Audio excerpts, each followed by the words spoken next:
You know that guy who just before the green flag keys up his mic and asks, "Anybody got a setup?" Well, this is him. This is Adam, and hey, Adam needs some help. On the other hand, this guy over here, this is Steve. Steve is a solid racer and he knows his way around the garage. Steve's problem is time. With a job and a family, he can't find enough time to build competitive setups and to race as often as he likes. But as luck would have it, Steve knows a secret. He lets the Majors Garage crew chiefs do the setup work so he can focus on the racing. At majorsgarage.com, Steve can get setups for over 60 cars on the iRacing service. So no matter what series he wants to jump into, he is covered. Somebody, anybody, really should tell Adam. See you at the garage.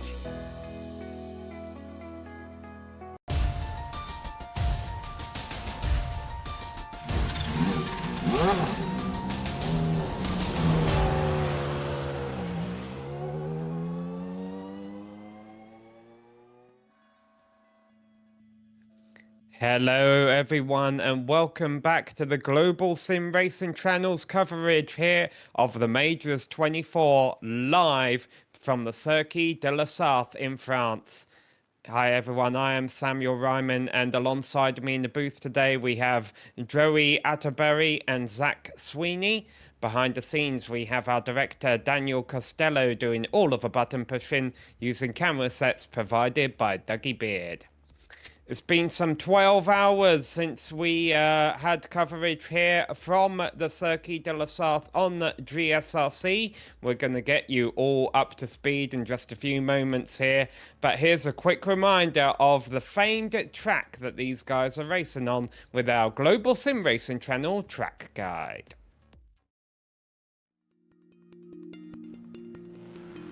Welcome to Le Mans. When you talk about legendary circuits, this is a place that stands among the most famous in the world. Part permanent road course, part temporary street circuit, it traipses through the countryside just south of the city where it gets its namesake. Its size matches its reputation as well, clocking it at 8.5 miles, which equates to roughly 13.5 kilometers.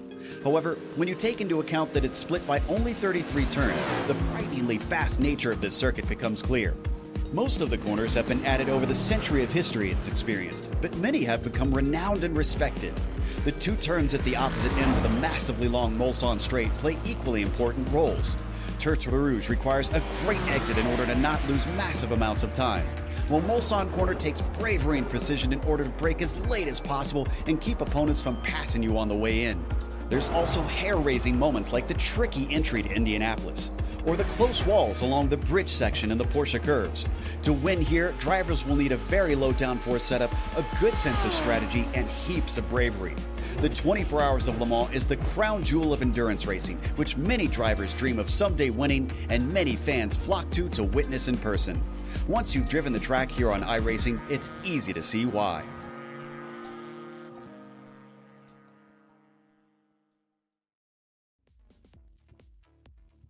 Well, here we return to the Circuit de la Sarthe right now. It is daytime here. The night has come and gone, and some drivers have made it through, and some drivers haven't. Let's talk a little bit more about this racetrack.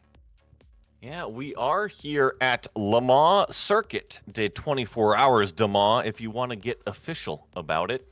Something awesome. This is the French countryside. It's been around for a long time. Just under 8.5 miles is this configuration that we are running.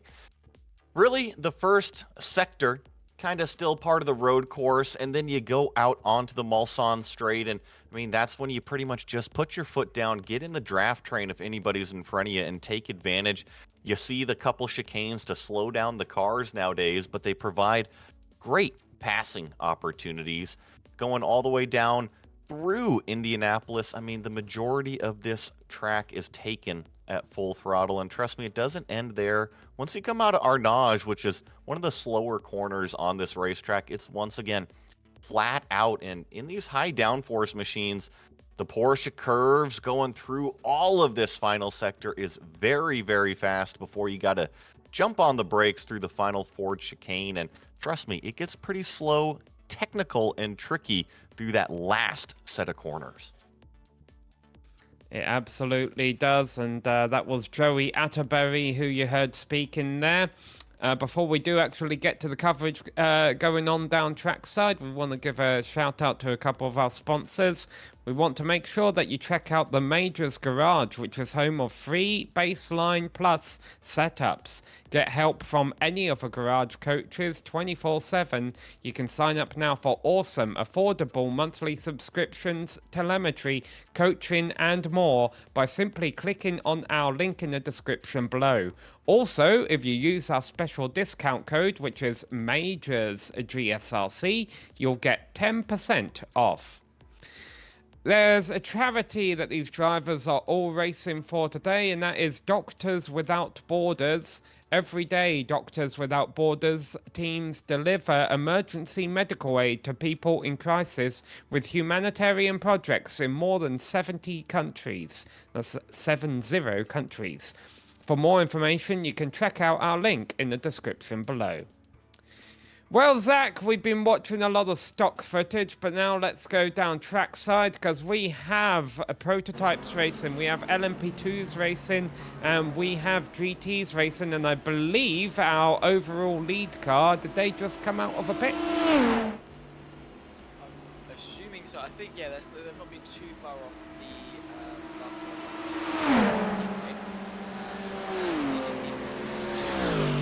Number 18 machine launched off each world champion, Tom Ryan out the wheel. He's now just started his next, and he's obviously in a correct at 3.6 seconds. So a lot to come in the final 6 hours, but we've gone through the night and we've survived.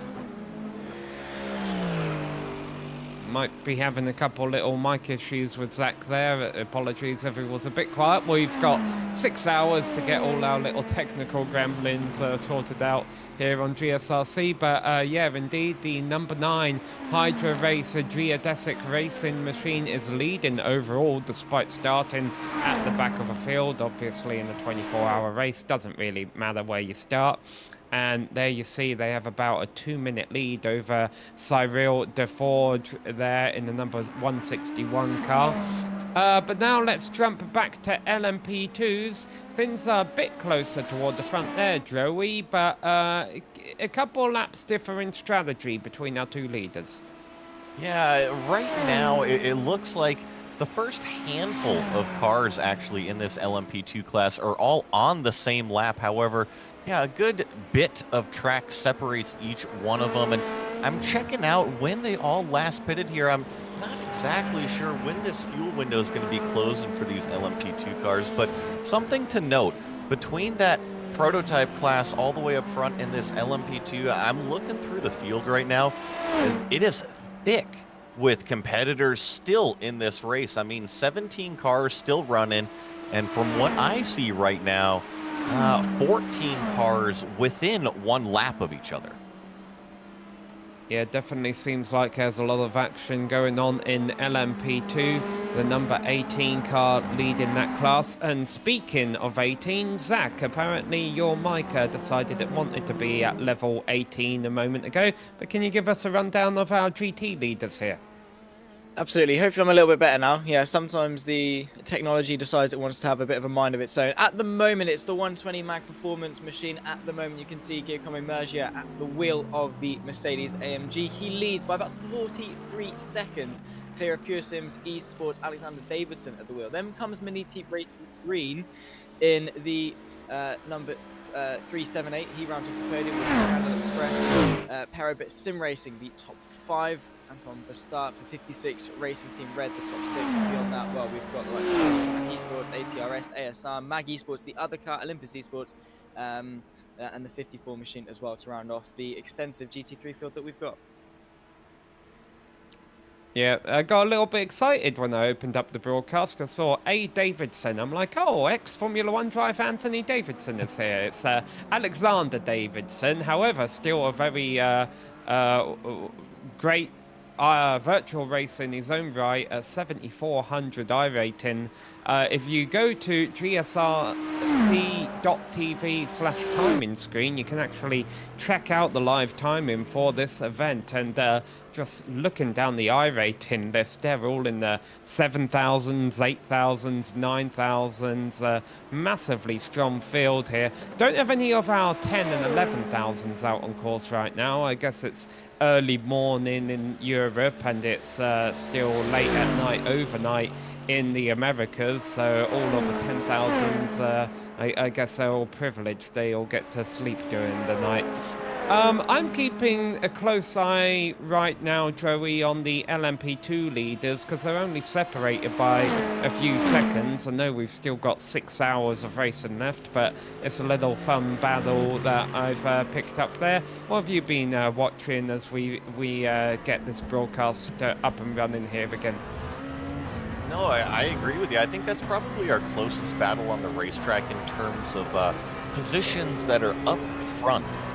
I know that 6th and 7th on the racetrack as well in that same class, which is LMP2. What we're doing is we're riding on board with Alpine Eagle Racing Ice right now, chasing Alpha Esports by G Performance, and this is the closest battle. They're only separated by 3/4 of a second right now, and this is the first sector of the racetrack. You see it's still kind of somewhat tight and twisty. It's not slow and twisty by any means, but once you launch off of this right-hander right here, it is pretty much put your foot to the floor, get in that slipstream, and kind of start to reel them in. Now, it is 9:15 a.m. virtual standard time, as I like to call it, and I think there was a discussion on an iRacing broadcast I was watching the other day where people were talking about where that phrase came from. I'm pretty sure I'm the one who coined it. I deserve credit and royalties for that. But anyhow, back to the action at hand. We really saw Marcus running down Tyler on that first section of a Mulsanne straight here. You would think, oh, he can easily pull this off and it'll probably be uncontested. The problem they run into, you can see at the top of your screen there, is GT traffic. You never know when you're going to catch it. You can't be guaranteed what way they're going to go, and we're actually...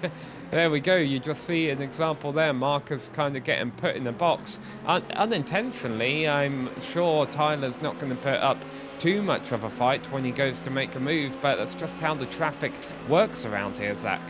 Yeah, the traffic gives and the traffic takes, as they say. It's the massive dynamic of endurance racing, multi-class racing specifically, where you've got, you know, the big dogs in the prototypes and the slightly slower guys in the GT cars. Not slower because they're bad drivers or anything, slower purely because their cars lack the same aerodynamic capabilities. But absolutely, it's the name of the beast, really.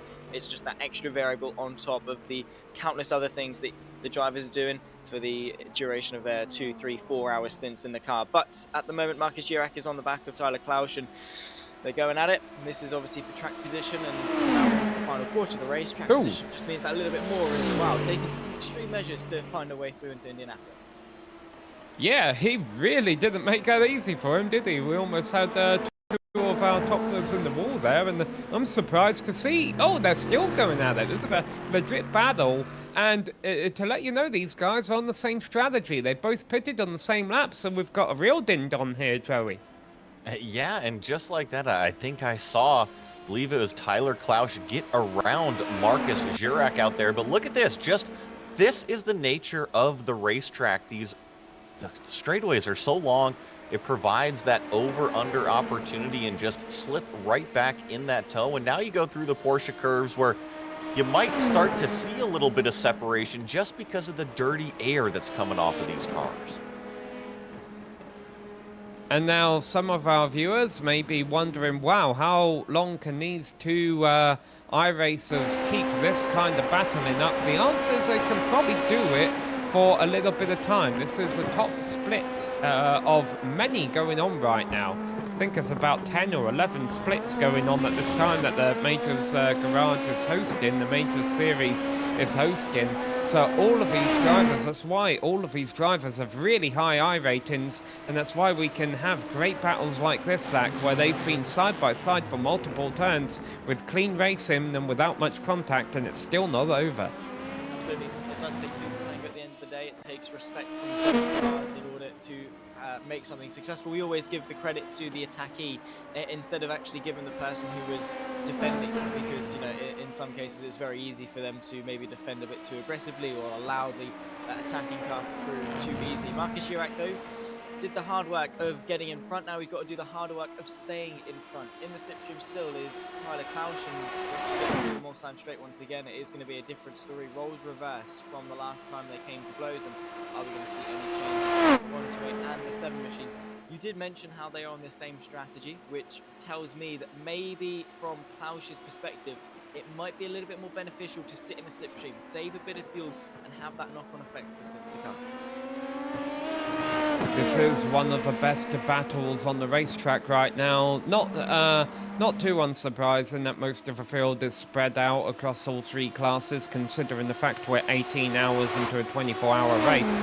But that doesn't mean we're not going to see more curveballs. There are cautions in this race, and I'm not saying that there'll be a caution, a safety car, a pace car, if you will, if there's a big incident, but rather there are laps.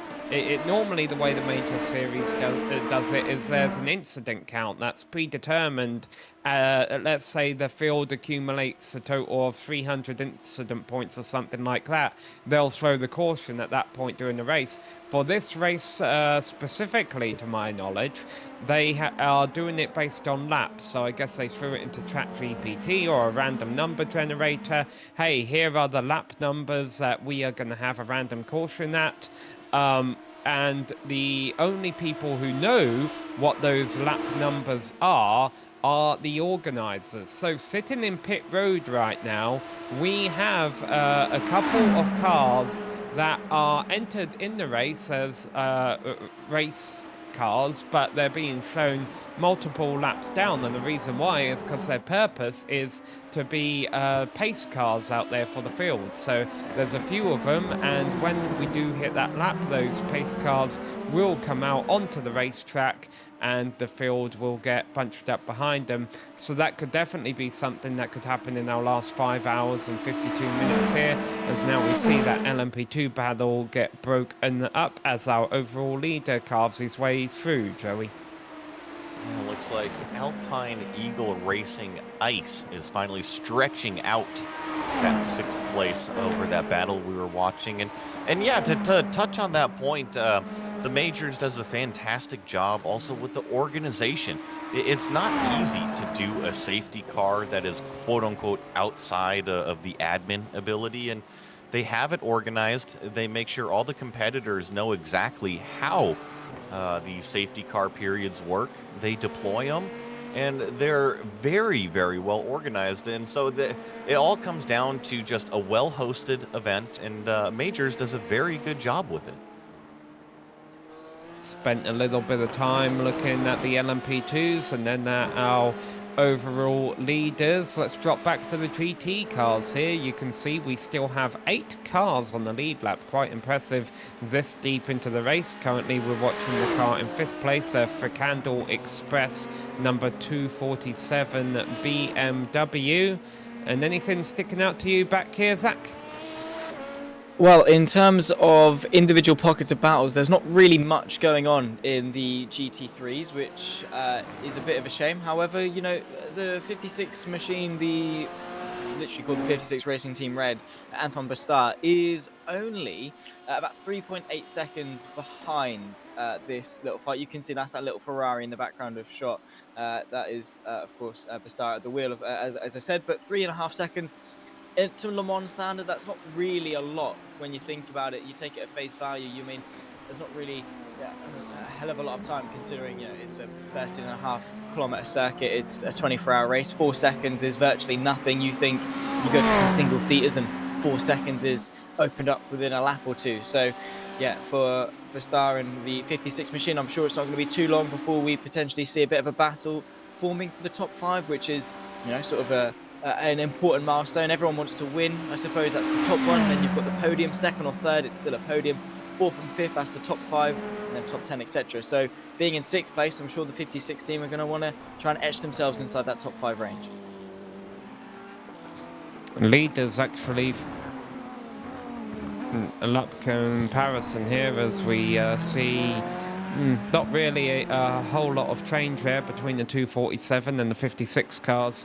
The two leaders of this class, by the way, fairly deep into their stint right now, both 12 laps, so they'll be probably making some pit stops here shortly.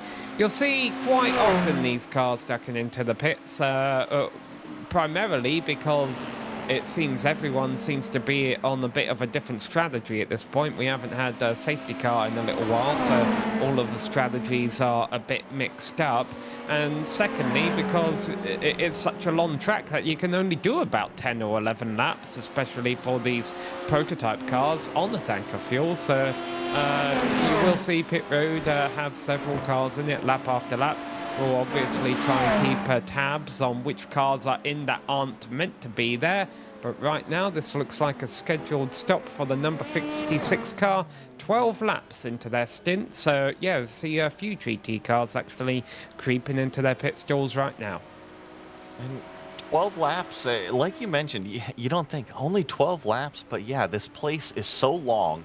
And you're at full throttle for so much of it. Just the fuel burn rate is way up there. It's almost like Talladega, but a road course. And one thing that I was noticing about the GT3 class is there's always the, I call it the diversity of the manufacturers. There's always so many different cars. And in the prototypes and the LMP2s, we all have the same manufacturer, at least for another week or so. But in the GT3s, I'm noticing a lot of German makes: Mercedes, BMW, Mercedes, BMW, BMW. You had to go all the way back to that Ferrari in the 56 Racing Team Red that we were just seeing on screen before you get something besides one of those German makes.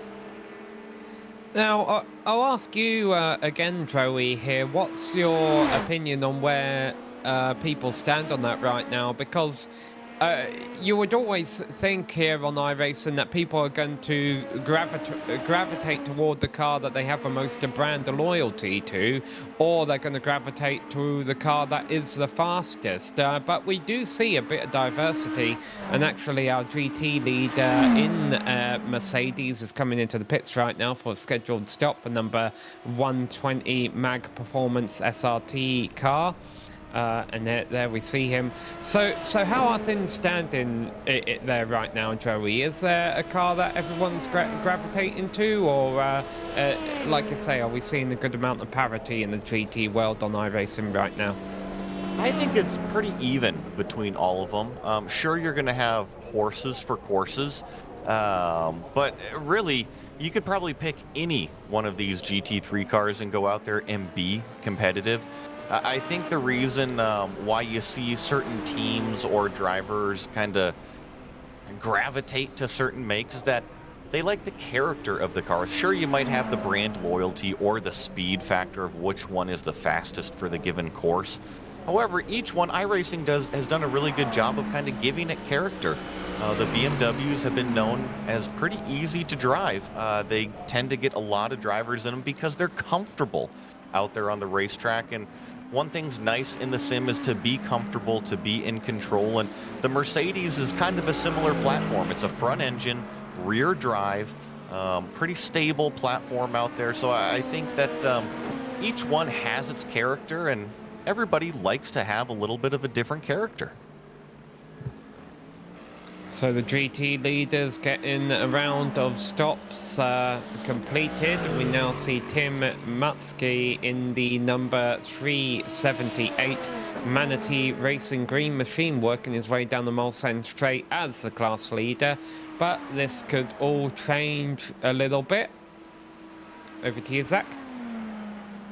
Yeah, I mean, everything is always subject to change when it comes to endurance racing like this. There's never anything that really is set in stone at all. So you've always got to be giving 110%, making sure that you're maximizing each and every single one of the opportunities as they come. As well, we're following on Tim Matsker at the moment. Manatee Racing Green have done a fantastic job, and they have done in many a different sim racing competition that here on the platform of iRacing. And well, it's absolutely no surprise that they're impressing still at the top end of the major series.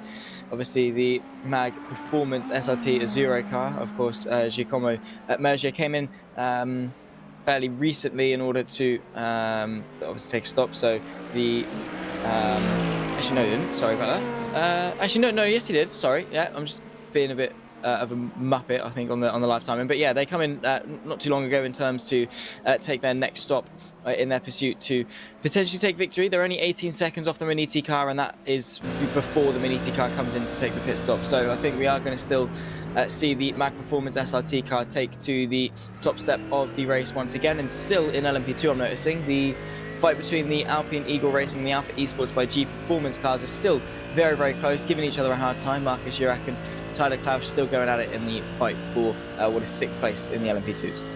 Yeah, but it's actually their pit crews fighting it out right now. So, yeah, here we go, Joey. The number 128 and 7 on the same pit strategy. Their pit boxes are right next to each other as well.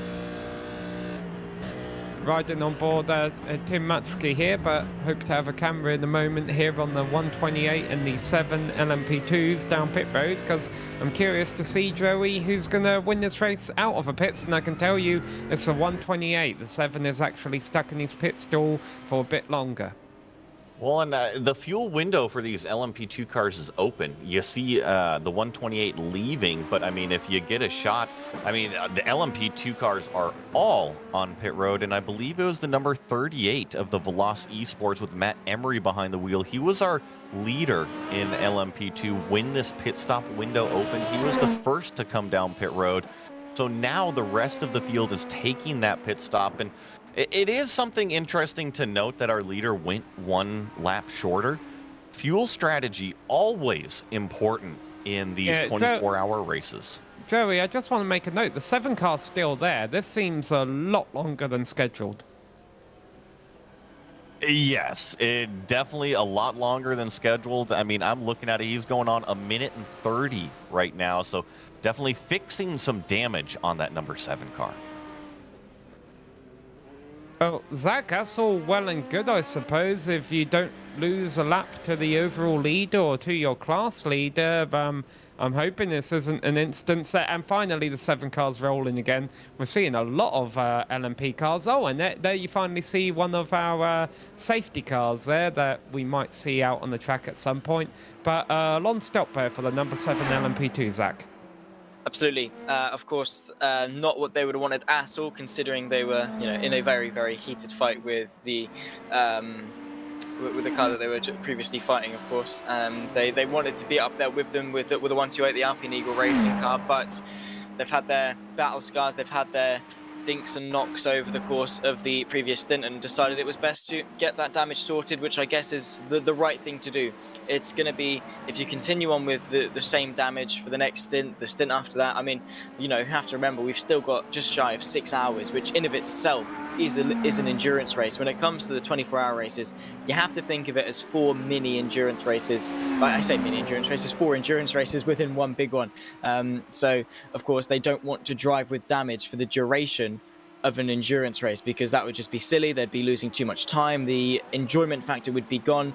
The morale would be gone, because you're driving a very damage-stricken car. So it is better to take the brunt of a minute damage repair or whatever it is, however long they had to repair their car for, to then have a fresh car, go out there again and feel better, feel refreshed, have a nice car to drive, go out there and push and try and bring back some time back. Because as long as they are on the same lap, the moment a safety car comes out, they'll be right back into things with a car they can ready to be pushed with.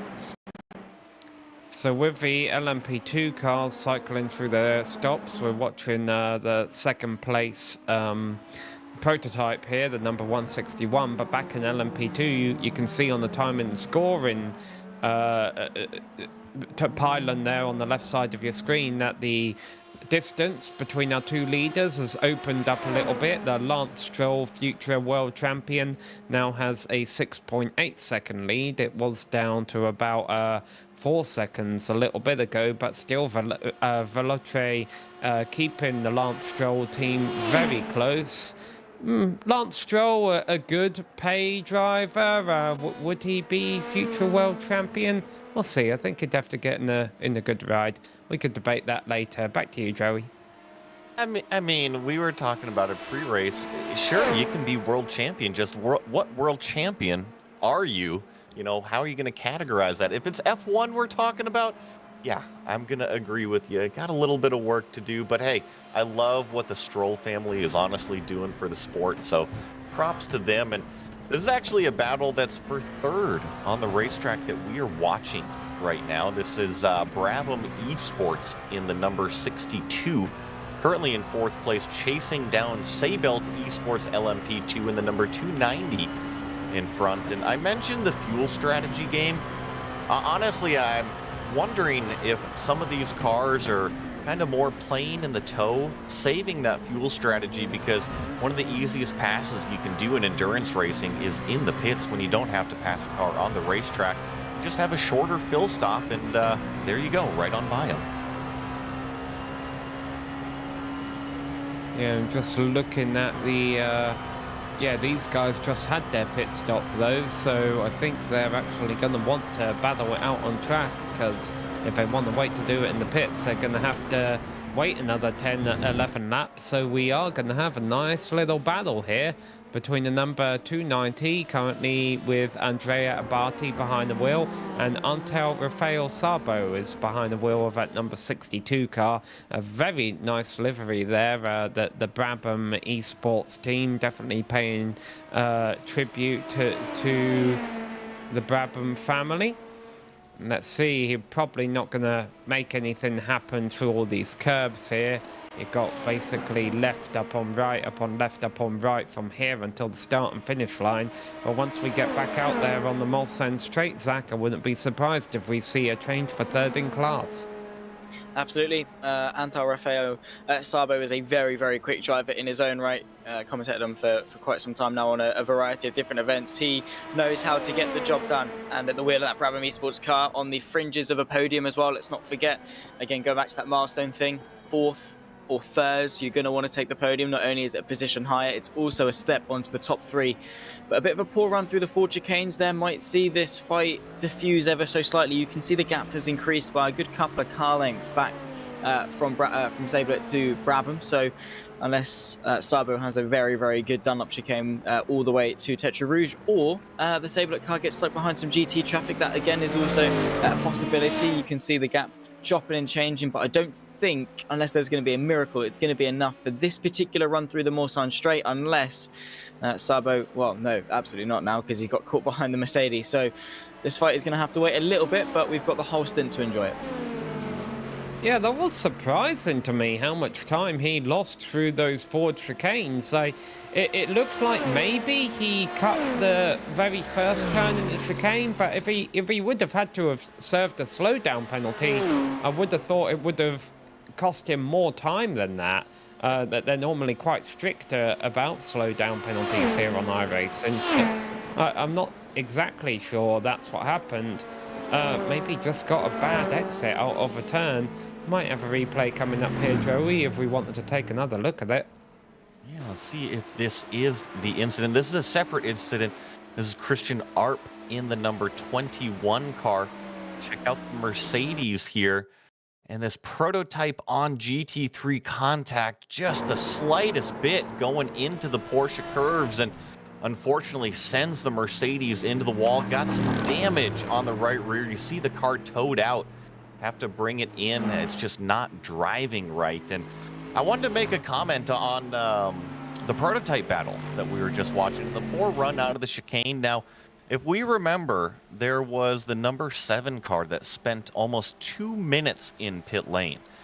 You can pick up damage on these prototype cars and not even know it. You can pick up floor damage from jumping these curbs. And I think what Antal is doing is he was just taking a little bit of a safer line, a little bit more of a conservative line through the chicanes, making sure he's not jumping those curbs out there, because we saw it can definitely bite you in pit lane. Yeah, that is true. I want to go back to the replay we just caught there. That was a pretty dramatic moment because that was our second place LMP2 car, the 38 that got into the 21 there.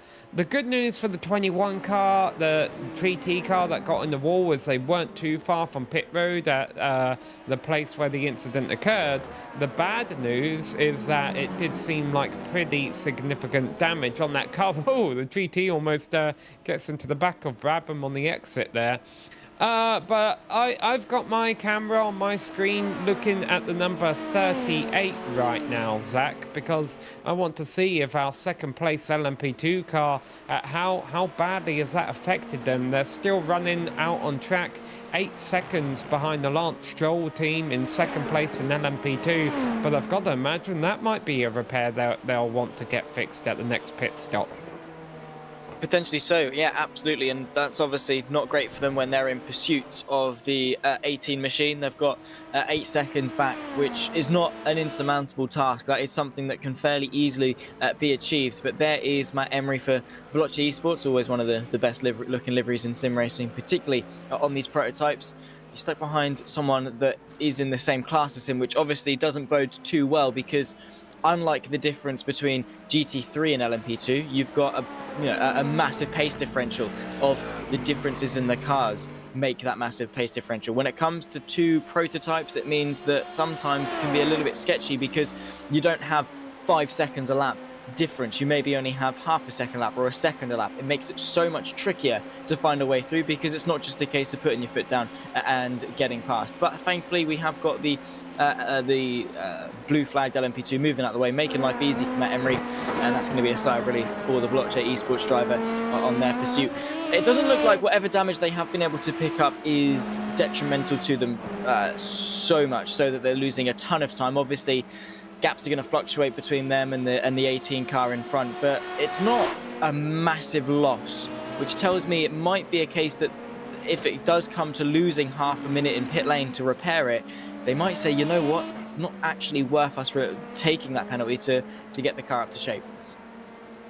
All right, I got to put you in the hot seat. Zach, what are you looking for in a good livery? You said you really like this Veloce livery.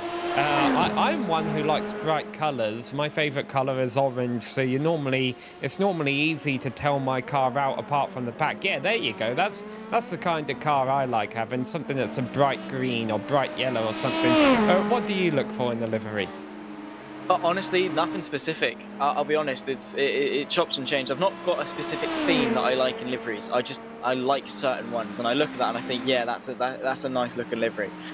So yeah, nothing overly specific. If I look at it and I think it's cool, then I look at it and I think it's cool. I've always quite liked the likes of the Apex Racing teams, the BS competitions, their type of liveries. I do quite like that one. Team Redline's livery is really nice as well, just to tick off some of the big ones. Things like this, I'll be honest, it's not to my taste. I don't know what's wrong with it.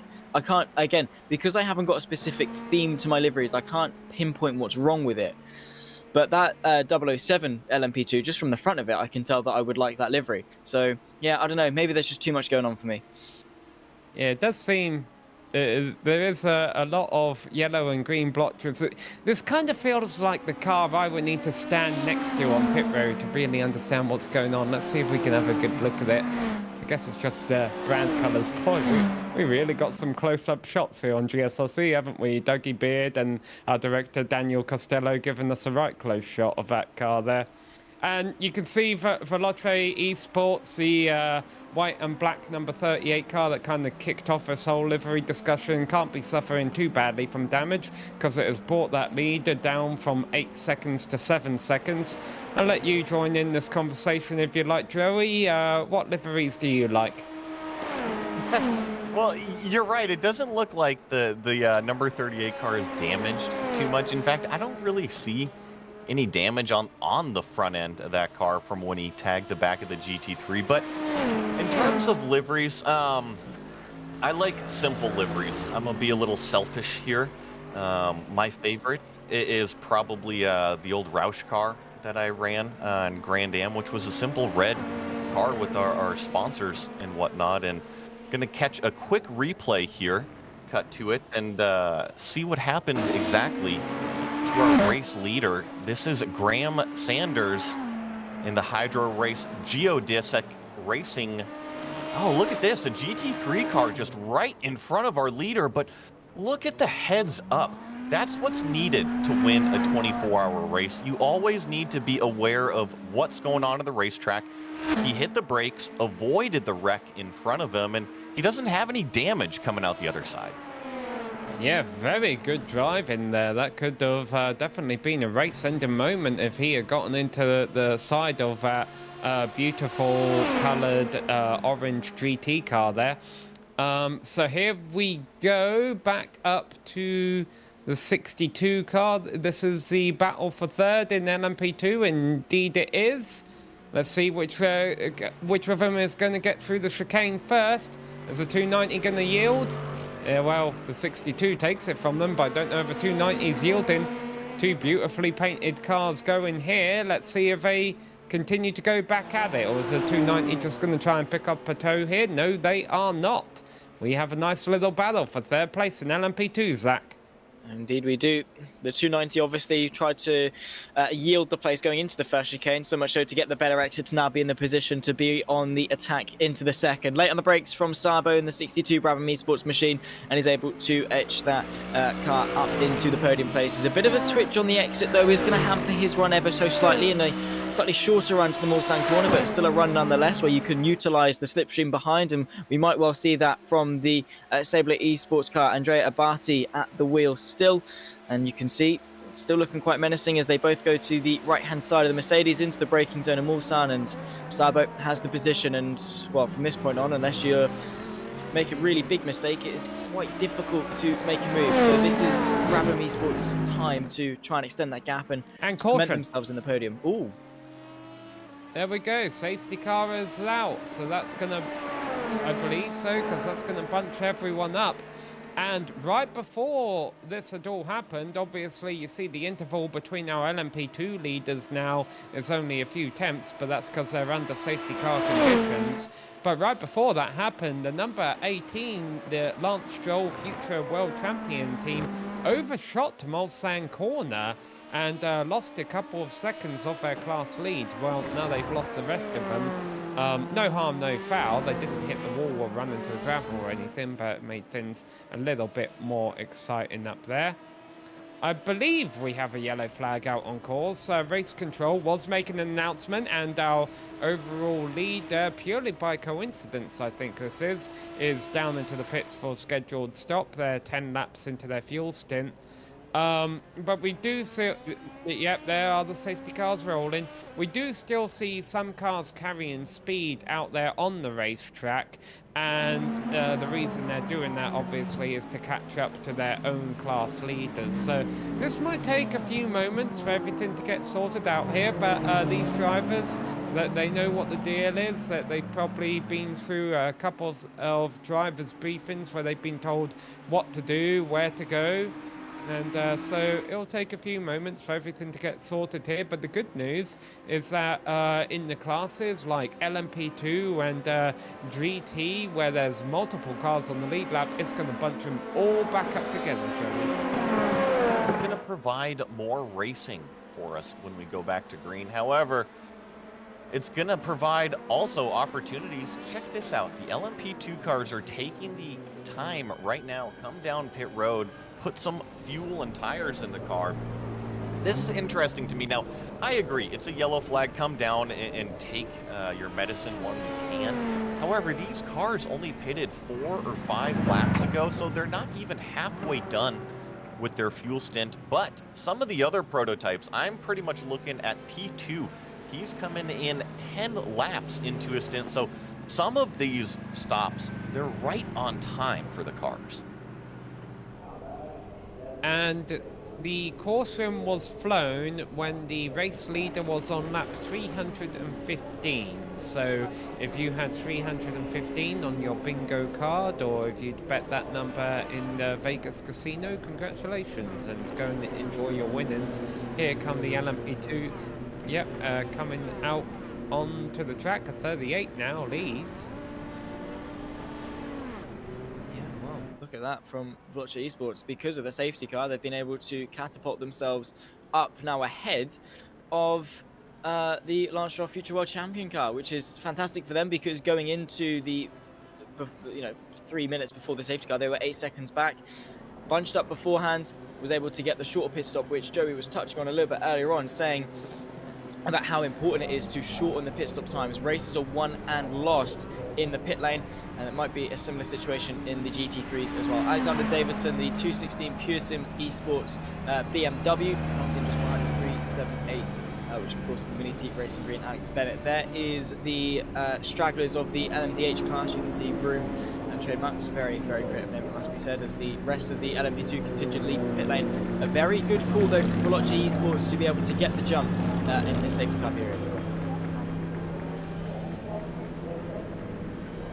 And you see one of the safety cars crawling there on the side of the track, trying to pick up its assigned car. The safety cars are going around the racetrack on their pit limiters at 37 miles an hour. I'm guessing it's 50 kilometers an hour. And okay, this safety car's going a little bit faster, I'm being told.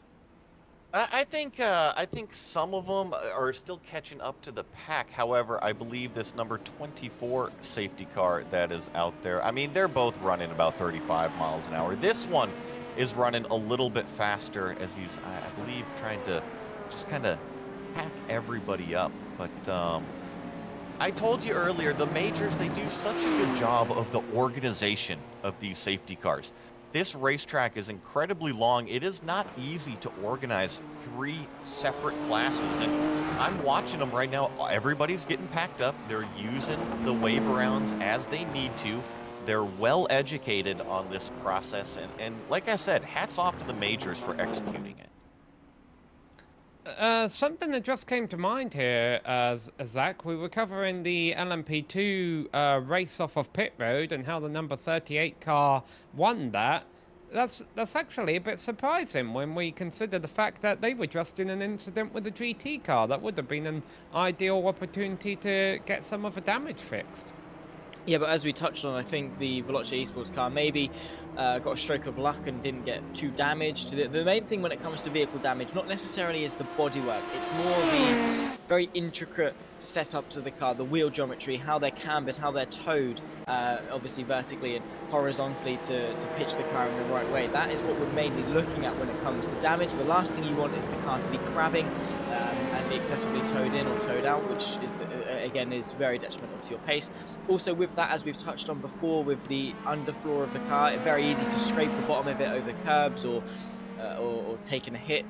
So that again is something you're looking out for, particularly when it comes to these hypercars, because they take such a brunt, or they take such a reliance on their underfloor, relying on the low pressure air underneath, creating a sort of a vacuum effect, if you like, where the high pressure air runs underneath and sucks the car to the floor. So any damages to those little panels underneath really is going to damage their downforce. But I think that's not the case with Veloce. I think their damage, obviously, they're very happy to keep continuing. They're happy that their pace is still good, and we saw the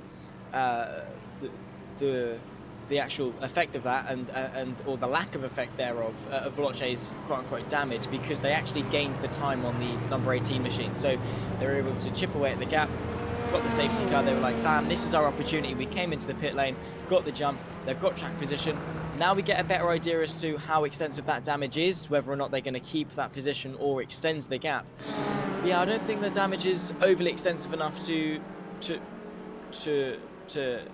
inhibit Veloce's run. I've been looking throughout the fields under the caution here on my own iRacing screen, and I guess I should call it safety car period, living in the United States, so kind of just naturally refer to them as caution. Number 64 LMP2 is one car I do see quite a bit of front end damage on. That the Hydra Race Geodesic Racing Black number 64 machine is out there on the lead lap in LMP2s. There are multiple cars in LMP2s, but does have quite a bit of a kink in the armour. These guys got to be careful they don't get a kink in the armor there as they all stack up. Let's see if we're going back green this lap. Maybe it might be one more lap. I see race control talking out there. Yeah, I'll be curious to see. And it also looks like, yeah, you might be right. It looks like we might be going back to green this time because I see the LMP2 car starting to get a little bit more aggressive with their tire weaving. And in fact, that number 64 car that you just mentioned went off the racetrack, almost lost it. Got to be careful there on four tires. Yep, here we go, back up to the front of the overall field. Two cars on the lead lap, the number 9 and number 161. Hasn't been great news for the number 9 team. Their 2-minute lead has been evaporated down to half a second lead. Green flag is back out, and we are racing here once again at the Majors 24, the Circuit de la Sarthe. And here we go, the top 2 cars overall. And in our top class are nose to tail, but Graham Sanders and that number 9 Hydra Race Geodesic Racing machine still leads. Gets a bad exit out of the chicane, though. A lot of pressure from behind in that number 161 Drivers Motorsport Klasmo machine, but he's had to get out of the way for one of the laps. Oh no, sorry, there he is. That was him coming through. He was getting by one of the lap cars there. So let's see if he can make something happen on down the Mulsanne straight. Zach, have you been watching the action in LMP2s and GTs? Because we've got 3 different races going on here. And we do have action back here. We do indeed. I was about to say not much change in terms of the lead fights in the LMP2s, but something has happened to the IFR machine. The rear wing detached and, well, doing a bit of a pirouette on the rear end of the car. However, the physics work there, I do not know, but a big detriment to them as it stands, though, exiting the first of the 2 Mulsanne chicanes, and it is still Graham Sanders that leads Cyril Deforge. However, this slipstream run now towards the second might prove to be mighty for the fight for the lead, growing the gap to about half a second or so. So the straight line speed definitely is there, but look for the rest of the pack in tow. None of them, in fact, are actually fighting for the lead fight. It's only between the top 2. So Geodesic done the right thing, is to get the jump and stay in front. But here is Sabo in the LMP2s. Unfortunately, has actually fallen back a couple of places off the jump of the safety car. Sablet and Synergy SimRacing have both been able to get themselves up in the 3rd and 4th respectively. But no change there. Veloce keep the lead. And to jump in here real fast, I think Sabo, who you just saw slow, he just had a slowdown there through that chicane. Oh, that's very unfortunate, especially when you're all bunched up close together like this. There's opportunities to make passes. Talking about opportunities to make passes, let's see what the 18 can do with the lead here, because of course 5 hours left to go is a long time, but it's not that long. And this is an opportunity for these guys all stacked up on top of each other right now to really help dictate how their last portion of their race is going to play out. You'd much rather be first right now than at the back of this train. Absolutely.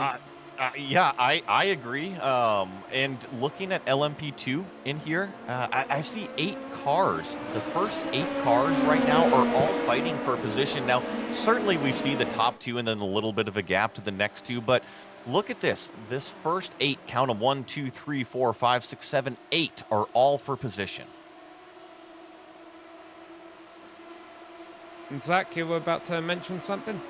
Yeah, well, absolutely. I think the LMP2 field is absolutely stacked in terms of both talent and competitiveness. You can see Jordan Johnson for Pure Sims, the back end of this 8-car fight for position, trying to move his way past the Hydra Race Geodesic team, who, of course, are leading the way at LMDH and are inside the top 10 in LMP2.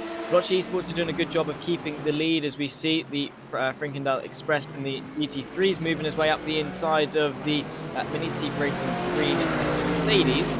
And up now into second place in class. But that little bit of a battle has allowed the 120 machine, the Mac Performance SRT A0 car, to build up a bit of a gap. And when everyone's bunched up like this, it's almost like a race start. Essentially, it is a race start. So to fight too much in the mid-pack and allowing the car to get away gives Mergia a nice bit of breathing space to work with. But look at this into the Mulsanne corner. A bit of a traffic jam as people smack onto the anchors for the heaviest braking zone on the circuit. Unfortunately, everyone's kept it nice and clean. We do have a replay queued up, keeping half an eye on that pack of GT cars as well. Let's see what happened here. LMP2 cars on top of each other. Remember, we had 8 cars racing for position. Well, one less there as the number 717 gets tipped into the wall, and that's what happened on the restart. Now, there's been a black flag for Nathan Olsen. I don't believe he was one of those drivers, so I think that might have been something unrelated. But back to the GT action here, where these guys continue to be on top of each other. Joey? Yeah, and look at this, the Ferrari, the 56 Racing Team red car, kind of getting the elbows out a little bit and moving up towards the front of the field, trying to get some of those positions back. And just like Zach was saying, these restarts, they really are... Oh, very slow. Sorry, Yeah. our overall leader was very slow. We have a change for the overall lead. I don't know if that was a bad X out of a turn or if he was serving a slowdown, but the number 161 is now our leader. And judging from where that is on the racetrack, Sam, I think that might have been a slowdown. Well, it's not over yet. The number 9 says, hey, I was leading this race. I was leading the race by 2 minutes not too long ago, and they probably want to get that lead back. Indianapolis is definitely a passing opportunity. That's named for the left-hander here at the end of a straight, and he almost thought about going to the outside. It's a very difficult to make a pass in Indianapolis, Zach. You've got to have a lot of trust in the car in front of you. Absolutely. Essentially, that's with any overtake. As I said earlier, it takes 2 to tango. It takes a lot of respect between car in front and car behind to make those passes. And if you're unfamiliar with the car you're fighting with, if you haven't built up that bond over many a races and many a battles, then maybe it's going to be a little bit more sketchy for you to go for risky moves. Saying that, Graham Sanders to the inside of the Porsche curves. Look at this change for the race lead. However, DeForge is going to go the long way round, back up the inside for the next left. He keeps himself in the lead. A great attempt from Graham Sanders, an equally great defence there from Cyril DeForge. And there are lots and lots of marbles off of a racing line. Now, I know we're coming up to the top of the hour, Zach, and you've got to leave for another commitment, but I don't know how much longer you want to stick around for this little battle we have going on here. What are your final thoughts as you get ready to head out with about 5 hours left to go here? Well, unfortunately, the safety car didn't come in on the hour that we all came back in for the broadcast. Otherwise, this would be a very enthralling hour. But it looks like you and Joey have got some fun coming up for the next couple of hours of your stint, and it looks like the final 5 hours of this race are going to be sensational because we've got a lead fight in 2 of the 3 classes so far, and that's not to say it's not going to develop in the GT3s. Is looking to the inside. Graham Sanders is so eager to get that race lead back. We'll have plenty more opportunities here as they come out onto the straights. Zach, feel free to head out. I know you got other activity. Well, I guess I'm not the director. I don't have that power, but we appreciate you chatting with us here for the hour, and a lot of great fun still to be had for myself and Joey and all of the fans watching at home as we continue to watch this battle for the overall lead. Number 161 holds on for now, Joey. Yeah, he does hang on, but it's just kind of been drafting back and forth between the 161 and the 9. You also see, I believe it's the 112 that's involved in this battle as well, which is technically the 3rd place car. Also, Andre Wolf, which is 5th place. So there are a couple of these LMDHs that are a couple laps down, but they're hanging right with our leaders, and with them going back and forth, kind of just fighting over this lead. It's just allowing those competitors to hang out in the draft, and it's almost like a seat at the buffet table right now. Like, which pieces am I going to collect out of this? So there we see the lead change back over to the number 9 car. And yeah, that's a good point you bring up there, the number 12 being just 1 lap down. He would love to get ahead of these 2 cars, because if he was able... And if we've had a change for 2nd position here in LMP2, the number 290 now getting involved with Calhoun Reed Garton behind the wheel there. But yeah, if that number 112 could get back back ahead of the 9 and 161, then he would be in position to catch all the way up with the leaders if another safety car period happened. Let's not forget that random safety car periods means we could have you know, the numbers that were picked could, in theory, be 315 and 325. You know, who's to say we're not about getting ready to have another safety car period? I agree with you. And you can't ever kind of bank on those yellows. You just have to run your race strategy. But you're right. You want to try to get the lap back whenever and however you can, because if you do get that lap back, even if it's just for one corner and that yellow flag comes out, oh my gosh, it is like being tossed a lifeline when you're out there and you feel like you're just treading water on the racetrack. You get that entire lap back, you get sucked up to the back of the field, and then you come to one of these restarts, and it goes to what we were talking about with Zach, that all of a sudden it's new life. It's a new race out there. You get to fight for positions, and you're right back in it, smiling with everybody.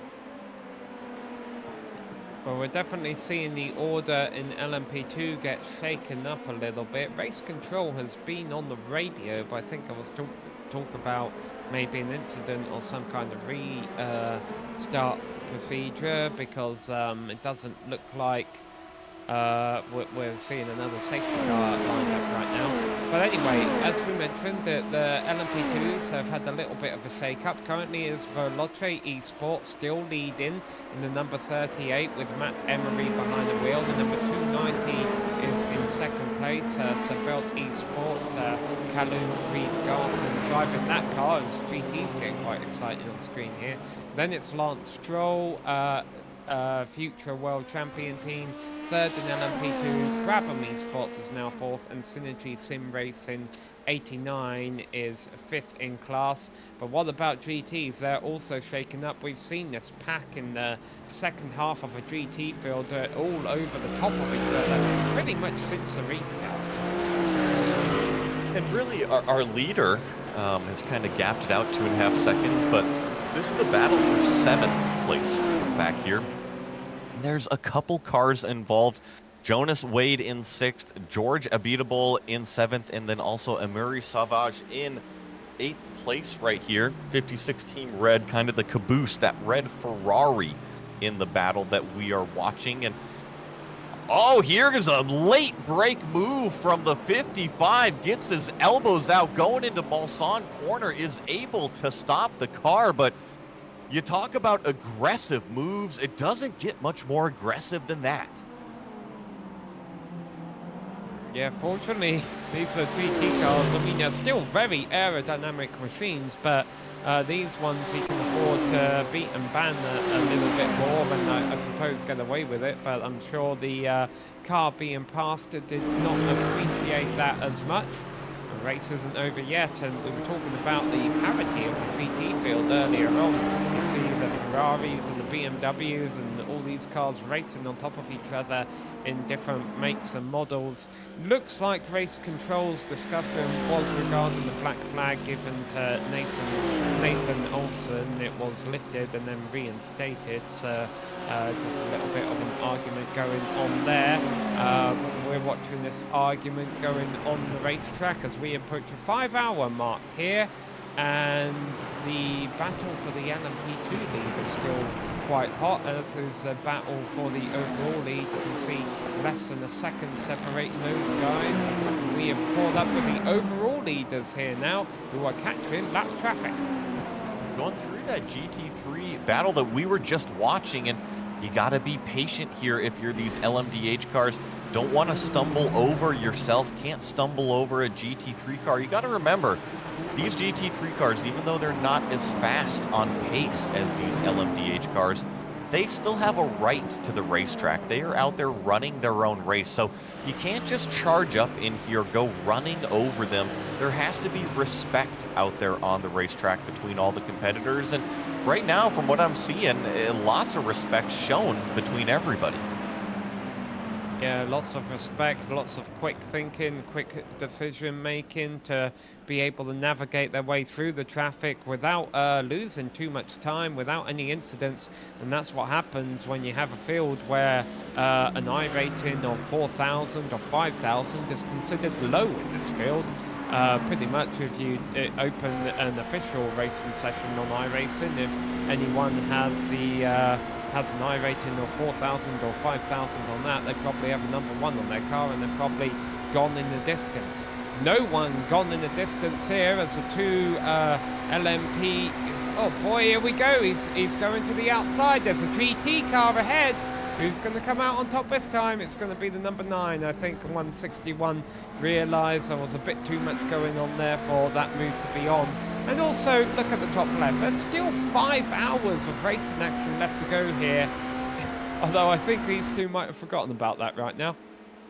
You know, they're having fun out there, and I can respect that. Especially considering these are the only 2 cars on the lead lap.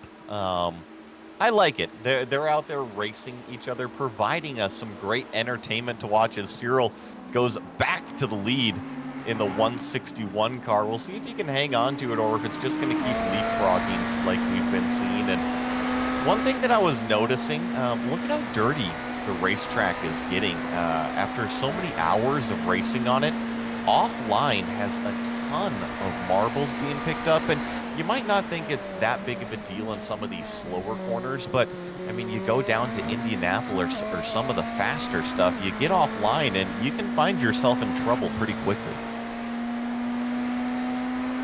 We're on this onboard shot, we're getting a nice close-up of a paint scheme and still can't quite figure out what's going on. Is it minions? Are those minions?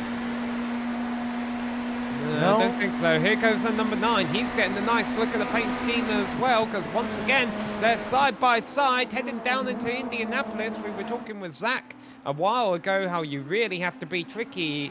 You really have to be cautious around Indianapolis because of how tricky it is. You have the right-hander kink that leads you into a heavy braking zone for a left-hander turn, but they get through it and navigate it safely. And this is exciting, but I think the LMP2s might be getting ready to shape up for a change for the lead as well. Because here we have Callum Reed Garton right on the tailgate of, I'm using all kinds of American terms here today, right on the rear wing of a number 38 of Matt Emery. He hasn't made a move yet, but I wonder if he's just been biding his time. If he wants to do it down into Mulsanne corner here. It feels like he should be getting a stronger draft than this. I think he's lifting, Joey. I don't know if he's fuel saving or if he's waiting for a certain point on the track, but for whatever reason, it does seem like Garton is content to ride in second. Yeah, he's definitely 100% fuel saving right here. So what he's doing is he's just gonna hang out right here in the draft of our leader, Matt Emery.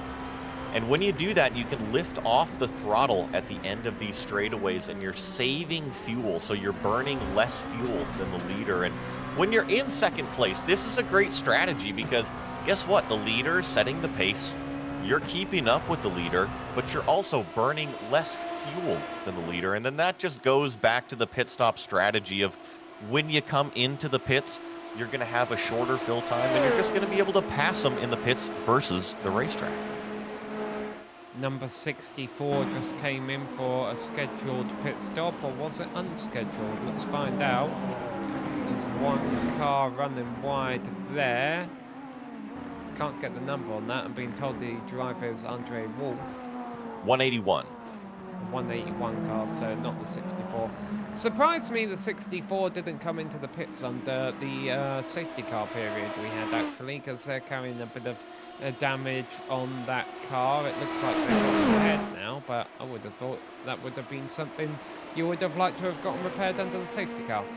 Either way, they're back out there on track, and we are approaching 5 hours left to go, so we're getting ready for a break here on the Global Sim Racing channel. Lots of exciting racing action going on in all 3 classes. Shortly following Sorry, I was watching an LMP2 car go by a GT car on my screen. It was almost a collision, but there wasn't a collision. Hearing another replay from my director. Oh, we got one more replay here before we take a quick break on the top of the hour. The number 12 Vroom machine. Getting a little bit too much grass, so this might not end well. I'm still amazed at how fast those cars are through that S section. It's incredible the downforce those machines are making. Yeah, he definitely needed that downforce to keep him off the wall. All right, into 5 hours left to go. Got lots of great racing action across all three classes here in the Majors 24 from the Circuit de la Sarthe, being broadcast live on the Global Sim Racing channel. And we'll be back in just a moment.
Hello and welcome back to the Circuit de la Sarthe, where we are watching Major's 24-hour of Le Mans coverage here on the Global Sim Racing channel. I'm Samuel Ryman. Alongside me is Joey Atterbury. We have Daniel Costello doing our directing all the cameras, using camera sets provided by Dougie Beard. Well, when we left you just a few moments ago, the two overall leaders were right on top of each other. The Cyril DeForge has been making a few mistakes out there. You'll notice through the curves he's been getting a little bit sideways and losing a bit of time. However, this was a biggie, Joey. Yeah, this was after Indianapolis, coming into one of the slowest sections of the racetrack. Just looks like he got the left side tires on the curb, and the curb is very dirty. It's also a little bit different elevation. The road is crowned here. Upset the car, and thankfully it didn't hit the barrier at all. Just kind of a self-spin, but it puts him 10 seconds behind the lead now. You really get an idea from that slow motion camera we had of just how many marbles there are off the racing line. And let's not forget that iRacing doesn't just throw down marbles and dust as the race goes on. Every bit of gravel, every bit of tyre you see out there on the racetrack is there because the car put it there. iRacing simulates all of that, which is also, I'm guessing, how they're going to handle rain when that finally comes to iRacing. This is probably the last time we're doing a Lotus, a 24-hour race of Le Mans and Lotus, as far as getting mixed up. A Le Mans 24-hour race on iRacing where rain isn't going to play a factor. Yes, that's true. They've been teasing rain for a long time. They've been saying it's coming. Can't wait for the weather to be happening out here. And to talk about those marbles, trust me, you think there's no way that that much rubber can be, gathered up on the outside of the racetrack. And trust me, it can. It happens in 2-hour races, 2.5-hour races. Watch some of these IMSA sprint races, and the amount of rubber that gets piled up offline is tremendous. And I know when I was a racing driver, I was always told that when you're done with the race on your cool down lap, you go drive over those rubber marbles, because what it does, it sticks to your hot tires and actually brings your car up, gets you over that ride height inspection post-race tech. So we were talking about how a black flag had been handed out to one of the drivers during our last stint of coverage there, and we never identified which car that black flag driver was racing for. So we'll clarify that now. It was the number 64 LMP2 that had a black flag. It's Dan Neese who is currently behind the wheel, and the reason they were discussing about it with race control and the reason they're out there with a bit of damage on their car is because they were making an argument, we believe, that they should have still been on the lead lap. Currently, I believe they might be one lap down to the LMP2 lead. It's kind of hard to tell when our timing and scoring kind of bases it off the overall leader. So the 64 keeping things interesting out there in the midfield of LMP2. And currently, though, we're looking at a couple of drivers keeping things interesting up the front of the GT field, as Alex Burnett in the number 378 Manatee Racing Green Machine is right on the back of the car in front of him. That's the Crickhill Express number 247 with Lars Meyer behind the wheel. BMW versus Mercedes on the French countryside. And to put my 2 cents in on that 64 and the battle that they were doing with that black flag, I agree. They were trying to stay on the lead lap, and that's why they were arguing so much. If you have a penalty here at Le Mans, it can hurt you so bad. And they are still on the lead lap, so nothing is quite over for that number 64. However, they are only a very small amount of track position ahead of that LMP2 leader, so they're kind of hanging on for their life right now. I understand why they were arguing that black flag. Well, we're watching the battle for P2 and P3 here in GTs, but you probably noticed on the camera shot a little while ago, if you go back to P4 in class, there's 4 cars stacked up on top of each other back there, so we're also keeping an eye on those guys. GT midfield has been quite exciting since we went back to racing from a safety car about half an hour ago, and keeping things interesting here as they continue to drive out on the racetrack. Obviously, one thing about everyone being on the same or similar strategy now after safety car is that they're all going to be pitting together for a little while. Will, and I'm noticing it really is a BMW and Mercedes fest up front. The first Ferrari now all the way back to 8th as we watch George Abitable in 5th here in the Legend Track Esports machine try to hunt down Andre right in front of him in that ATRS Esports number 13. But I mentioned the difference in the GT3 cars earlier. I think the only reason why these BMWs and Mercedes are dominating the front of the field is when you come here to Le Mans, you probably look at 2 things: top speed and fuel consumption. If you can last longer on fuel, you're better off, and if you have a higher top speed naturally, you're better off down the Mulsanne straightaways. And I wonder if these German cars are just having that little bit of edge here over some of the other manufacturers. Certainly a possibility, although, like I mentioned, Ferrari definitely still in the race. You just need to be on the lead lap, really, at this point, with about 4 or 5 hours left to go. They still remain in contention.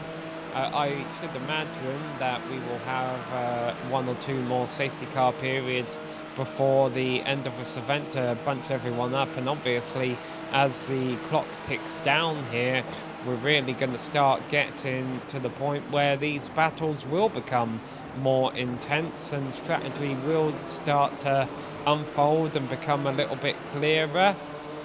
It's not, it will stop being a game of being just about survival and being on the lead lap, and it will start to become a game of positions later on. As you can see right now, though, these cars should all be getting a massive tow on one another. If it was the final lap of a race, we'd be running 3 wide probably there down into Mulsanne. But the fact that there's 4 hours left on the clock means they're all just lifting, saving a little bit of fuel, saving their fenders, and knowing that they still have a fair amount of racing left to go between now and the end. Still 9 cars on the lead lap here in GTs. I think that's perfectly read. I think that these cars right here are being very well mannered. You know, they're getting close to each other, sure, but they're not being very aggressive. And I think something to be said of that goes to your point. You got to make it to the end. And if you want to be able to fight at the end, you have to have a clean car at the end of that. So that means you got to get through this meat and potatoes section of the race. And sure, we're under 5 hours remaining, but you still have to get to the final 20 minutes before you get to fight it out. And trust me, you want a clean piece when you get there. Only 2 cars on the lead lap in our top class. In LMP2, things are quite a bit more competitive, just as they are in GTs. We have several cars on the lead lap in LMP2, and the 2 leaders separated by less than a second. It's a battle for 4th. We have actually, this isn't a battle. I believe that's a no. This is a battle for position. I was misreading the timing screens there. This is a battle for 4th and 5th in LMP2, and there you can see we actually have 10 cars on the lead lap in LMP2, and as you mentioned just a moment ago, Joey, the number 64 is still on the lead lap as we have LMP2 cars coming into the pits. Yeah, we actually have, looks like a few LMP2 cars coming into the pits. Now, I feel like this might be a little bit early. We've seen them stretch at least 1 more lap, if not 2. These cars are pitting on lap 9 for LMP2, so I feel like we'll see a few more stretch it. And most importantly, that number 64 car that we talked about earlier, they are off strategy now. So I wouldn't be surprised to see them leapfrog to the front, at least for a little bit. A black flag for Luke Pennington, avoidable contact with the 21, and that's the 38 car, isn't it? No? I am scrolling through here, finding where Luke is. Yes, it is our class lead in LMP2 car. Luke Pennington behind the wheel of the 38 class lead in LMP2. And let's not forget, we saw this on the broadcast about an hour ago when the 21 GT car was spun into the wall by this number 38 machine. We talked about how they were able to escape without damage. They have not been able to escape without penalty. And this is going to be very harmful for them in LMP2 because, as we just mentioned, there's a lot of cars still on the lead lap in this class. So we'll see how severe, how much time this black flag ends up costing them. There is a minute gap between P2 and P3 in class now, but that's because they were just in the pits, wasn't it? So yeah, this could actually end up putting the 38 quite far back down that order. It definitely will. If you remember this LMP2 fight, there's 10 cars on the lead lap, but they were all condensed pretty tightly with the exception of that 64. So yeah, this is going to put the 38 way off.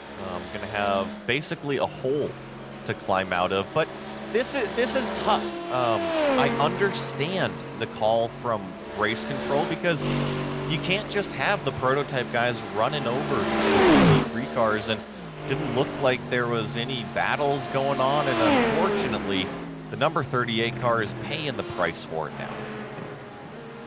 The good news again is we have 4.5 hours left. We're probably going to have another safety car period or two. So the 38, the Veloce Esports machine, has a lot of pace in it. They have very good drivers behind the wheel of that machine.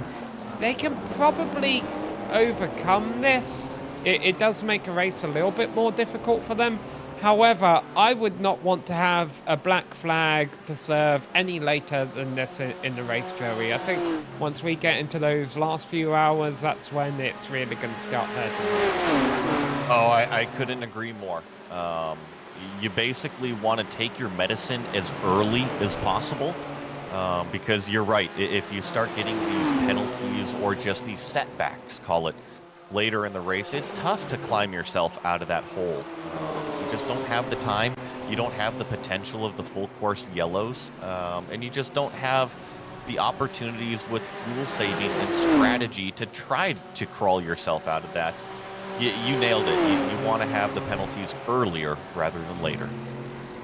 Our two LMP2 leaders pull into the pits then. Now I'm guessing that means the 38 will serve his penalty as they're making this pit stop. We'll see how much time that costs them and how many positions it ends up costing them. By the way, apparently there have been less safety car periods than what I believed there were in this race. I thought they were going to be a bit more often than what they have been. So there is the potential that we don't have any more safety car periods throughout the rest of the race. There's part of me that's thinking we're going to get one more. I just have that feeling that there will be, and I bet there's a few teams out there holding on to that feeling as well. Sam, I'm with you. I think safety cars are actually a great thing. I think in iRacing, specifically road racing, some of these leagues should adopt safety cars more. I think they throw a variable into the mix. It creates action on the racetrack. So yeah, I'm hopeful for another safety car. Will it happen? I don't know, but I'm looking at the glass half full type of thing. Yeah, I don't think the occasional safety car really hurts the integrity of a well-renowned historic motor race. I think there's a limit to that if we want to talk about the Indianapolis 500 and the Australian Grand Prix and stuff like that. Personally, the 38 is finally rolling again. I'm almost on the fence of thinking that Formula One and IndyCar need to throw a rule that a caution with 4 to go or a safety car with 4 to go ends the race or something like that. Might be a controversial rule. I understand that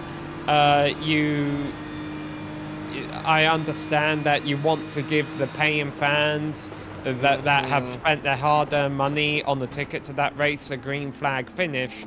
But at the end of the day, when you're leaving it up to race direction to determine whether a race is going to finish under green or under a red flag or under safety car period, you get the moments where you get fan bases on two different sides of an issue, and I may be referring to a particular moment at 20. We have a great battle going on track here, and I'm kind of ranting about a recent issue that has arisen in motor racing. But hey, this is what happens in endurance races. We normally end up going on tangents about the state of motor racing. And Joey, you've been humming in agreement with a couple of things I've said there. So what are your views on it all? No, I think everything that you said is spot on. I think when we compare real-world motorsports and iRacing, what we have going on here, we do have to draw a line. There is a difference. And in real-world motorsports, I agree with you. You got to be able to finish a race out. You can't have race control physically putting their hands into it to create a product that they want out of it. You know, I think that's... I guess you could call it race manipulation, but it's on the race control side, so it's more like, oh, well, we're just trying to provide the fans and everybody the experience that they want, like you mentioned. And then there's the other side of it, too. In iRacing, I think it should be adopted more with safety cars because we don't have track cleanups. We don't have to worry about fixing the racetrack or cleaning up oil spills. It's pretty much stop the race, go one lap, we can fire it right back up again, and that provides those restart opportunities. We don't need a restart right now to find action out here on the racetrack. We've got this nice little battle for third in class going on in LMP2. Not too far behind the race leaders. As a matter of fact, you can see on time and scoring there, 6 seconds covering the top 5 cars in LMP2 right now. There's Wayne Bork behind the wheel of a number 089 and behind the wheel of the 18. Oh, sorry, did someone just come into the pits there, actually? Looks like, I mean, the LMP2 cars are kind of in the middle of their pit stop cycles, as well as our LMDH cars. But this battle for what is 4th place on the racetrack, actually 3rd place on the racetrack, Wayne Bork in the 089 chasing Reinhard Heibel in that Lance Stroll Future World Champion. I love some of the names that are being played out here. And here's Wayne Bork. He's finally going to pull out drivers right down the first part of the Mulsanne, going to the chicane. And now it's just a braking duel. Who goes later on the brakes? But Wayne has the line advantage. And as you see, easily gets by before the brake zone. For some reason, number 38 isn't appearing on the timing island there in LMP2, but I believe he's still leading that class. Oh, no. Yeah, I believe because they came in, I believe they served their penalty. I'm looking at their box time. Yeah, that's 1 minute, right. 31 seconds. Okay, so what's happened here is one of my timing screens is frozen. It happens, you know. I've been there myself. But trust me, hey, in your words, we still got 4.5 hours to figure it out. Yep. Okay. So that is 4th position here. I was the one who was confused. So yeah, the 38 actually. Now that I've got my timing and scoring working again, I can confirm. Well, I think about a minute back of a leader. Here we go. some side-by-side action down into Indianapolis. Gotta make sure you don't bang on each other's fenders here into the hard-braking zone. These two drivers giving each other plenty of room through Arnage now. The tight right-hander, bit of a crossover move maybe. But no, looks like the 55 is going to come out on top. Much cleaner than the move we saw them do down into Mulsanne earlier. Do you remember George Abitable? We've been riding along and following this battle while we've been babbling, right?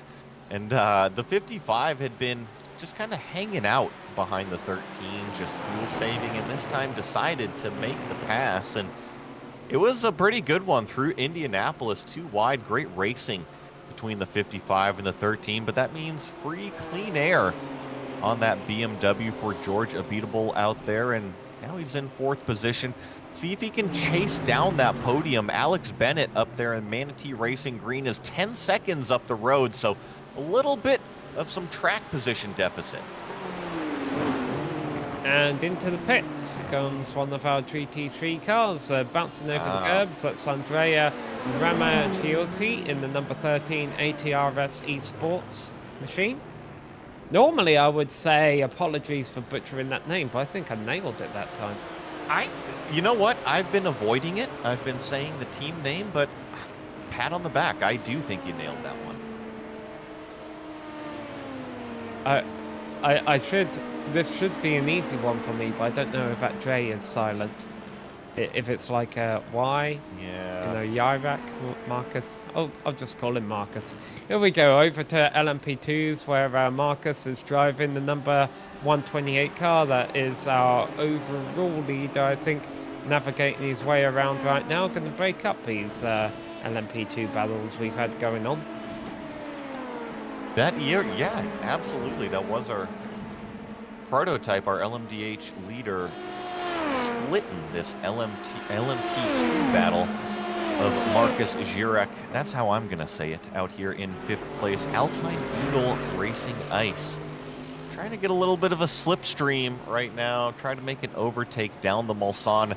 I would love to go and race this racetrack, and I would love to race it without the chicanes. Just like, put a microwave in my car, let me cook a Hot Pocket down the Mulsanne, and I'd be a happy man.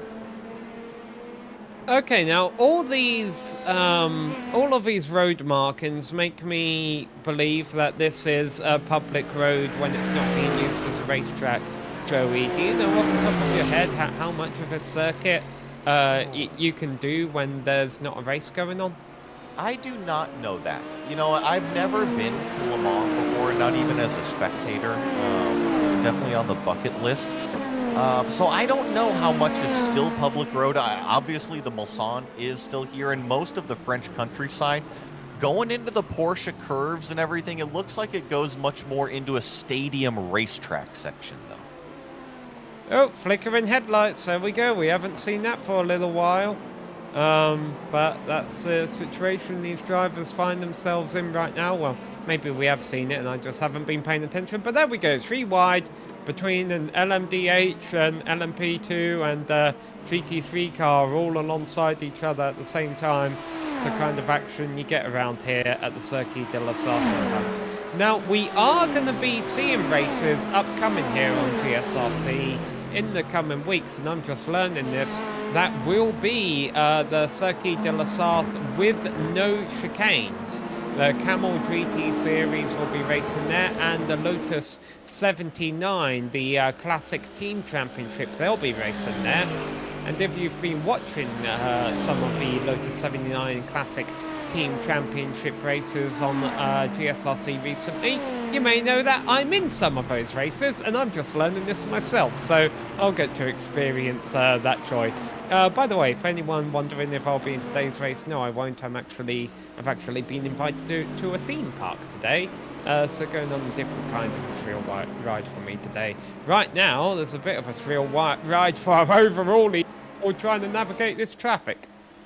Yeah, splitting everything up. He's actually coming up on our GT3 leaders as well. Got LMP2 cars they're navigating, but right on board with our overall leader, Jaden Munoz, here in the Hydro race. Geodesic Racing, number 9. Look at the acceleration of these cars. I was noticing down the Mulsanne by himself, he was topping out at almost 195 miles an hour. Noticed a lot of GT cars were heading into the pits there. It's been 12 laps since most of them came into the pits last. That seems to be about as far as fuel can go on the GT cars, so a lot of them in the pits. All of the prototypes out there on track still got a bit of time until we see them back in for service. And talking about that old Mulsanne, Sam, first of all, I do recognize you out there because I love calling the Lotus 79s for GSRC, and I get to do those camel shows every now and then, but those Lotus 79s are so cool. I wasn't really ever into them that much before getting to call that Sunday Grand Prix series, and the drivers that partake in those races, plus the historic classic layouts, they're incredibly capable, and it's some of the best racing that I see on iRacing every week. So, there's about an hour before our broadcast started here, I started up a computer and loaded a test session with one of the GT cars here at the Circuit de la Sarthe to just get my computer warmed up and know I didn't have any issues. And I basically did a lap around this track in one of the GT cars, but the problem was I had to recalibrate my steering wheel. Something, I guess Logitech had installed an update overnight or something, so I had to update. I don't know how it all works. Anyway, long story short, I had to do a lap to make sure my wheel was still working right. And it was so smooth in the GT car around here, and I'm like, man, these things are a pleasure to drive. This isn't what I'm used to. And then I realized, hold on, if my wheel calibrated, I have custom controls for the Lotus 79 car. I need to get into that car and make sure those buttons are still working. So then I loaded the session up with the Lotus 79 here at the Circuit de la Sarthe and recalibrated the wheel with those controls.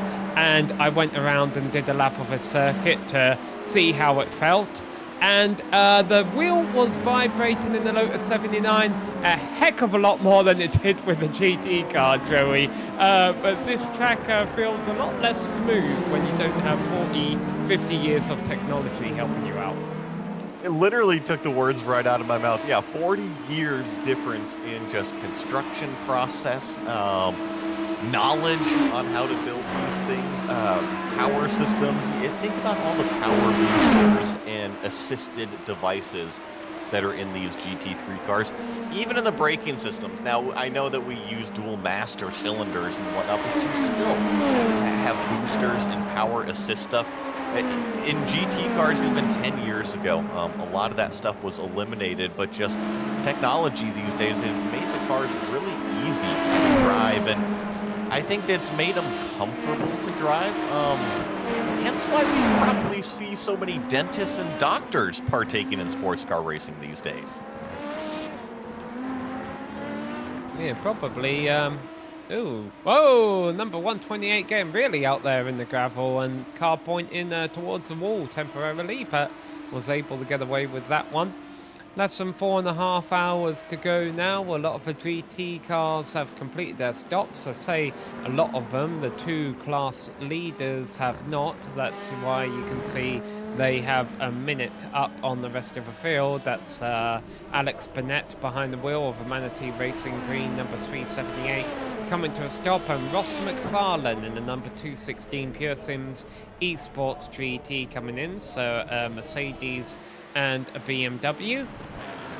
Is Nicholas Heidi now behind the wheel of a number 247 Frickendale Express car. So let's actually keep an eye on this and see how this all shakes up as this round of pit stops gets completed for the GT cars.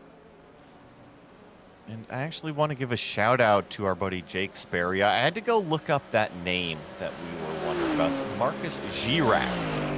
Jake has put together this wonderful name pronunciation chart that I should have been looking at this whole time. So I apologize to Marcus, but it's Marcus Girac out there in that number 128 that we were following earlier. Yeah, I did see. Oh, here we go. Nice little race coming off of pit road. Looks like the orange car's going to end up on top there. So the Frickendale Express machine continues to lead from Manatee Racing Green. Let's see how quickly that changes though. So I believe we've got a situation here now where it is BMW, Mercedes.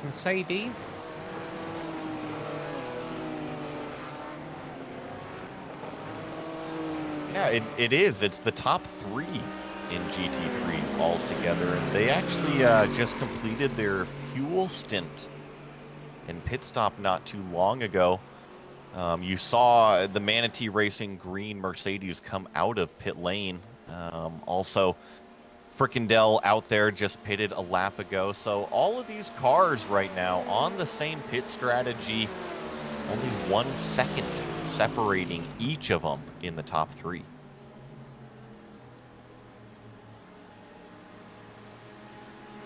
Oh, does the 64 run into more trouble? We'll try and find out for you on that. We saw them having a black flag and a bit of damage on their car earlier. I just noticed something, Joey, and this might be one of those instances where iRacing doesn't always tell the full story. You know, drivers, a lot of them compete in a lot of league races and hosted races, but maybe not official series. But here we are in the top of 11 splits, or however many we got going on right now. And the number 55 Legend Track esports driver, George Abitol, is not a driver with an A-class license and an I rating of 7,000. He is a driver with an I rating of 1,600 and a rookie license. And he's out here running 4th in class at the back of a shop right there. So, the interesting thing with iRacing, you can do these league races and have an incredible, call it stat sheet. Be a very respectful racer, a very fast racer, know exactly what you're doing, but have a very low I rating because you don't participate in official races. And if you don't participate in the official races, you simply don't build your license up. You don't build that I rating up. So I think in the case of the 55, George, that is exactly what we're seeing. Incredible pace, great skill level. However, he probably just doesn't partake in the official races. He's all about the league races where it's more personal. You get to know your competitors that you're racing every week, and it looks like he just prefers a little bit more of that atmosphere. It's like how I play chess, and I'm the greatest chess player on earth, but no one knows it because I don't play it professionally. You know, I don't have a chance to pad my elo. I do have a chance to pad my ego, and I'm probably not half as good as I think I am. Trust me, my I rating is down there in the 1600s as well. I like to think very highly of myself as a racing car driver, but I don't think it's representative. You do put me in the sim, I find myself off track quite often. Speaking of off track, a little bit of dust being kicked up there by our 2 GT leaders. So here we are, 1 lap after they were racing each other on pit exit, and now they're racing each other on the racetrack. The green machine there, the number 378 Manatee Racing Green machine, being driven by Alex Burnett, right on the back of a Frickendale Express orange car. Nicholas Heidi behind the wheel. BMW versus Mercedes, orange versus green. Frickendale versus Manatee, but right now as they go through the curves, no change in order, but let's see how badly Alex Burnett wants this lead, because I'm sure he's in position without any prototype traffic coming through and mixing things up to potentially take this lead away down the Moss End Straight with help of a slipstream. How intense are things about to get? Like the Mercedes is going to try to make this overtake. You see the BMW go to the far right side of the road. However, the Mercedes just keeps his foot down, powers right on by. I'm looking 175, 176 miles an hour before before they jump on the brakes for the first chicane in this Mulsanne straightaway. Now I'm curious, does Fricadel Express come back in the BMW with Nicholas Hyde at the wheel, or is he content to now follow Manatee Racing? And also, if he does drop back, which it doesn't look like he intends on doing right now, he's got to be careful about the fact that there's a third car in this train, the number 120 there of Giacomo Maggia back there in third. Right now, green continues to lead orange. We've got a couple more passing opportunities here. Down into Mulsanne and then down into Indianapolis. And I think it's a bit too early in the race for these guys to do anything too freaky through the curves. While they're racing for the class lead, it's not like they've got any ground to make up to anyone.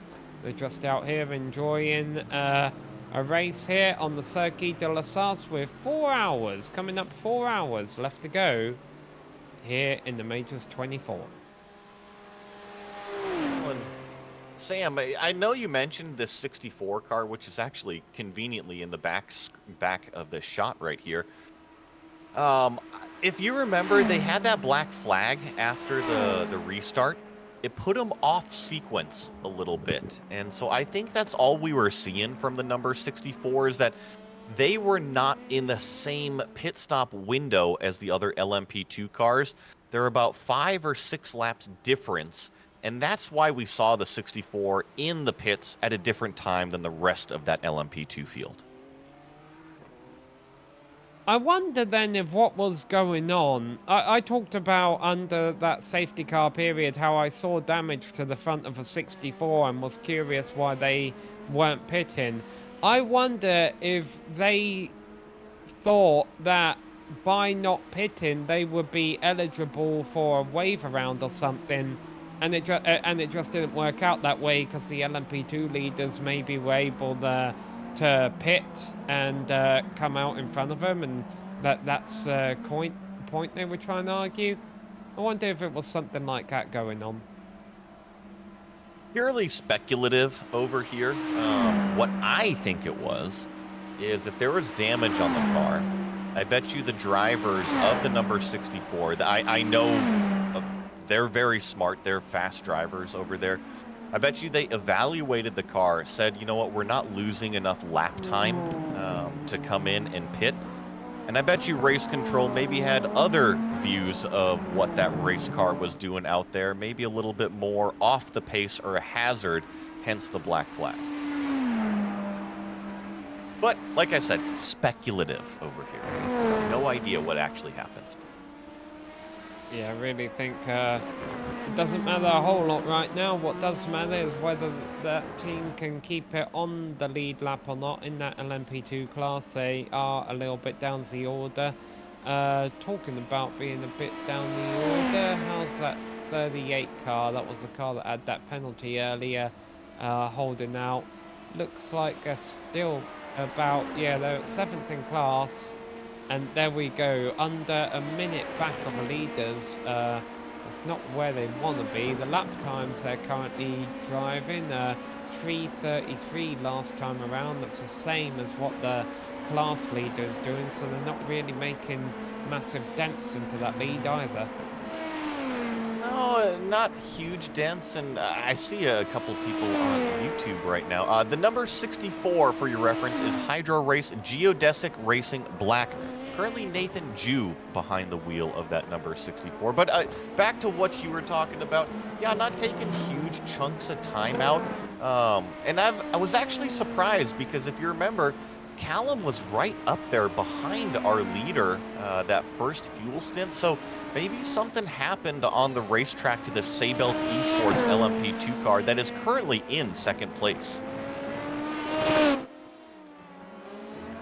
There's still less than 5 seconds back of Brabham, so plenty of time left to make something happen. Once again, a nice little shot we cut to there is showing you just how much marbles are off a racing line. So here it is, Matt Emery behind the wheel.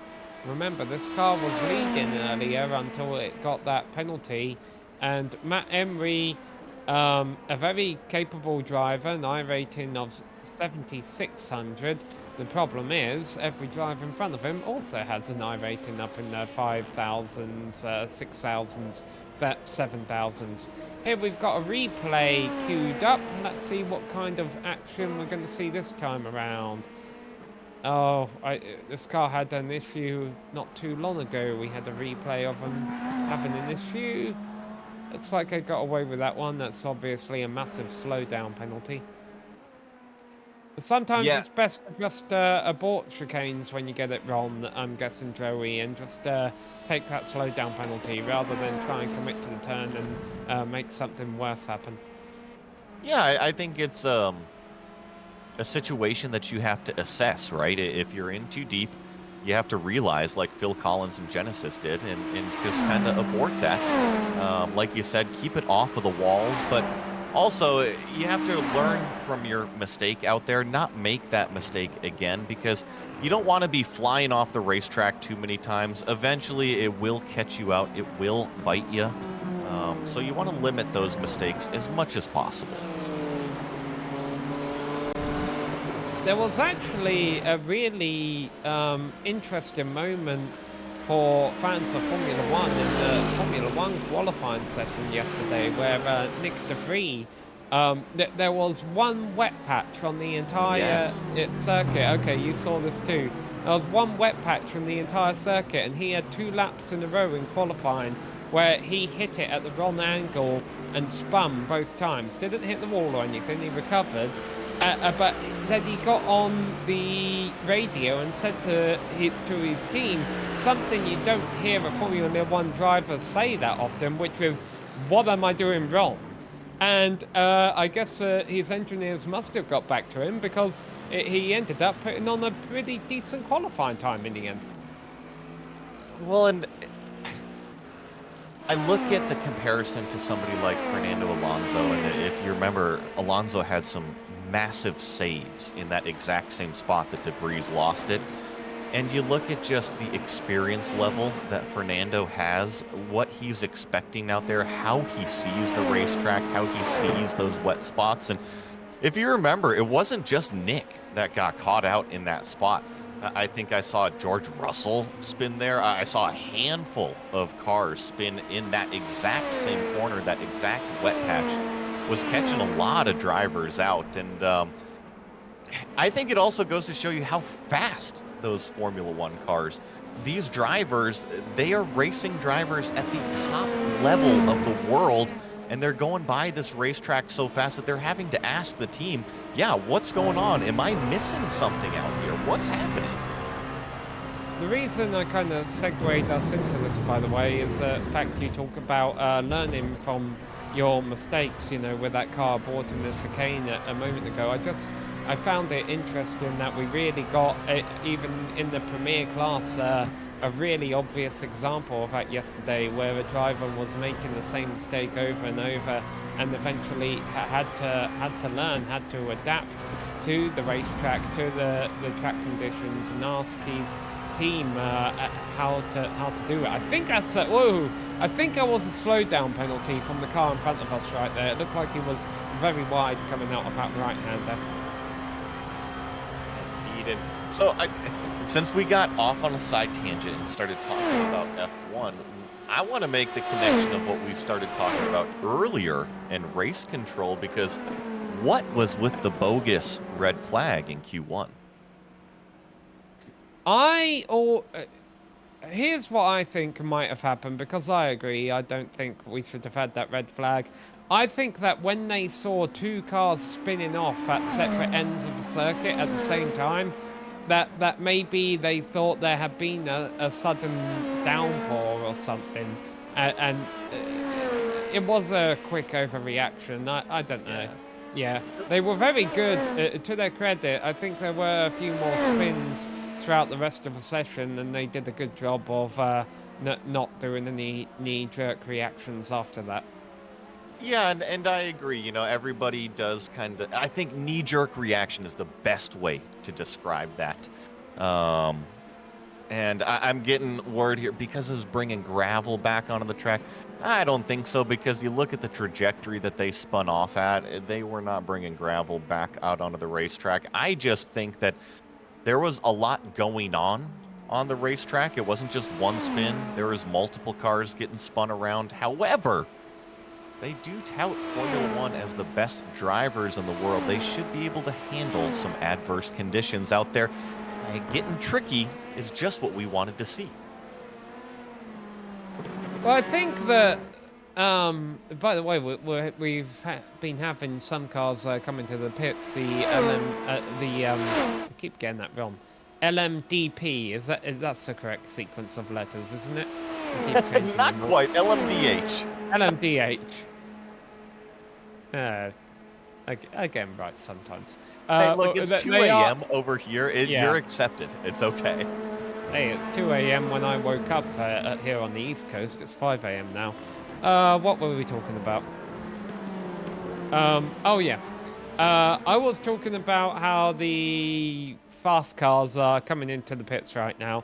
But the other thing I wanted to mention was how I think Formula One is so fast nowadays. They're in a unique circumstance where they have to be overly cautious because the drivers are actually going faster than they can think, almost.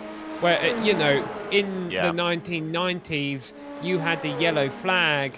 The Formula One cars were as fast as a sports car is now. You know, they come up to the scene of an incident. Yes, they're going fast. They're racing. They're doing truly superhero, Superman performances out there.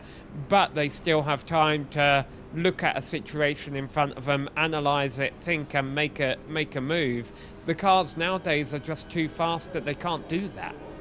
I agree, and we could definitely sit here and armchair quarterback the safety, and there is a lot of factors that go on into race control, and to lead to that point, you look at a lot of these circuits, like street circuits like Jeddah and whatnot, and you couple it with the speeds that these F1 cars do. Yeah, there's a lot of very tense moments out there of what could potentially happen just around some of these high-speed corners, as the racing action that's happening on the racetrack right now is actually in pit lane. All those LMP2 cars, you're seeing their fuel pit stop cycle open up. Yeah, and you see Veloce takes the class, well, doesn't take the class lead again, but second in class. But the big but here is they still need to make their pit stop on this cycle. So even though they're back up in second in class right now, they'll be back down to seventh here in a couple of minutes. They got off sequence. Well, they got the black flag. Yes, that's exactly how they got off sequence. Yep. Well, I'm not really sure it's as much as they're off sequence as much as it is that they lost a minute from the black flag. Yep, you're right. I was phrasing that wrong. It's okay, it's 2 a.m. where you are now, you're to be excused. I've been up since 5:30 because I covered that Lotus 49 show this morning. Well, see, things work out okay for me here, right? On the East Coast. I get up at 2 a.m. to do this broadcast. My shift ends here in about an hour's time, actually, at 6 a.m. Eastern time. I've got 3 hours then to have breakfast and whatever before Formula One's on. And, you know, I'll go about my day and probably have a nap during the day. What are you going to be doing? Because Formula One's going to be starting at 6 a.m. your time. How are you going to sleep doing that? Okay, so here we go. We're going to be getting off of this shift at 3 a.m., right? I'm going to go take a little bit of a nap. I got to log back on to cover the Lotus 79 show tomorrow that starts at 7:30 a.m. And then after that, I'll get to watch F1 from the DVR. Oh, okay, DVR, that's smart. I know, but guys, like, come on, I gotta get some sleep. A director, I don't think, fully agrees with that. Alright, well, you know what? Our director is in a totally different time zone right now. So if Daniel wants to pitch in, he can pitch in, but he's on a different continent altogether. All right, back to the racing action. We are approaching the 4-hour left to go mark. So let's go through our 3 classes here and give stop ad-libbing here and actually give our viewers what they came here for, which is the race order and the state of affairs in the fast class. I'm just going to keep calling it so that I don't keep getting the letters wrong. I should probably write it down somewhere. LMDH, thank you, Director. It is the number 9 car leading over 30 seconds now over the 161 machine, and actually that gap is increasing quite significantly over the Gericke Motorsport Klasmo number 161 machine, currently being driven by Philip Kraft. There's only one car 1 lap down, so that is 3rd in class, and that is the number 112 Fiercely Forward Yellow machine being driven by Aidan Young. They would love to hope that some pit stop strategy goes their way, I'm sure, and that they end up back on the lead lap. If not, they are still sitting there in the podium position. How are LMP2s looking, Joey?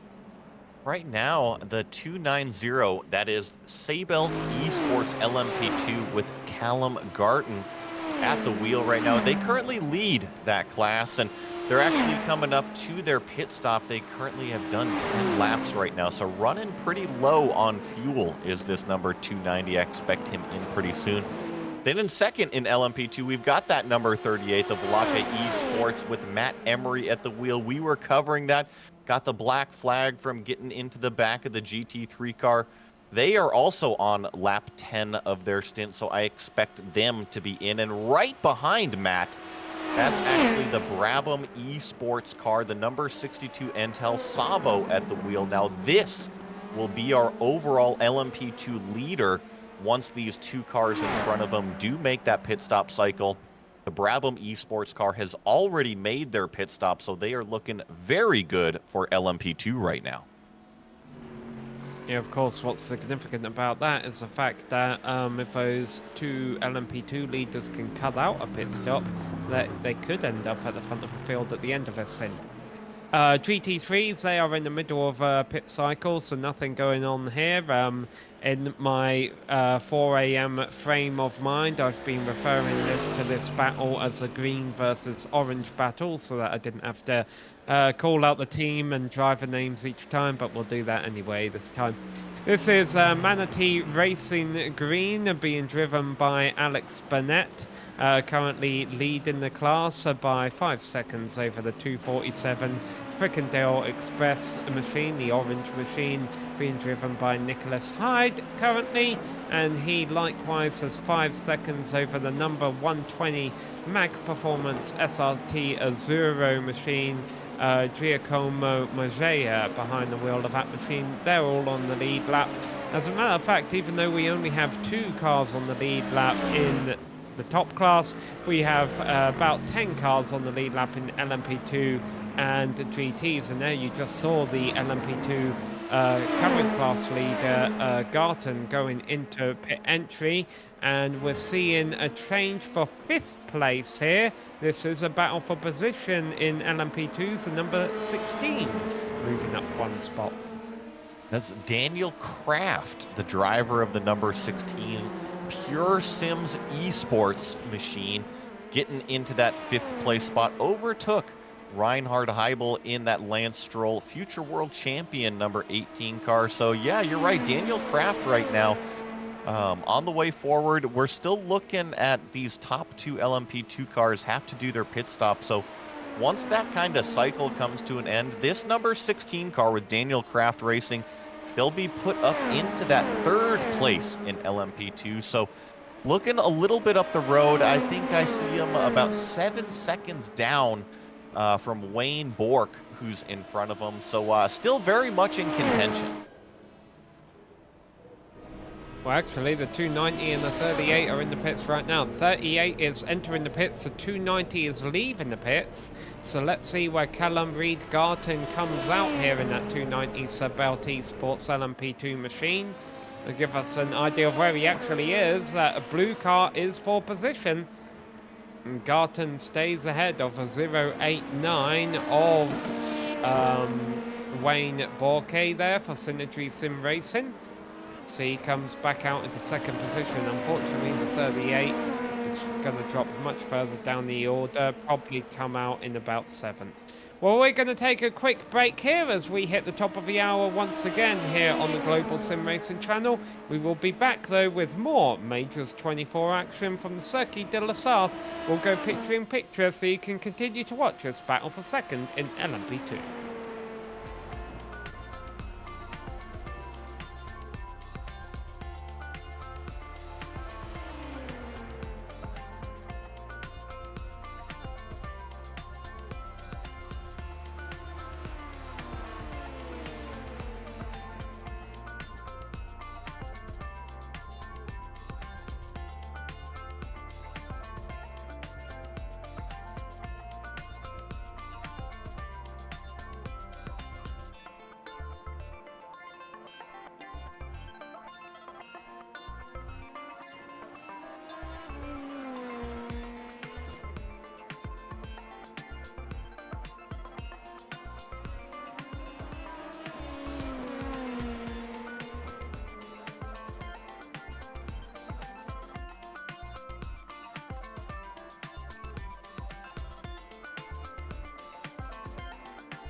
Less than 4 hours of racing action remain here at the Circuit de la Sarthe for Majors 24 action here.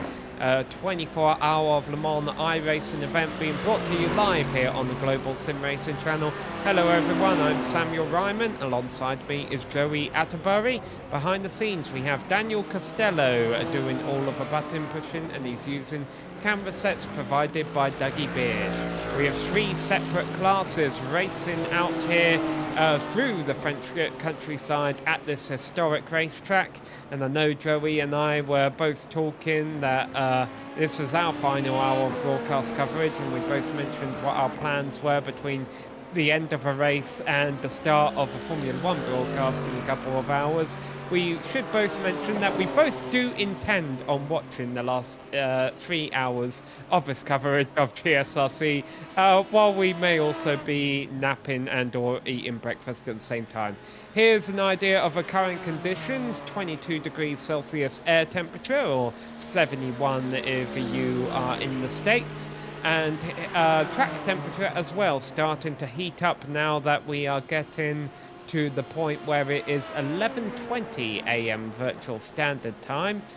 And other than that, conditions looking quite good, and we've had some great racing action out here throughout the race, especially since the safety car period from about an hour and a half ago. And we have some action though that hasn't been as good. Let's bring up a replay here of an incident that happened a moment ago. We're keeping an eye on the GT battle for 5th and 6th here, but it looks like they're content to run one behind the other. Yeah, here we go. Here we are pulling up a replay. The 223 LMP2 getting a little bit of grass, going for a spin, getting in the gravel. Fortunately, iRacing gravel is very easy to drive out of. I have a feeling, Joey, that from your professional racing career, you've met a couple of gravel traps that probably aren't as friendly. Yes, I've gotten stuck in the gravel once or twice. Thankfully, not too many times out there, but yeah, in iRacing, you just kind of drop it into whatever gear you need to drive right on out of that thing. But the battle we're watching on the racetrack is that GT battle for what is 4th place position. Ross McFarlane here in the 216 Pure Sims Esports GT machine. He is in 5th place in this white BMW, chasing down George Abitbol in the Legend Track Esports number 55. That's the black and orange BMW right there in front of him. And this battle has been going on for quite some time. It seems like the number 55 always has a car either in front of him or behind him. Can't really tie or catch a break to just kind of take a breath out there. By the way, Joey, it wasn't criticism or critique of your driving performance that I said I'm sure you've ended up in the gravel a couple of times. I think it's just something that comes with the job. That being said, I need to ask, have you ever pulled up at the wrong pit crew? Have you ever flipped a car over? And I can't think of another good question right now. No, haven't pulled up to the wrong pit crew before. Haven't rolled a car, been on fire a few times. Fire is always probably the biggest scare factor. But yeah, I haven't rolled a car over. I've had a teammate roll his car over mine while we're both in the tire wall, if that counts. Okay, yeah, I think that can count. Yeah. Oh, we got another replay. Something else interesting happened. Oh, the same car here, the number 223, another spin. And I'm sure this has happened to you a lot, Joey. Oh boy, almost an unsafe rejoin there. Happened to you, it happens to us on virtual racing a lot. We got trouble. Drives in the wall.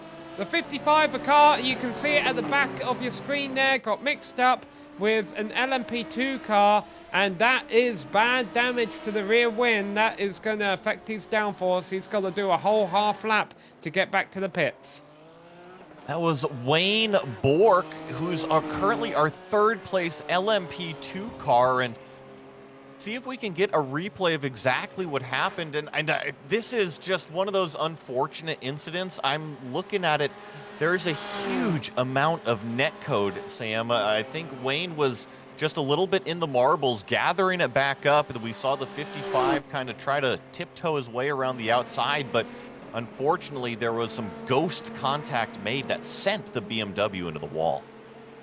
Yeah, that's what I saw from my screen as well. It definitely looked like there was a netcode there. For those of you who might be unfamiliar with netcode, it's basically where, you know, we're all racing. Well, there's the LMP2 overshooting a turn, getting in the marbles, losing control. I almost wonder, though, sometimes you've got to ask a question. If there wasn't netcode, from my angle, it's kind of hard to see from this angle, but from my angle, there was a bit of netcode. But I almost wonder, Joey, if George Abertall, when the LMP2 overshot the turn and he went back in front, he could have given him a bit more room. I feel that even if there wasn't netcode, there might have been contact there anyway. So there's always two sides to a story, right? I think the LMP2 probably could have been more patient in that section of the racetrack. Like, did you need to get by right then that corner, or could you wait 100 yards later and get by in the acceleration zone? And watch, this is exactly what's going to happen. See if we can look at this netcode. Is there any actual contact between these two cars? And it looks like the BMW starts spinning initially, and then maybe there's some contact, but you're right. If the netcode wasn't there, maybe still contact, maybe about 10 yards further down the racetrack. It might have been inevitable. Yeah, that's what I'm thinking. I think they were kind of on a collision course, but I definitely understand what you were saying as well. That did seem a bit of an ambitious move that went wrong for the LMP2 car. That being said, the number 89 LMP2 has lost out a couple of seconds to the 290, so he's probably trying to compensate for that and remain in the battle for second, and maybe even the battle for the eventual and overall win in the LMP2 class. I agree with you. But let's look back at a tale of the number 38, Veloce Esports. Remember, they were leading the class, or at least one of the leaders of the class got into the back of a GT3 car, caused them to go into the wall, and they got a penalty from that. So what is going to happen to that 089 Synergy SimRacing 89 car of Wayne Bork? Are they also going to see the same fate? Do you think they are? Because honestly, if I was in race control, I would say, yeah, that wasn't a smart move by the 89, but they didn't cause a collision. I have a feeling that's a racing deal, to be honest. And look at that, the 55 stays out there, so the damage not as bad as feared. And okay, so I agree with you. If I'm in race control, yes, it's a racing incident. However, it is still up to the teams to kind of, I guess, argue their case. And if the 55 argues a case enough, I mean, it's up to race control to make that decision.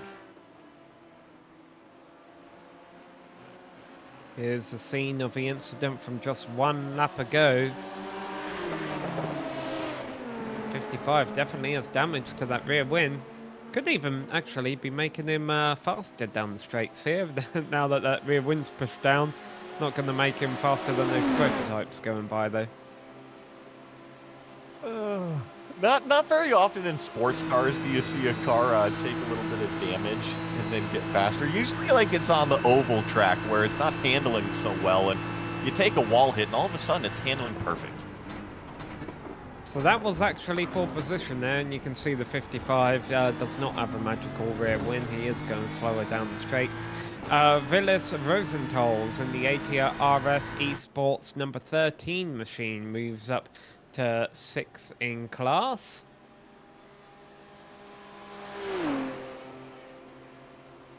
A lot of traffic there down the Mulsanne Straight right now. We'll have to keep an eye on this area of the circuit, see if any of these guys have any fun traffic headaches.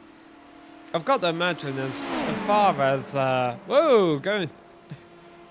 I'll tell you what I was about to say in just a moment there, because yeah, we had all three classes alongside each other.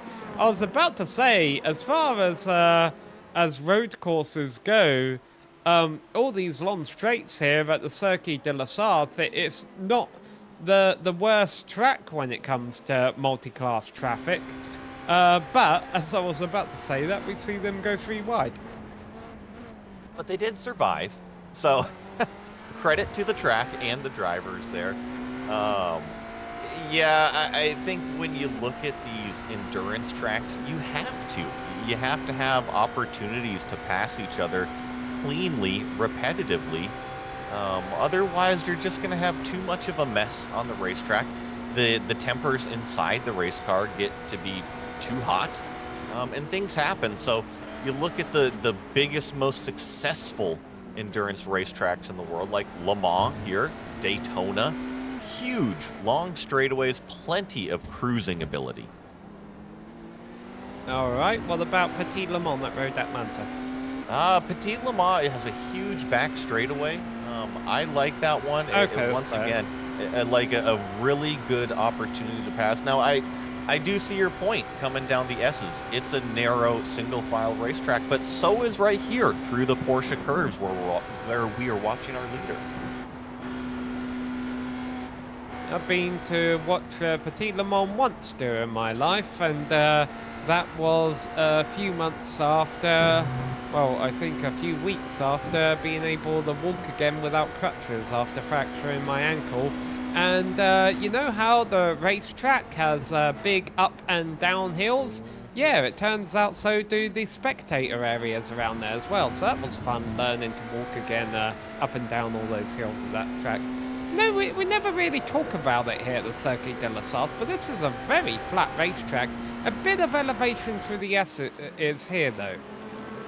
And you're right, that's really about it. Not too much elevation. Once you get out onto the Mulsanne, it's pretty flat. You see a little bit of a downhill section here, and you actually get a little bit of banking, a little bit of camber into some of these corners through here. But you're right, this is about as hilly as it gets here at Le Mans. Well, let's talk about a team out there exploding onto the scene. TNT Racing, the number 59 car. I think that's one of the highest placed cars out there. Competitive cars that we haven't really given a shout out to today. Benjamin Lindsay is currently out there, 7th in class in that number 59 machine. Definitely still in contention if things fall their way here in the closing moments. Running all out on their own right now, which I'm guessing can be a good thing and it can be a bad thing in motor racing. It can be a good thing because you can just click off lap times and try and make up some ground in clean air. It can be a bad thing though, Joey, because I've got to imagine when you're this deep into a race, it kind of starts to become boring and you can let your guard down and very easily make a mistake. Well, yes. And couple that with not having the tow from a car in front of you, you might not be able to maximize your fuel savings or lap times. So yeah, there's quite a few negatives of running by yourself. I would say the only good way to run by yourself is if you're running away out front in the lead. That's a good position to be running away in by yourself. But in the case of Benjamin Lindsay here in this TNT Racing, I'm looking, he's about 15 seconds back from that number 38 Veloce Esports car. So not quite out of it, but yeah, you're right. A little bit lonely. Ooh, close call with the number 55 is trying to get by through Mulsanne corner, but was trying to do it on the outside there. I'm not sure if the 55 knew he was there. I think he did. I think he just expected him to go to the other direction. That would have almost been 2 times within 5 minutes that the 55 would have had a collision with an LMP car going by them. So reset the clock on days without incidents for the 55. Well, I guess we don't have to reset that clock. He was able to escape without an incident. But again, to the credit of that 55 team, they've been involved in a lot of action and highlights throughout our portion of the broadcast here, but they're still hanging in there. They're still 5th in class. The damage doesn't seem to be as bad as it feared. So, you know, if there is a late safety car period, if their pit crew is able to get that rear wing straightened out on its next pit stop, they could definitely still be in contention up here at the top of a top split here in the Majors 24. And to talk about that number 55 just a little bit more while we still are watching Benjamin Lindsay on screen, we commented he stayed out on the racetrack even though they had damage on the race car. He's turning about maybe 2 seconds slower per lap, but the reason why they did that, look at this. Our GT3 pit window is now open, so they only had to survive another 3 or 4 laps. Now they're going to come in, put a full tank of fuel on, put fresh tires on, and get all the damage fixed all in one fell swoop. Maybe even make some adjustments to their car setup, maybe to help them out here. Obviously, this is all open setup, and a lot of these major setups you can actually get yourself. Be sure to check out the Majors Garage. That is home of free baseline setups. You can get help from any of the garage coaches 24/7. You can sign up now for awesome, affordable monthly subscriptions, telemetry, coaching, and more by simply clicking on our link in the description below. And if you use our special discount code MajorsGSRC, you'll get 10% off.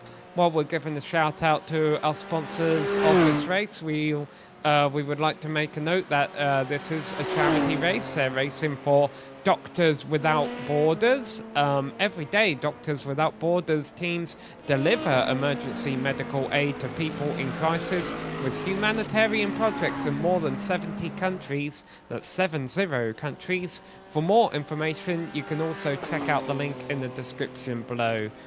We would like to thank all of our competitors and everyone involved for putting on such a great show. As we mentioned, we've mentioned a couple of times during this our portion of the broadcast here, Joey, that the safety car periods, it takes a lot of management to be able to run those effectively and as efficiently and as quickly as they do. But the whole league as a whole, with multiple splits going on, you know, points championships, there's a lot of organisation, and well done by everyone involved on putting an event like this on. What did I see here when we were logging on? I think I saw 10 different splits going on for this, which it's amazing. Think about how many competitors you got lined up to have 10 different splits. And even in top split here, it looked like we had 56 cars take the green flag at one point. So you're right. Between the organization of what you see on track, plus the organization of what you see off track, event prep, being able to execute everything properly, yeah, like you say, hats off to them. Very good job. Sorry, I got my mouse selected on the wrong button there, so I wasn't able to cue my mic back up. I just found out we're about to have a record low for June 5th in the state of Florida tomorrow, and I think it's going to be 70 degrees Fahrenheit, which is about 20 degrees Celsius. A record low for June 5th. That still seems pretty high, but hey, I'll take it. Give the air conditioner a bit of a break. Alright, what we got going on here? Is this a battle for position? No, it is not. That's, oh, it's a 55. The 55 just came in for their stop, didn't they? So they're actually a lap down now. These are cars they were racing not too long ago, so even though they're able to continue with that rear wing damage, unfortunately, it might have, oh, no, wait, maybe it was for position. I apologize. Okay, how many times have I misread my timing screens today, Joey? I think that's the third. Well, I mean, how many numbers is your clock holding up right now? It depends which clock you're talking about. I mean, it is an early morning for both of us right now. We've had long days commentating, so trust me, I am not pointing fingers one bit at any missed calls or timing and scoring locking up on us, because it has done that to us tonight as well. So anyway, this was a battle for position, and the 55 has lost out. I think they did make a pit stop not too long ago, but still carrying the damage out there on the rear wing of that 55 machine.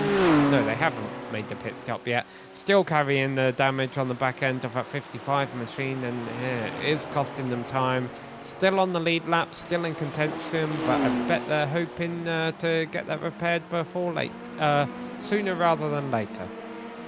And looking, they were able to take that stop, but I agree with you. They didn't really fix too much of the damage. Now, I believe iRacing allows you to fix some damage while the car is being serviced in pit lane. So I think the number 55, I'm looking at the box time, which is about 41 seconds. That puts them right on par with the other GT3 class cars. I think they probably fixed what they could when they were stopped in the stall, and will probably keep doing that the remaining 3.5 hours. I love what we could have shaping up for us in LMP2 and GT3 in the closing few hours if we do get a safety car later on, because there's still a decent 10 cars or so on the lead lap in both of those classes. As for our top class, number 112, fiercely forward, the yellow machine, still being shown a lap down, isn't really making many inroads to get back on that lead lap right now, but still in a nice solid podium position. Obviously their hopes kind of depend on the two leaders tangling in that class, which they almost did earlier. They were fighting each other for that top position earlier. They were. Yeah, you're right. The two leaders were in a heated battle, but a little bit spread out now. And you're right. The LMP2 fight, I think, is really where it is at. Yeah. What's happened to P2 and P3 and LMP2? They're doing their pit stop cycle. They're in their stops. Okay, that's what's going on. I'm keeping an eye on it, and the car that I think is kind of pulling away right now in LMP2 is the 290. That is the Sabelt Esports LMP2 of Callum Garton at the wheel right now. The reason why I say that, he's been hanging out in second place, 3 or 4 seconds back, and you think, all right, that's not pulling away. But he's 2 laps ahead of the rest of the LMP2 field in terms of fuel save. I bet you he's going to stretch that out even more this stint. They're looking to potentially cut off even a whole pit stop by the end of this.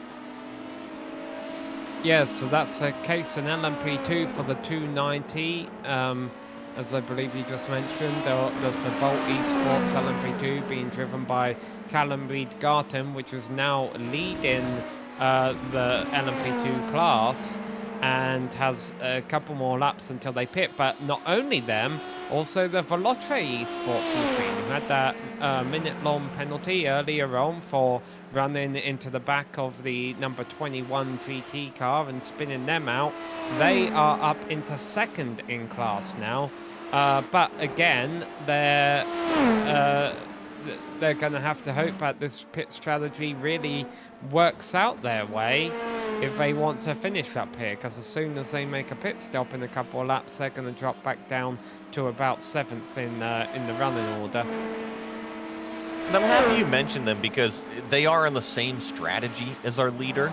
However, that number 38 is 55 seconds behind our leader, so almost a full minute behind. And the number 62, which we have on screen, the Brabham Esports entry, they are right behind Veloce Esports. So really, if I'm looking at the big picture of the race, yes, the 38 is technically on a strategy that's stretching them further on fuel. However, their track position is pretty far back right now. They're kind of hanging on barely right now to that strategy.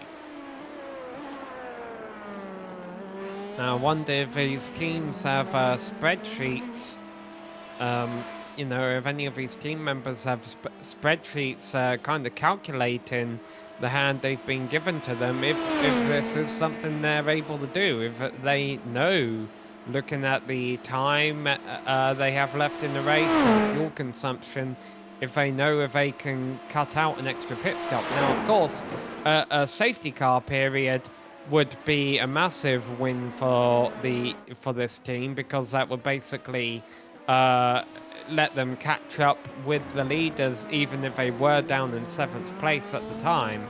But they've got to start looking at the math of it all and work out if they can cut out a pit stop using this going long strategy.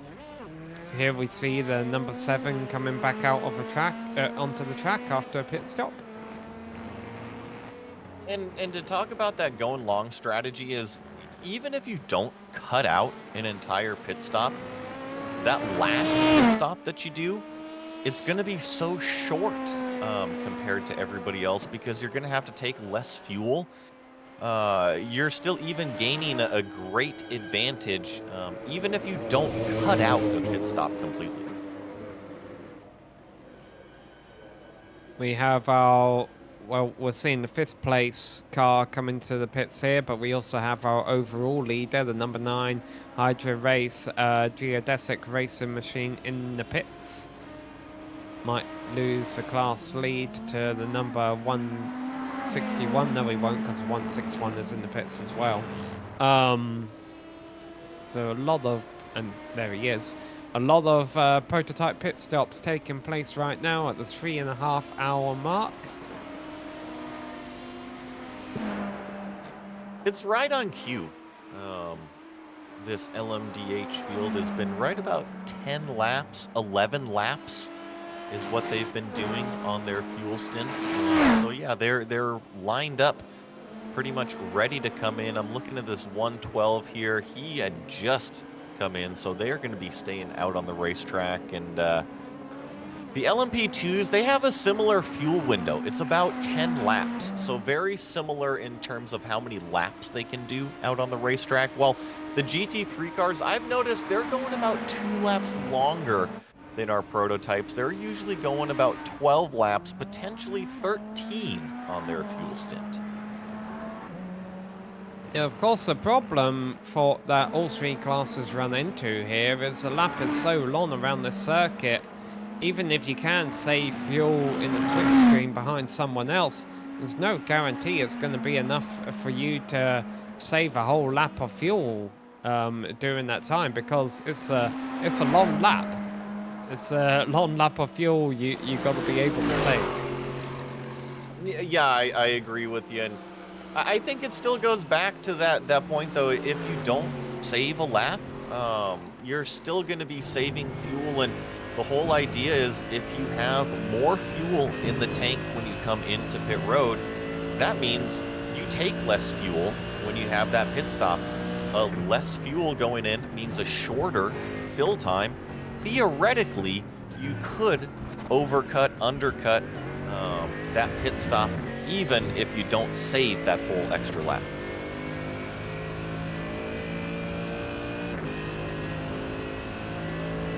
So the 120 is chasing a 216 on the track here. This is for 3rd position in the GT class, as I believe one of these cars in front of us is a lapped machine.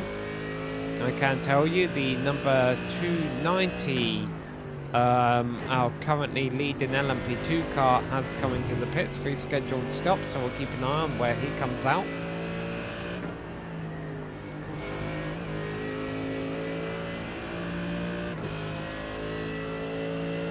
This is a pretty good that blue car. battle. Yeah, I just wanted to confirm that blue car pulling over on the side there. They've been tailgating him through that section. That is a lapped car. That's why he's letting them back by now. But this is a battle for 3rd and 4th.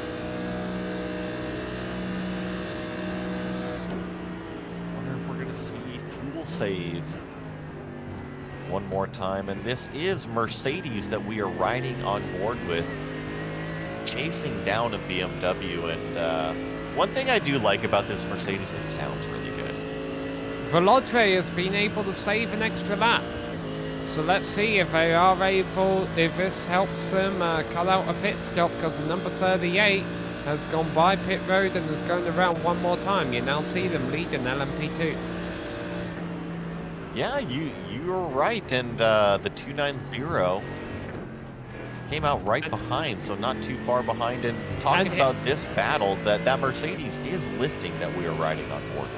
And the 290 has came out ahead of a 62. So, whatever strategy is on, it looks like the 290 seems to be in control of the field right now. The Sabalt Esports LMP2 team is ahead of Brabham Esports. Not only are they stretching that fuel window, but apparently the pace is very good. You're right, Callum Garton, once that 38 Veloce Esports pits, which I assume this lap, they're going to be coming in. And actually, I'm hearing, do we have damage on the 62? Maybe on the right rear? Is that what I'm seeing? Try and get a better view of it. Hearing that might be the case, though. Yeah, I think it's from the right rear, Sam. I'm looking at the back of the car, and it seems like the back of the diffuser, as well as the back right rear fender and bodywork, seems to have some damage on it. Yep, that's definitely damaged. Now, I've got to admit, though, I think I saw that earlier.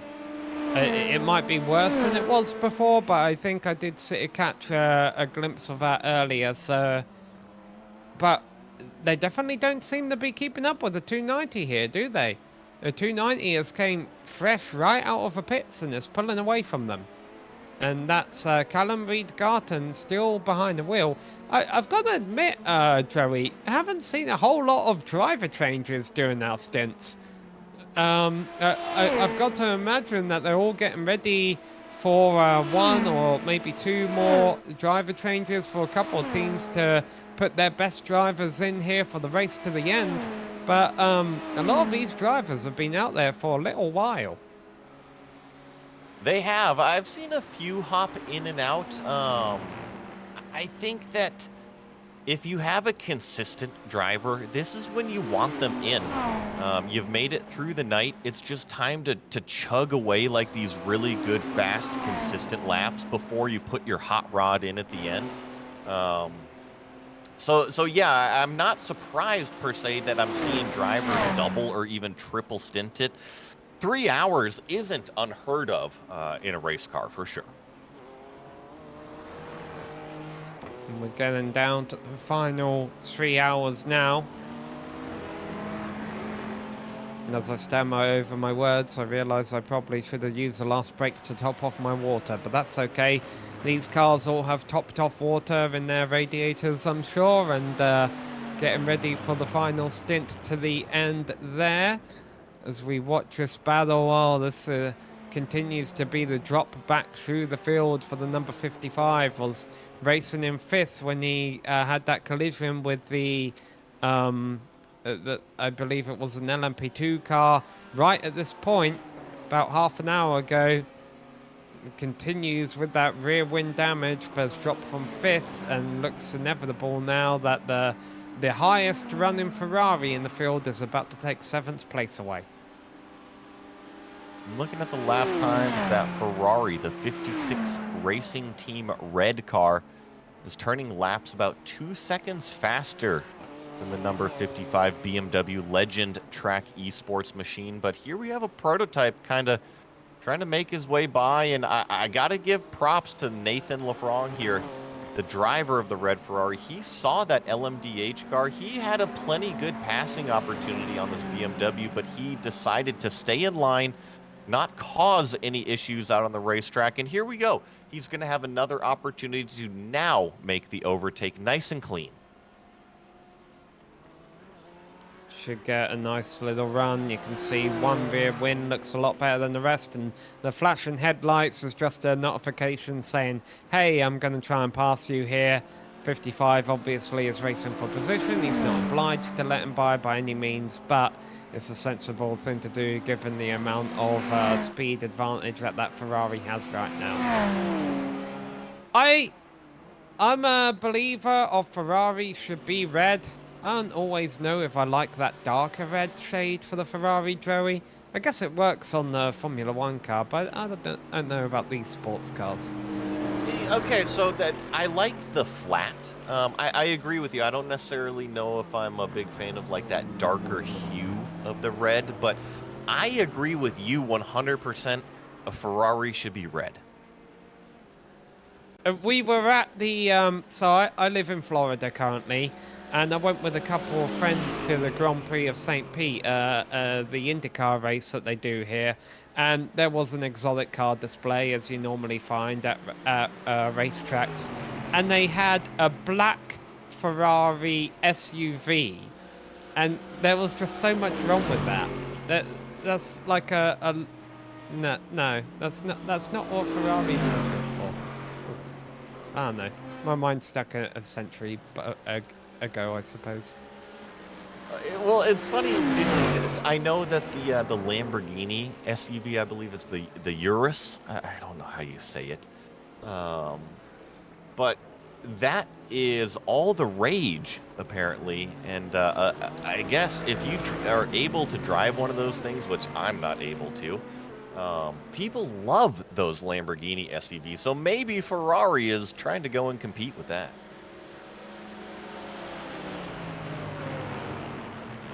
Our director just said they are very nice. Our director's a Lamborghini owner, apparently. I did not know that. No, he's not countering me. Okay, all right. Good to know. Hey, I've got to be honest. I've set it as a life goal of mine to own a Ferrari one day. The problem is I want to make it a short-term goal, and you know, I'm like within the next 5 years I want to own a Ferrari. Whereas the angel on my shoulder, you know, the devil's saying let's own a Ferrari in 5 years. The angel is saying, yeah, but that ain't happening. It's maybe a 20-year goal. We'll see. I think it depends on what you're looking at. And if you ask me, we've seemed to agree on quite a few things so far, but if I was going to look for a Ferrari, you know, I'm a little nostalgic over here to my childhood. I'd be looking for an F355. And when you talk about the world of affordable Ferraris, I'm saying it with air quotes over here, folks, affordable Ferraris. The F355 is definitely on that list. So I actually made a list at the end of last year. How much can I segue here? How exciting is this battle we're watching? No, it's pretty exciting, but we've got a good view of it. I made a list at the end of last year about that, researching like quote unquote affordable Ferraris as you were talking about. And I found, but then I realized, okay, you've got to look for affordable and reliable Ferraris because they don't really go together. And then there was this interesting quote that said the most reliable Ferrari is a modern one because it has, oh boy, does that GT car know that LMP car there is there? Yes, it does. Okay. Because obviously it has all the years of technology and learning to kind of aid the reliability above it. So it was kind of like a more affordable Ferrari or supercar might actually not be an older one that's cheaper. It might be a newer one that is expensive, but is actually not going to cost you that much money in the long run. I think we're right at that point, at that crossover point in the auto industry. You're right. We have a good grip on electronics and nannies and all these features that we implement into cars now. There is a while that there was just electronic gremlins and problems that we would have. But you're right. I think a lot of the more modern cars have sorted their problems, their teething problems out, and you look at the technology that's involved in the turbocharging, the transmissions, the electronic differentials. The capabilities of the cars nowadays are crazy. But I don't know. I'm still true to my heart. Give me an F355. Give me maybe a 360 Stradale. I'll take one of those too. A challenge Stradale. Yes, please. Well, we've been having our intellectual discussion, and this GT battle has been raging for your fans' entertainment at home, for those of you who just don't care about Ferraris at all, and who are probably laughing that they're down in 7th in this race right now. One thing I have been noticing on the left-hand side of your screen there, time in the scoring pylon, remember the moment when the 290 came out of a pits right in front of a 62?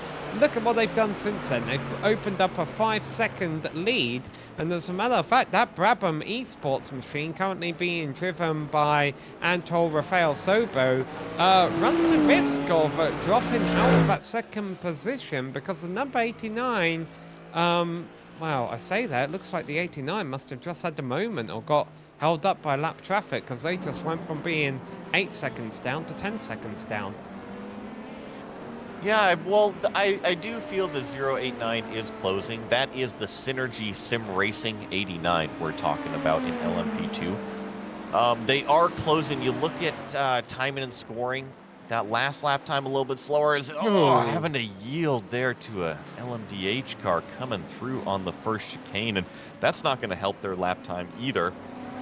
But you're right, they are catching the 62. I think it has to do with that damage that we were seeing out of the 62. They're continuing to turn 3-minute 35-second laps.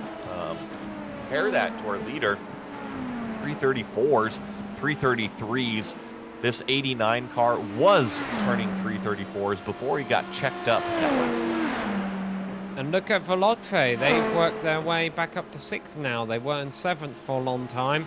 Now, granted, they've got a good half minute until they catch a Lance Stroll, future world champion number 18 team. But Velotre working their way up into 6th place, but they would still need a well-timed safety car period, or they would need to cut out a pit stop against the rest of their competition if they want to get back into class winning position. There's still a lot of racing to go. There's still 3 hours remaining.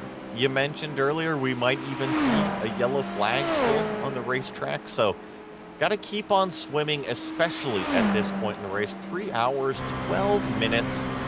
Not only potentially yellow flags, but you never know what can happen to your fellow competitors out there. We've seen several mistakes be made. You never know what can happen with attrition rate as well.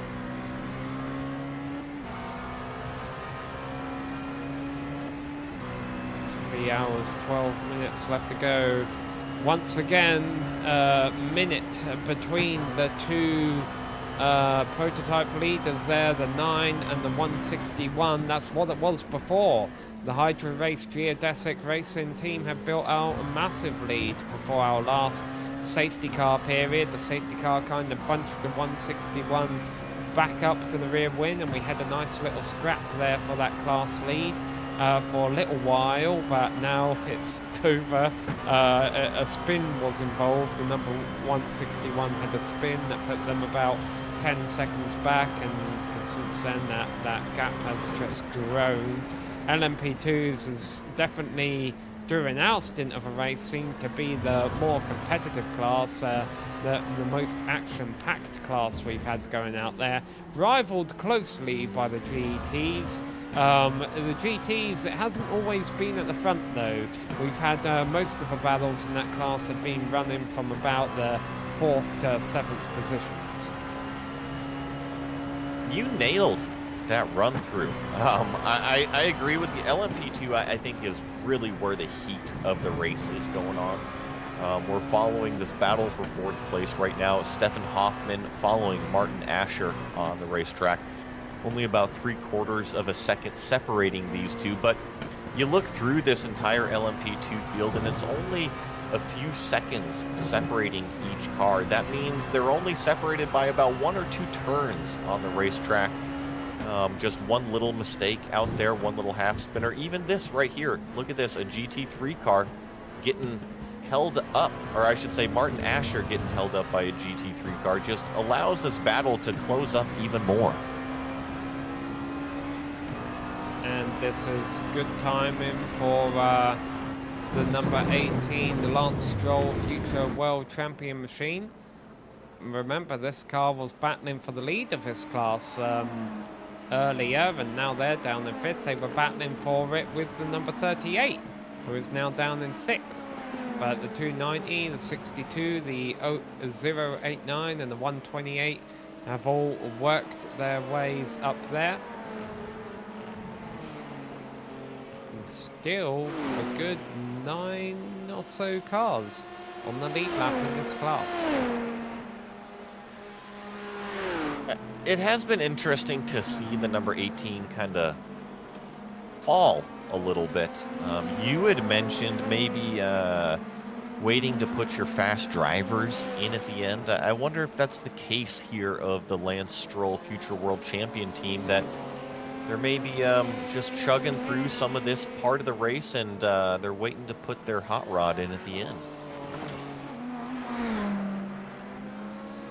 And again, this is a top of about 10 splits going on right now, so when we're talking about some of these drivers maybe not necessarily being the fastest drivers on the team, we're still talking about drivers with I ratings in the 4,000s through the 8,000s. So these are guys who can join any official series race on iRacing and probably be contesting for the win.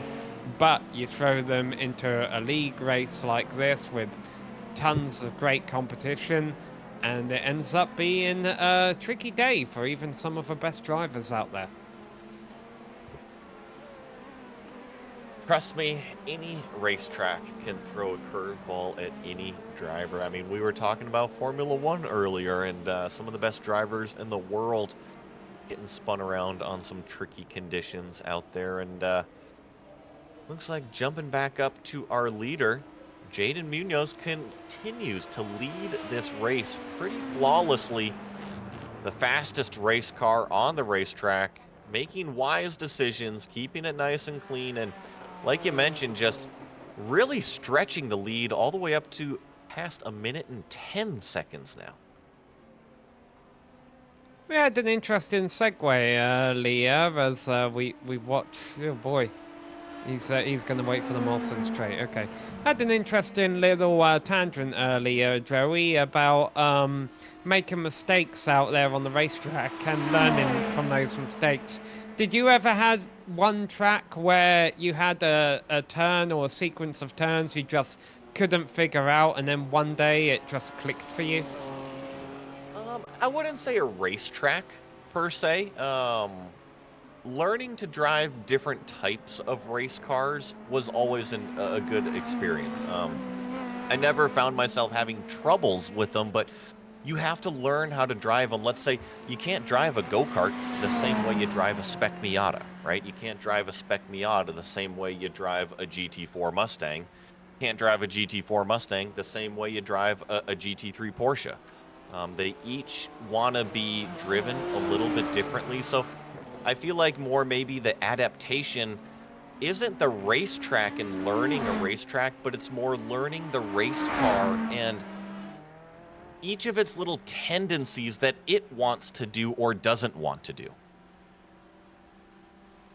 Well, let's start doing one final run through the field as we wrap up our stint here on the Global Sim Racing channel. We got 3 more hours of coverage coming for you, taking you to the checkered flag, but we'll be with a different team in the booth here at GSRC. So let's go through the top drivers in each of the classes. Here we see Jaden Munoz, who I think has been behind the wheel for most of our return to the broadcast here in that number 9 car. He's holding down a minute lead. If you want to know how to drive a BMW M Hybrid V8 around the track, he's probably a good guy to talk to because he's doing a very good job of it right now.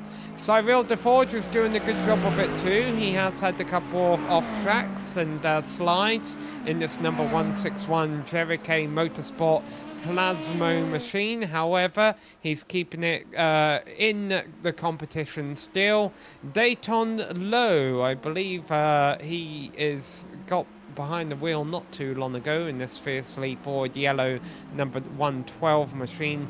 1 lap down in 3rd position, probably hoping for a little bit of chaos and carnage for the top 2 drivers, but still sitting in a solid podium position, which was nothing to sniff at, Joey. No, and it brings us to our LMP2 field right now. It is the 290. That's a Sabelt Esports LMP2 with Kellen Reed-Garten at the wheel right now. Really doing a great job leading this LMP2 class because they're looking 2 laps to the good over the 2nd place number 62 Brabham Esports car driven by Antel Rafael Sabo right now. But that number 62 car in LMP2, that's currently our 2nd place, does have that damage on the right rear. So we'll have to keep an eye on the pace.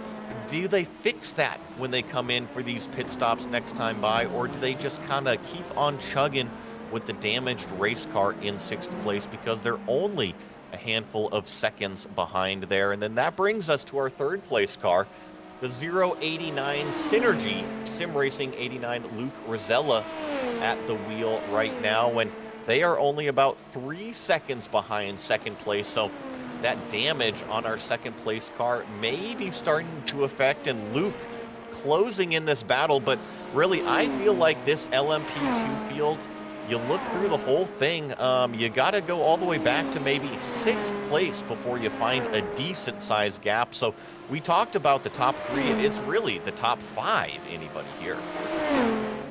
Over in GTs, it is Manatee Racing Green, the number 378 car leading that field. Was very close to the orange car, which is down in 2nd place right now. More professionally, that is known as Frickendale Express, number 247 machine, which just had some prototype cars go by it that we were watching on screen. They're about 12 seconds down the road with Nicholas Hyde behind the wheel. 3rd place in class. Haven't talked about this car a whole lot, but it's still there, and that is a Pure Sims Esports GT BMW. Ross McFarlane behind the wheel. He's about half a minute down the road from the class leader, and you can see there on time and scoring, he's only got a few seconds over the number 120 Mag Performance SRT Azuro machine with Alejandro Moraz behind the wheel of that car. Well, we are wrapping up our stint here on GSRC, but stay tuned to the Global Sim Racing channel here on YouTube, because we're going to have 3 more hours of racing action coming your way, taking you all the way down to the checkered flag with 3 different classes. LMDH. Oh, finally, we have the letters on screen. That helps me not sound like an idiot. Okay. LMDH being led by the number 9 car, LMP2 being led by the 290, and GT3 being led by 378. It's been an eventful 3 hours here on the Global Sim Racing channel. I know we've had lots of discussion on various motor racing topics. We've hoped you've been enjoying it, but also we've had some crazy action as well. We sat through a safety car period, which had lots of great action on the restart. We've had a few incidents, most notably, of course, being the 38th getting into the back of a 21 GT car. That resulted in a penalty for a car that could potentially win its class. And we've had lots of great battles up front, especially following that restart across all 3 classes. Joey, it's been a pleasure talking to you for 3 hours. I know you're going to be diligent and watch the last 3 hours of this broadcast on GSRC, but also hope you get some well-deserved rest as well. Yeah, no, I'm going to go upstairs, kind of plug in the cable to my ear, so that way I don't miss a minute here. And then when I wake up, I'll be able to check all the replays, listen to Jake and the rest of the crew that are going to be coming in here. I think Ozzy and Sebastian are also coming in. I can't wait to listen to them for the last 3 hours. And maybe if it works, maybe if you plug it into your ear, you know, you'll be able to dream about it. You'll be able to visually see. Exactly. It's an HDMI cable. It's video and sound.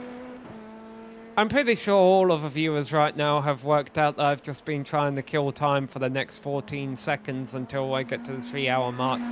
and go to the break. Oh, we do have one more replay. Okay. One more thing to hang our hat on before we leave. Oh, it's number 55 again. This isn't... not more prototype traffic, is it? That's the third time, mate. They've gotten... That was unnecessary, I feel, Joey. It was unnecessary. However, when you get pushed around, you can only take so much. Yeah, things falling apart a little bit for the 55, but still on the lead lap, still in contention down there in GT3. All right, we've passed the 3-hour mark now. This is Samuel and Joey saying goodbye. Stick here with GSRC. We'll have the final 3 hours coming up here in just a moment.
2 hours, 53 minutes, and 55 seconds remain here in the Majors 24 top split here at the Circuit Day 24 Heures du Mans.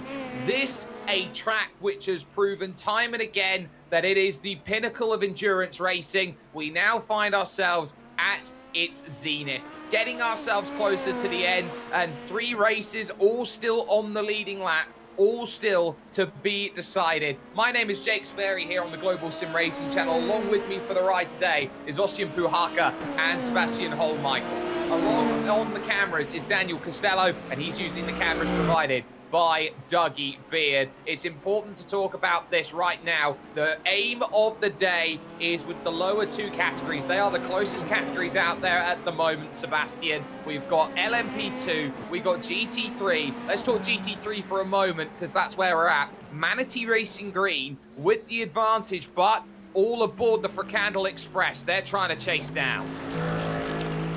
Hello, and I'm so happy to be here.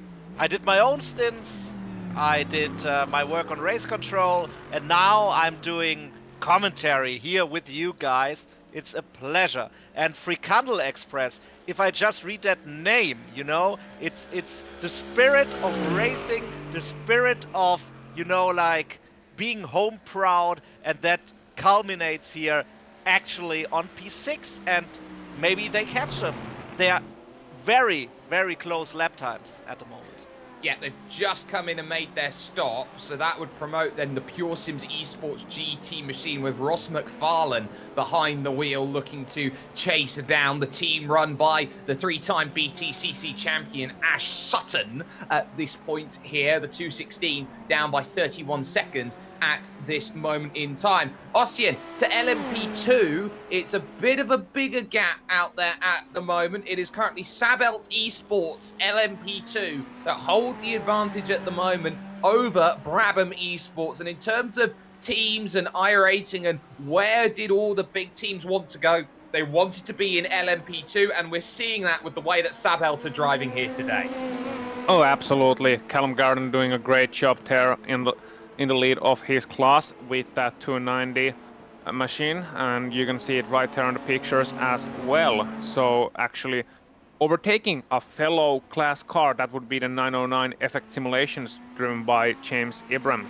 But yeah, in LMP2 you got an interesting situation behind them, because you got Veloce Esports with a man familiar from the Lotus 79 series, actually in the years past, a past champion in that series, Tamás Simon, in 2nd place. And then you got Synergy SimRacing, the 89 team with Luke Rosella rounding out the top 3. So yeah, a lot of very interesting situations that could go down. For example, between the 3rd place and the 6th place, you got like 10 seconds separating those 4 cars. So it's anything can still happen, usually will during the last 3 hours, and I wouldn't be surprised even if we get a lead change in that class change.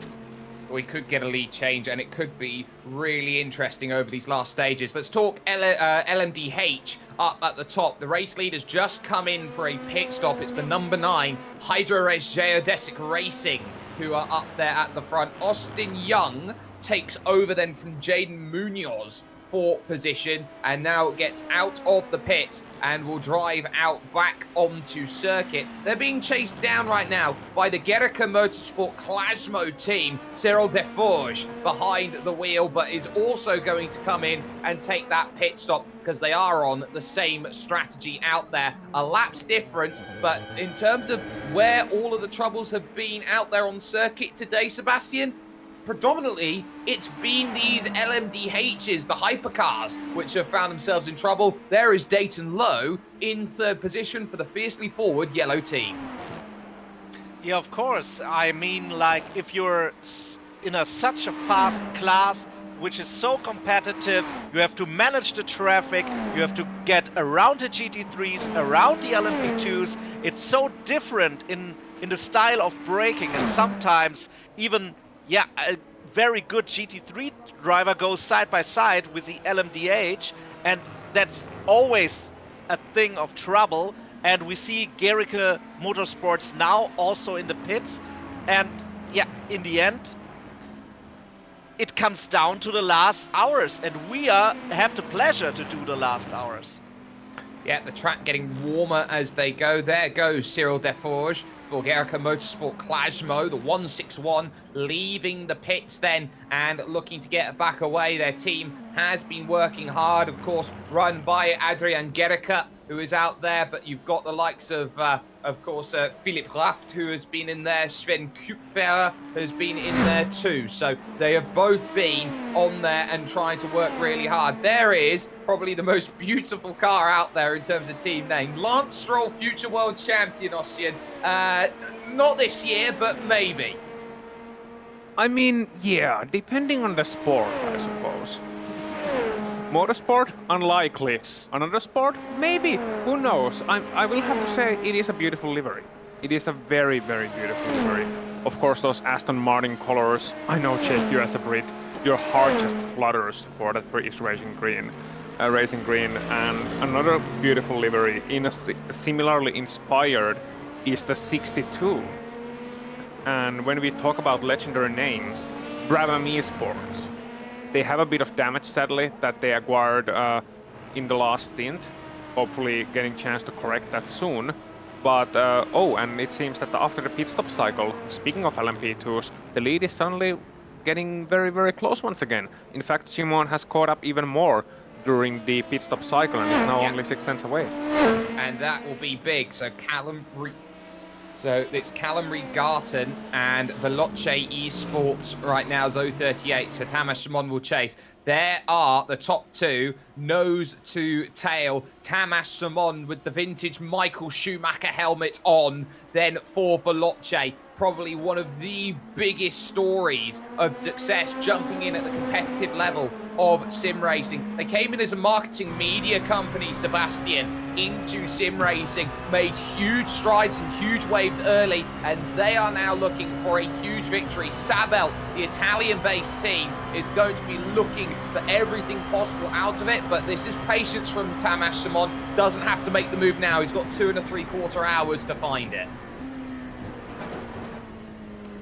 Yeah, as I said, like in LMP8 and LMP2, it's it's also very, very close. We have P1, P2 directly behind each other, chasing down the straights into the chicanes, and every mistake can be so costly. And maybe, just maybe, if we see another full course yellow or safety car, we will see what happens in the strategy in the pits. We certainly could. Vroom TM will have to go through, though. The team number 12, 6th position overall, Julien Magalon behind the wheel of that machine now. 8 laps down overall, but he'll have to go through. But they also have license to go out there and say, well, you can't really get by. Not much difference. 310 from there. They're still going, these LMP2s right now here, Sebastian. 295 kilometers an hour on these straights. That is still incredibly quick.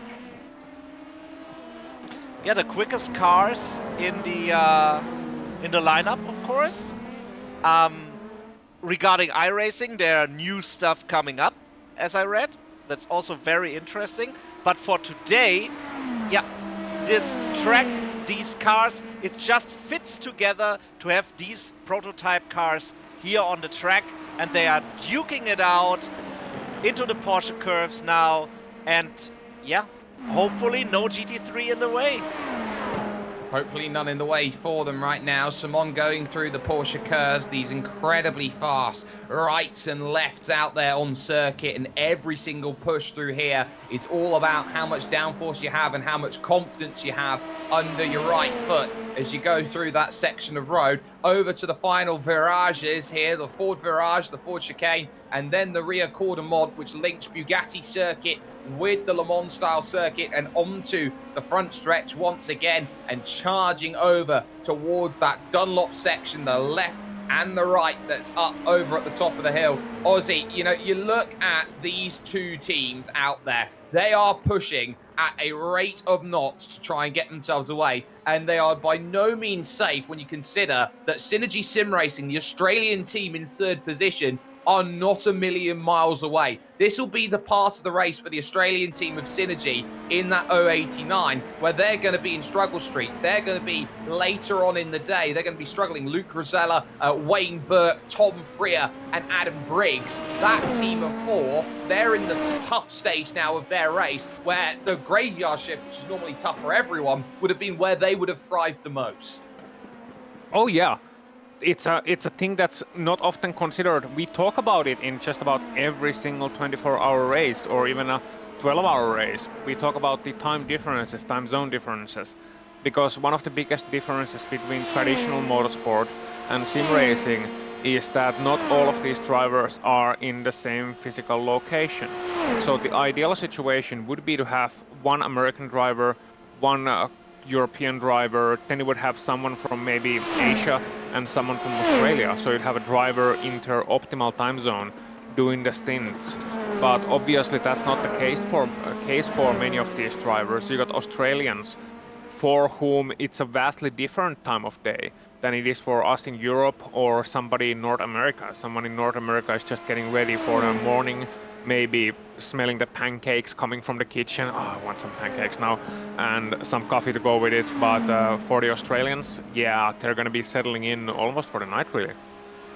They are. Austin Young, then, your race leader for Hydro Race Geodesic Racing. There are so many drivers that are in that Geodesic stable, and they have been there for a number of years. It's the sort of team, Sebastian, that you look is less of a team and more of an organization with just how many drivers they have. Yeah, I have to be honest, I'm not like very familiar with them, but in the end, if I see teams like Gericke, or also like in LMP2 Lance Stroll, future world champion with Sven Hase, of course, who is a name very well known, I must say it's so impressive to see them so close together, and yeah, in such a way being prepared for the event. And what we have a couple of minutes ago, a topic like the pancake stuff. I need to bring up the pancakes again. These people here, these drivers, going for over 21 hours now. Of course, we all know who are watching. This is an endurance race. But what a suffering also this is for these people. Like, yeah, getting the sleep in, getting the driving times in, being frustrated, being a good team. It's so much coming together here. So in comes Veloce to make their stop. They've just got the track position. Everyone is coming together and everyone is having this amazing racing that's going through. But Veloce are very much on a different strategy out there right now, Ossian, to what Sabelt are at this stage. Sabelt will have the advantage in the sense that they will run a lot more laps in this position in front, but Veloce are trying to extend out their stint and go well, as we will now focus on the battle for 4th position overall. This will be Brabham Esports and James Armstrong, but he's got Alpine Eagle Racing. You have to say it that quickly because it's not Alpine Eagle Racing and it's not Alpine Eagle Racing, it's Alpine Eagle Racing, and it's their boss Martin Ascher who is there trying to chase down. Yes, and I've been very impressed with how Alpine Eagle Racing is doing in this race, as Martin Ascher is behind the wheel of that one.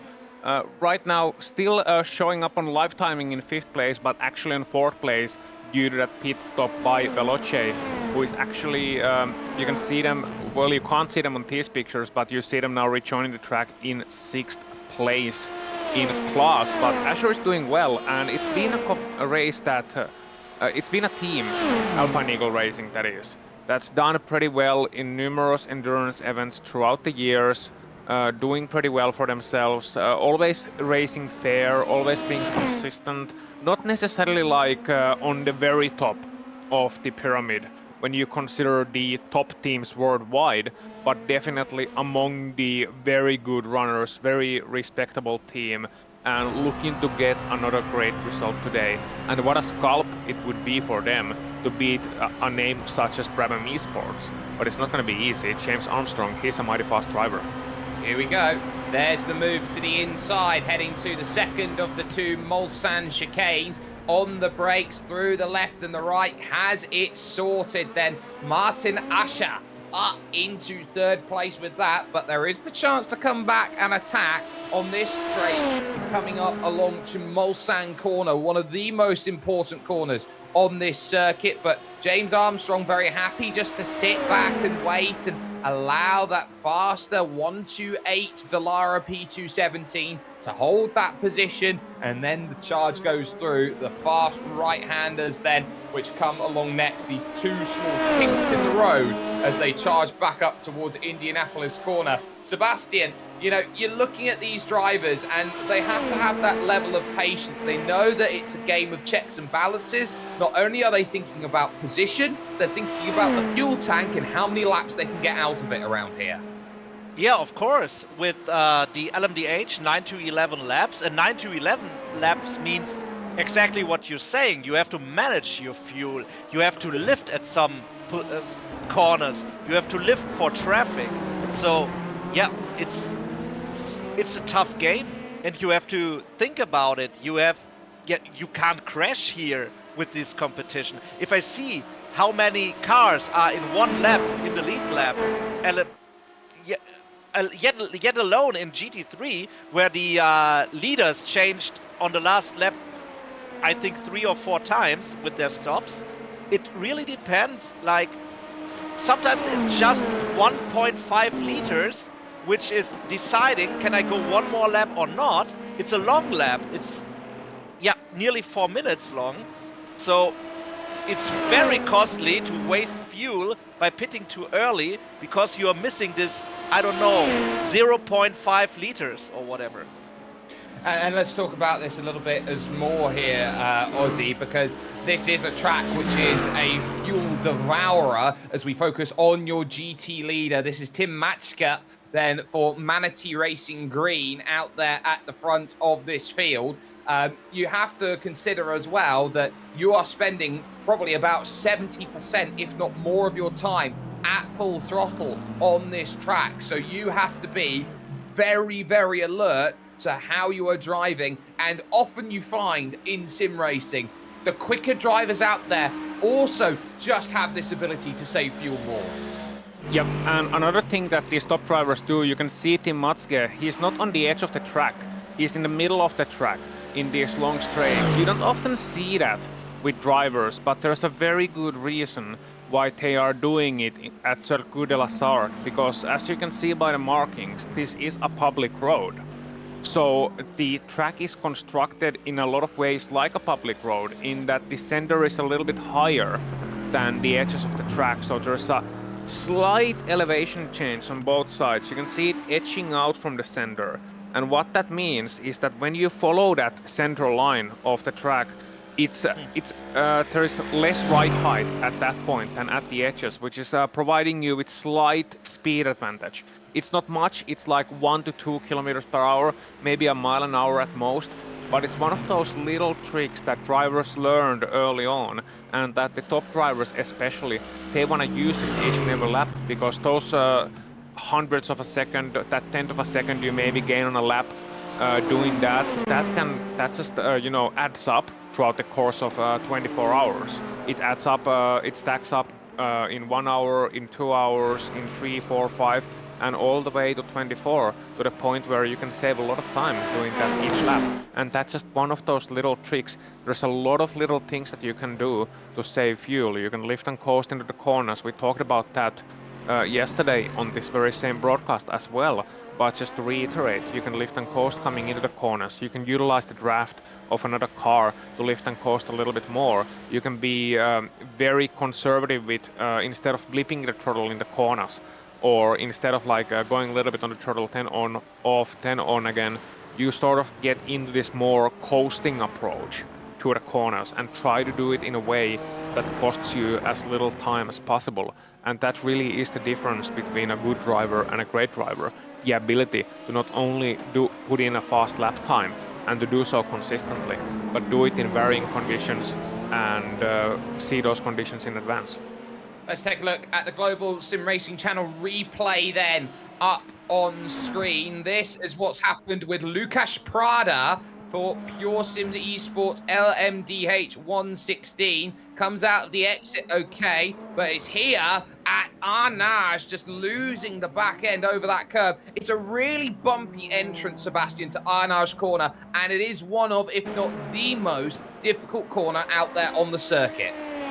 Well, there's a German expression which rhymes on Arnage, which I won't recall here, but it's such a difficult corner.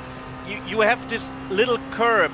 You want to go a little bit with the tires around it and maybe, cut around it. Maybe hit a little bit of the inside curb. Be early on the throttle for the next straight. But sometimes it just gets you off. And even a driver so experienced and so good, it can be, brought out by this. And we'll take another look at the Global Sim Racing channel replay, because I believe this is what's happened to Julien Magalon through the same period of track. So he goes to the outside then of the BMW there, and it's exactly the same issue. And you look at that corner, Ossian, at what's making it difficult. Just look at how much marble build-up there is on the outside of that corner, right near the racing line. Magalon there, the Frenchman, getting caught out. Yeah, so you ever ridden a bicycle? Of course you have. Some people haven't, fair play to them, but most people have ridden a bicycle. And there is this distinct memory of bits of gravel on top of a smooth tarmac surface. And that's what you can picture the marbles on top of a racing surface as. Because it's rubber, but it's also these tiny little rubber balls that make everything a little bit dirty. You can feel them like crashing against the front of your car, hitting it, feeling like raindrops, only heavier, maybe like some grit hitting your windshield. But it also makes the surface very slippery, because they tend to like tires coming into contact with them. They just don't like it. You're gonna lose grip. And another thing especially that makes Arnage specifically very difficult is that curb on the left side of the racetrack, on the braking zone, because they all come into the braking zone at the extreme left, and tear, especially if overtaking someone on the outside. And not only do the marbles tend to collect there, but there's also that curb that is, it looks like a small curb, but that can upset the car just enough to, when it's already on the edge of the grip, you just teeter over the grip on the landing from that curb. And that then results in the front overloading, the rear losing what little grip it had at that point, and then around you go. Thankfully, a slow speed corner, so mostly it results to these lazy spins and moments of loss of traction. But it's a place where we see a lot of mistakes, and we'll see quite a few more. And through then goes Martin Ascher once again. Alpine Eagle Racing up, back again into third. Brabham Esports there, but Stefan Hoffmann, who is there for Lance Stroll, future world champion. This is very much a three-car group all of a sudden, and it becomes a very interesting point of contention as they now look to go and chase for what they absolutely need. In terms of how the car is looking, the issue that you've got on that Brabham Esports car, where the damage is on that car, Sebastian, if you look on the rear, it's the rear right, where you've got that normal scoop that comes through the Lara P217s. They get heavily held up here by lap traffic. That's Max Voss for Mag Performance SRT Black, who is down in 32nd position. 2 go by, 1 does not. But you certainly notice that it's on the back of the car. That's where the damage is. It's on the right-hand side, and effectively, it is putting more air through there than is needed and is affecting the balance of the car. Yeah, of course. Oh, there he goes! Oh, no! There he goes. Yeah, it's such an aero-dependent car, of course. And there was the mistake, but not really an unsafe rejoin. Wow. I hope he had a relative in view.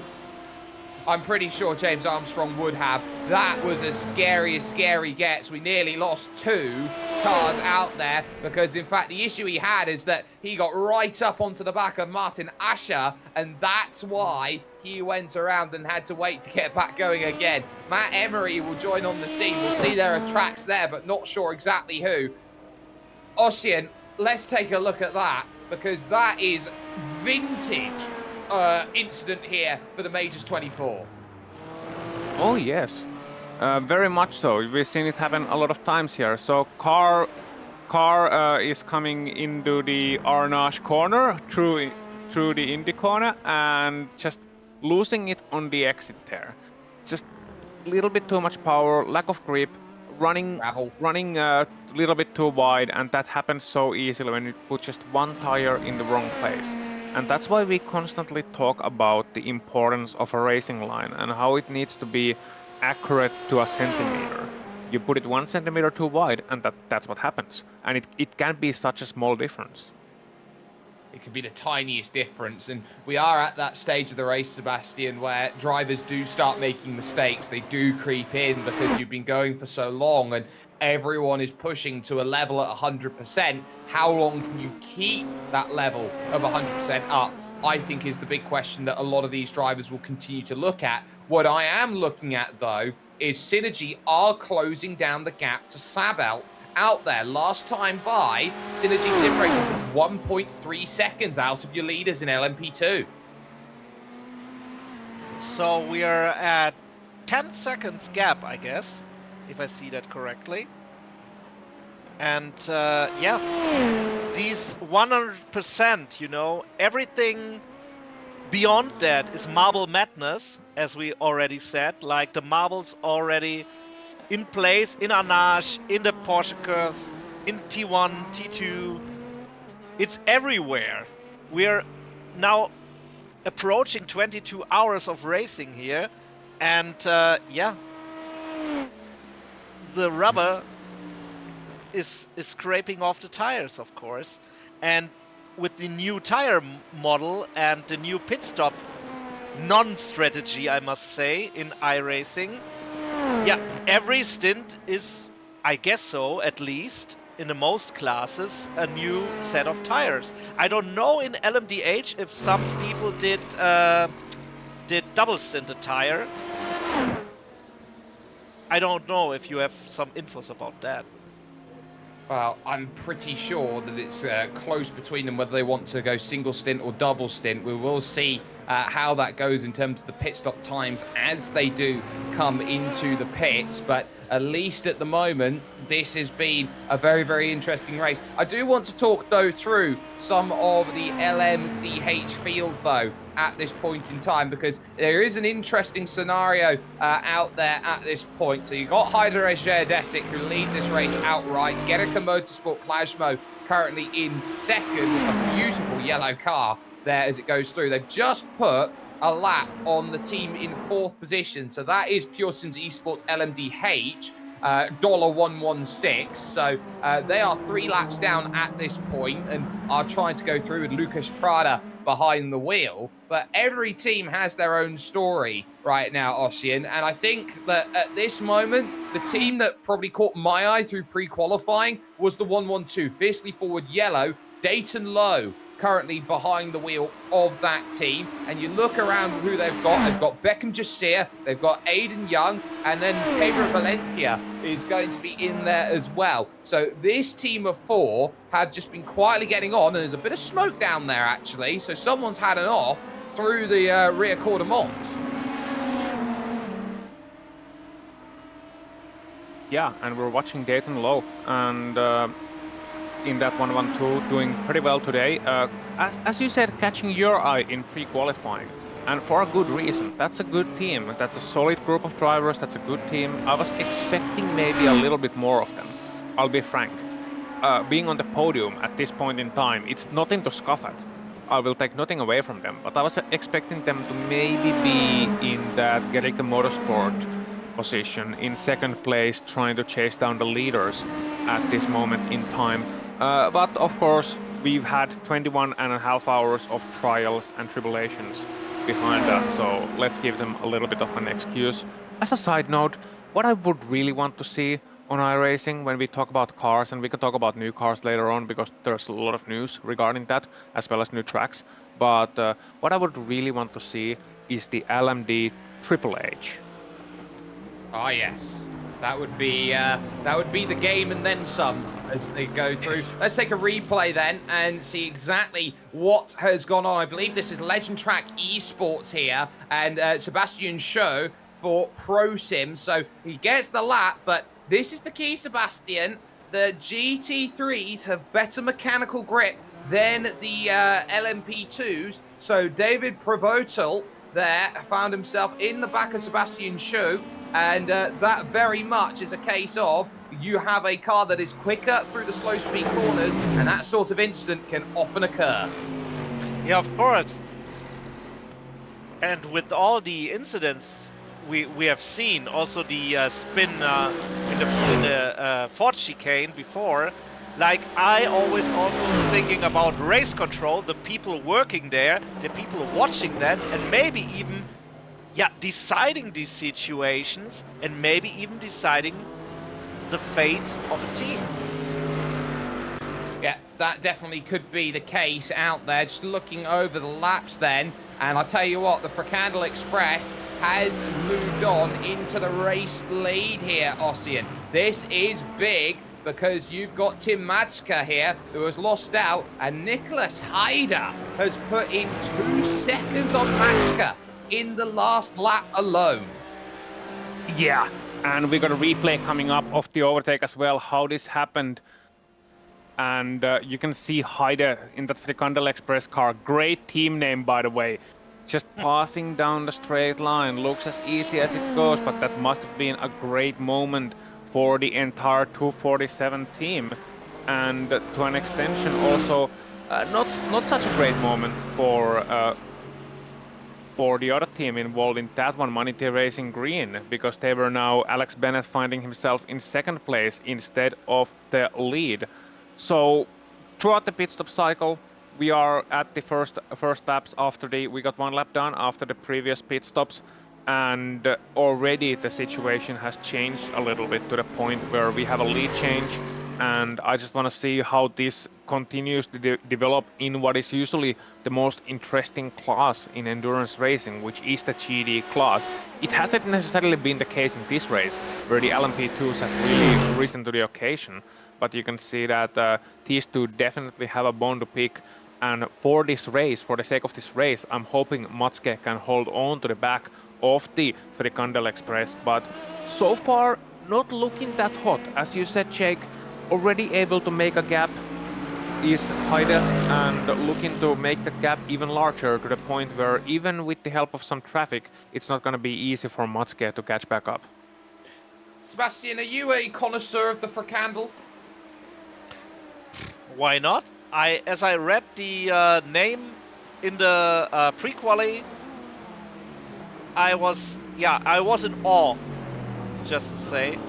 And yeah, the idea of the name, that's pretty cute. And yeah, Maniti is really struggling. And what I want to emphasize is we have now 37 degrees track, and they are going 353s here. That's in, I don't know, it's split in let's say 2, 3, 4 in those splits. These are more times like going on in the night at cold temperatures at 90 degrees. So this is massive talent we are seeing here.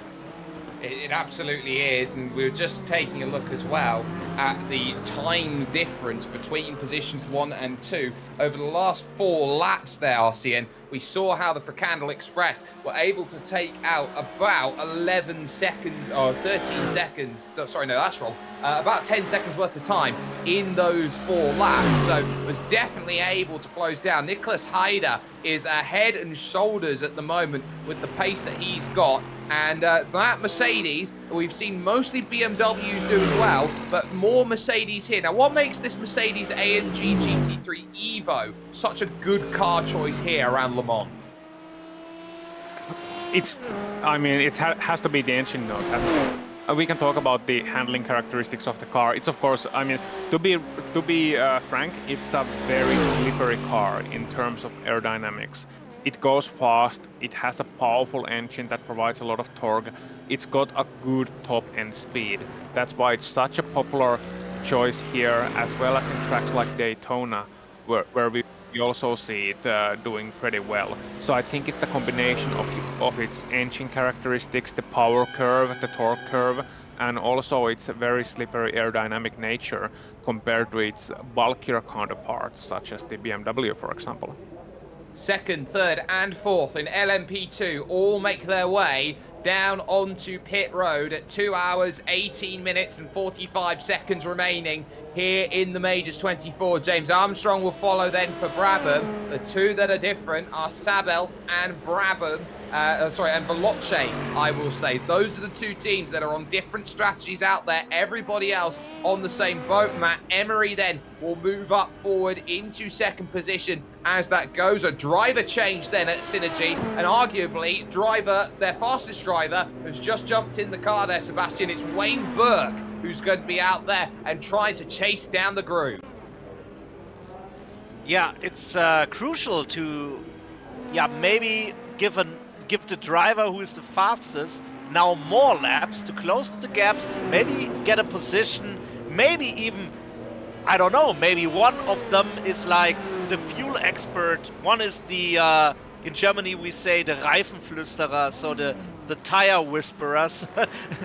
Sorry for my Denglish, but that's the point. Now play out all your cards, all your trades, all your A game to be, in the end, on the podium and win the big prizes here at the Majors 24, the big coins for the podiums.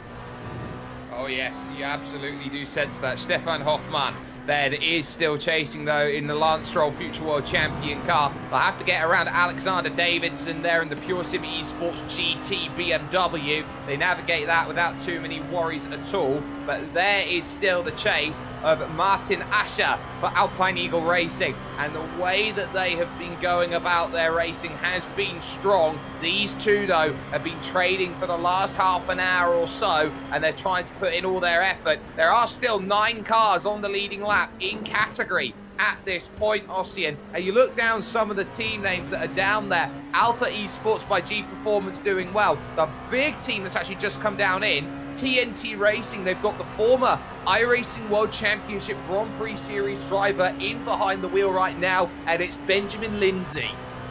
Yeah, and whenever you have that black stripe in your CV, that pro license in your CV from any category, you know that it's gonna be a good driver, and especially so if you manage to do it in one of the single categories. Back in the day, I will be honest, you know, it took some driving skill, of course, to make it to the GD, the former Teams World Championship, but the black stripe started to suffer from a little bit of inflation. So Ben Lindsay, who is definitely a former Grand Prix Series driver, is not one of those who can, you know, be taken lightly. He was an excellent driver, he still is an excellent driver, and I would be surprised if the TNT Racing team in that 59 don't get a significant boost in terms of pace for these last 2 hours and 15 minutes, as we're still riding on board with Stefan Hoffmann in that number 18 car. And once again, it's been mentioned, it is a good battle for that 4th place. It is a really good battle here. They head up towards Indianapolis corner here. The on-camber left-hander banked corner as they rush on through out of the exit to Arnage, and then the pretty much gateway, I like to say, as you go under that Porsche bridge to the Porsche curves. And Sebastian, it really is the last boss, you feel, as you go through into this final sector, because the Porsche curves on their own right are incredible. Yes, of course. And then, if you beat the boss, you know, the second stage music is playing and the mana bar occurs. And then you're in for a treat when you heat up the tires in the Porsche curves, go through the last 2 chicanes, and then you have to brake for T1 and T2, and it can be so slippery when the tire's getting hotter and hotter. Oh, it really can do. And you are pretty much on the edge of grip as you go through. One car will dive into the pits in front of them. That is the Hydro Race Geodesic Racing Echelon LMP2 in. That's Ian Lake, who's just jumped into the pits there. So making his stop out then on circuit. The chase very much in play at this point, as we have seen everyone try and get as much as they can out of it. But this is where we have to start talking, Ossian, about some of the drivers who are not in this race, some of the teams who have fallen into troubles. And you look around and you think, well, who could have been some teams that could have made some good performances here today? Punto CL Racing, the Chilean team, could have done a really good job in the 666 today. Pike from Beach, you absolutely love Pike from Beach as a team. They struggled out there. They had their own issues out there. IGP Black Duck looked like they had some pace. They could have gone out and made something happen. As to the pole sitters, Precision Racing Esports, they fell into troubles. The last team I'd like to point out, though, in the GT3, who could have done really well, TF10 Racing. They had Nicolas Mateo in their stable, who is absolutely rapid in his own right. He is absolutely a great driver, and that just goes to show you that you need to perform throughout the course of these 24 hours. We always say, people say that it's an endurance, not a sprint. It's a popular saying. These days, it is a sprint. It is a 24-hour sprint race divided into stints. But at the same time, the same truth still applies, that if you make one mistake, it's over, and it's not over for only yourself, but also your entire team. And those mistakes, this track, Circuit de la Sarthe, it does not care who you are. That's the point. You can be a former world champion and you can still spin at Arnage due to some marvels, just hitting the line a little bit wrong. It's less likely than some random guy spinning there, but it can still happen. You can still have a mistake at the Porsche curves. You can still hit the line a little bit wrong or have a collision with lap traffic. And that can lead to suddenly your performance to from which a win was expected, a class win absolutely, to becoming just another also run or a feature in this case that we talk about in towards the end of the race when we look at some of the teams on the way side. Now, I will say this about Pike from Beach Racing. We mentioned them a couple of times throughout the course of this broadcast and past broadcasts as well, a Finnish team. But many might be wondering, okay, Pike from Beach. What on earth does that mean? Sebastian has been great with his German expressions that you can't translate on air without saying something naughty.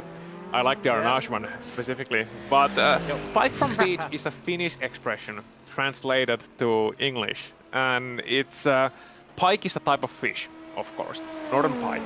And in Finland we have a saying, someone darted off like pike from the shore. Like if you startle a fish, it just swims off and just, you know, leaving a trail of water behind it, startles off. And it's a saying, and the team name sort of comes from that.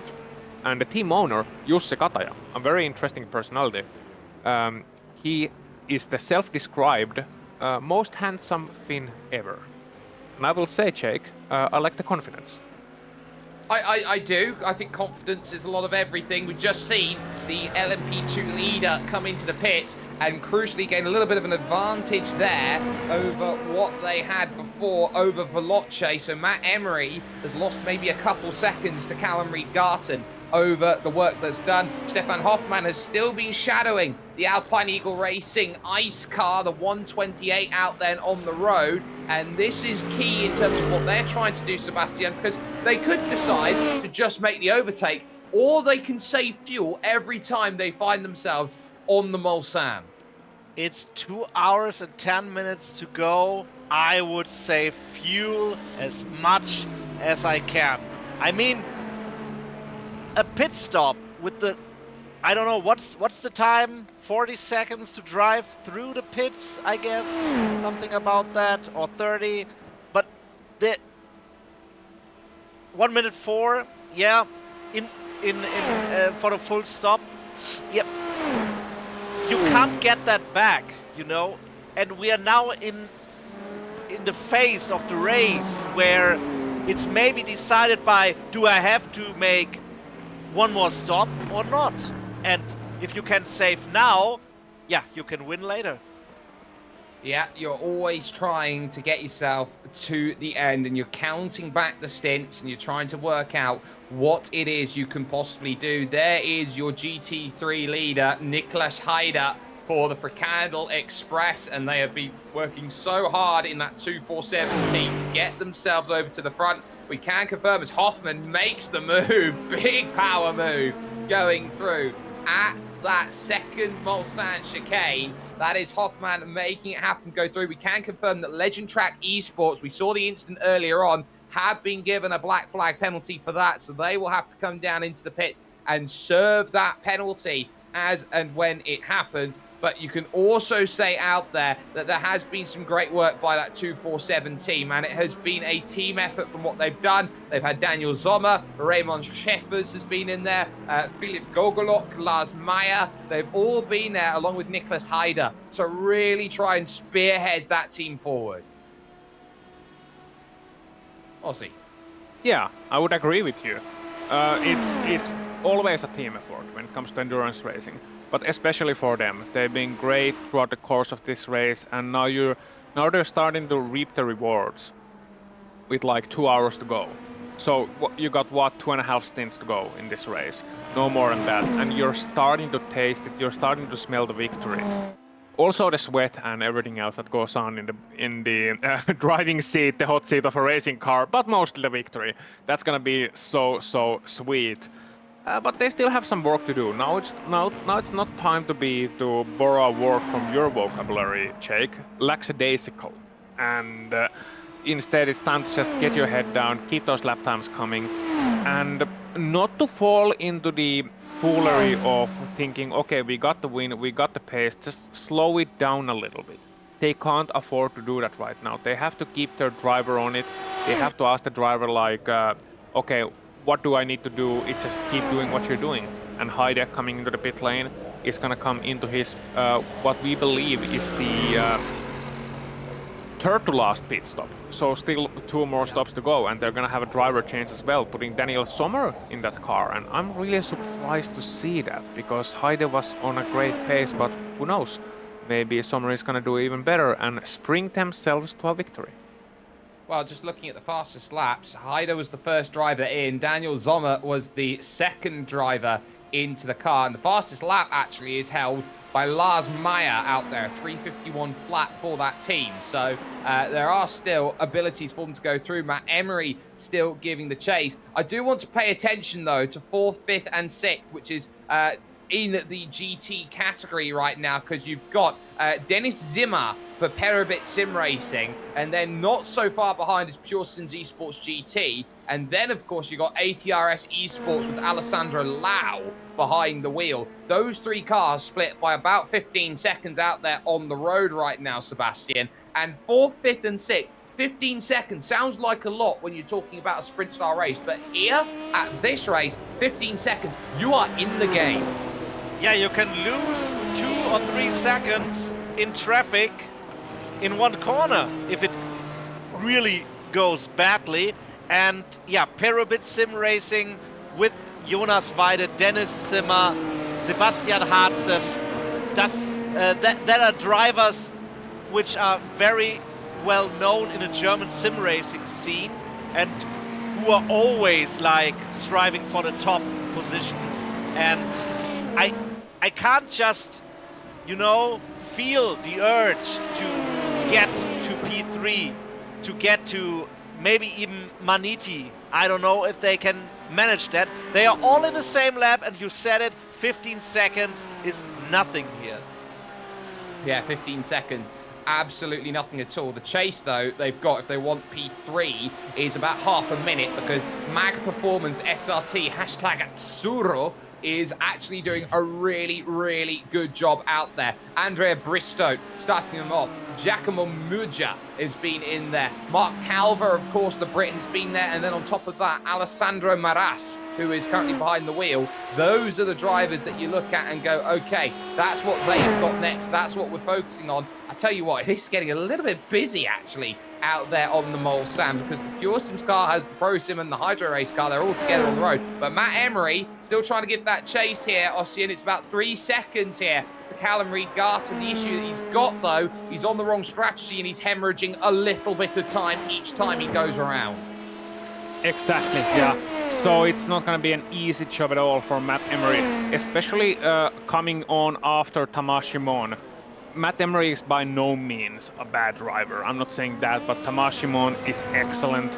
Emery too, doing his best effort, trying to put on those great lap times. It must be so painful when you can just see the driver ahead of you, but you're not quite on the draft range yet. It's kind of like in that. In any sort of physical competition, in sports competitions, when you can see somebody running or skiing or cycling ahead of you, and you know that, okay, this is the target, that back is my target. Well, the back of the 290 is his target. The problem is that they're on a different strat. They know that they still have a pit stop to do. The 290 is ahead of them in that department, although the 290 is saving toward, the 38 is saving towards the end of the race.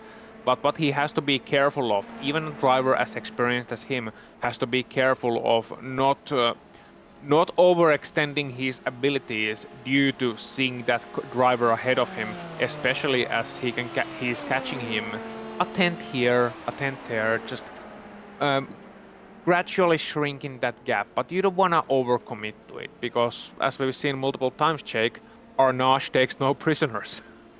No, a lot of places on this circuit takes no prisoners. It is a really demanding circuit for a track that is so high speed. You need to think on a different level to almost every other circuit in the world, with the exception of maybe the Nürburgring, for just how quick the speeds that you reach are here. Nürburgring is a different style of battle when you go out there, Sebastian, in terms of what you're dealing with your brain. You're dealing with the sheer number of corners. Here, you're dealing with the sheer number that you see on your dashboard.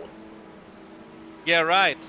I think the Nürburgring, of course, is the world's most famous track, the Green Hell, and all the nicknames, all the historical events, but the same history of motorsports also comes together here at this track.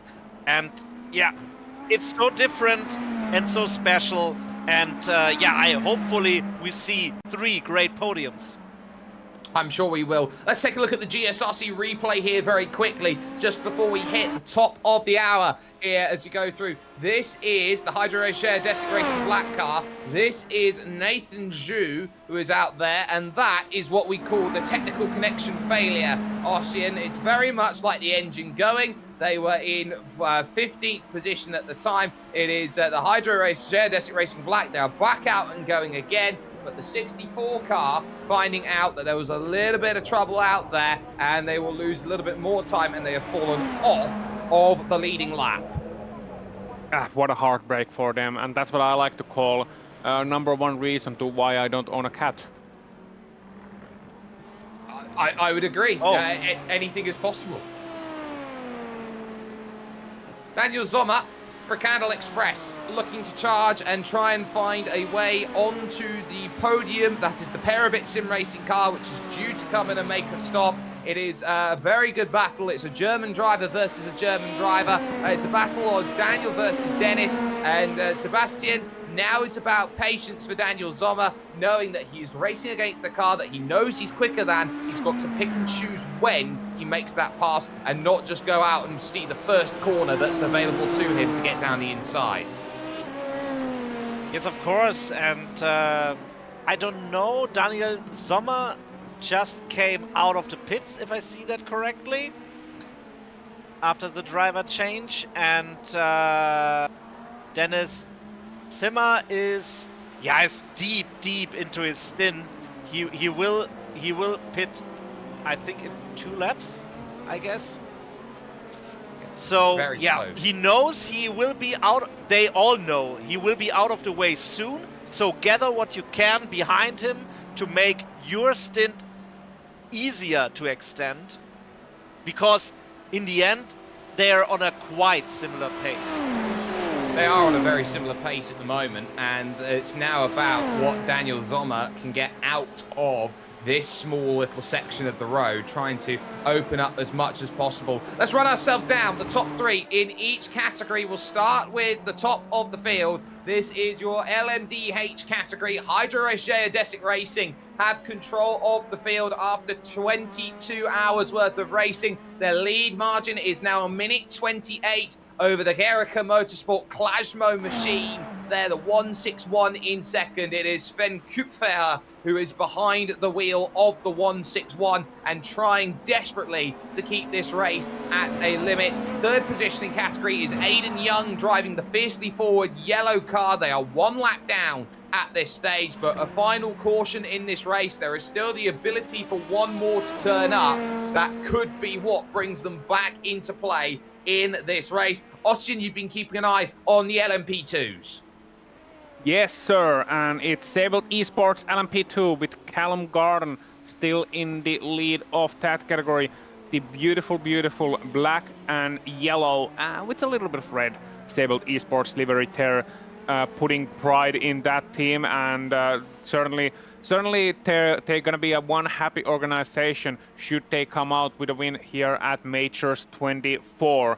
In second place, Veloce Esports, now with Tamás Simon back behind the wheel of that car, or last time around. Now it's Synergy SimRacing.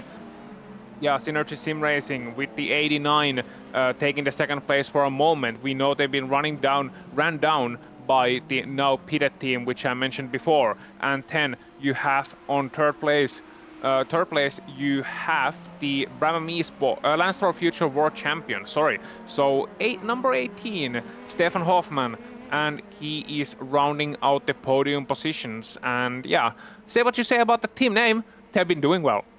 They have been doing well. And Sebastian, you have your eyes on the top 3 going on in GT3. Yes, of course, GT3, that's my club, that's what I would drive. And if I see those people, I wouldn't compare myself in any way with them. And seeing this close battle, it's just, yeah, an eye-opener, and especially on this track. And I can't even decide, am I for Parabit Sim Racing, am I for Frikandel Express, or for Maniti? There are so many great names, so many great drivers. Yeah, this will be a blast for the last 2 hours. It will. Manatee Racing Green in control of the field at the moment, with Tim Matska behind the wheel. Mag Performance SRT at Zuro in second, with Alessandro Maras behind the wheel there of the 120. The Italian team making progress. Parabit currently in third with Dennis Zimmer at this point. And they know that the Frikandel Express is still there, but they've got 2 seconds over that last lap, so they might be in a little bit of trouble there in that 4th position. We're going to step away for just one moment here with the Global Sim Racing channel. More coverage then of the Majors 24 Split 1 will be here. We're inside the final 2 hours. We're almost home here around Le Mans.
1 hour, 51 minutes and 12 seconds remaining here of the Majors 24. It is on for third place as Stefan Hoffmann and the Lance Stroll Future World Champion team looks to try and find a way past Alpine Eagle Racing, who have just made the move on this lap. And once more, Martin Ascher has found himself with the move that has got himself into play. On the brakes into the Mulsanne corner. It's a very, very unique style of racing around that section of track here in Pays de la Loire, Ossian, because it's basically, I'll race you to that roundabout and get you back over to where home is.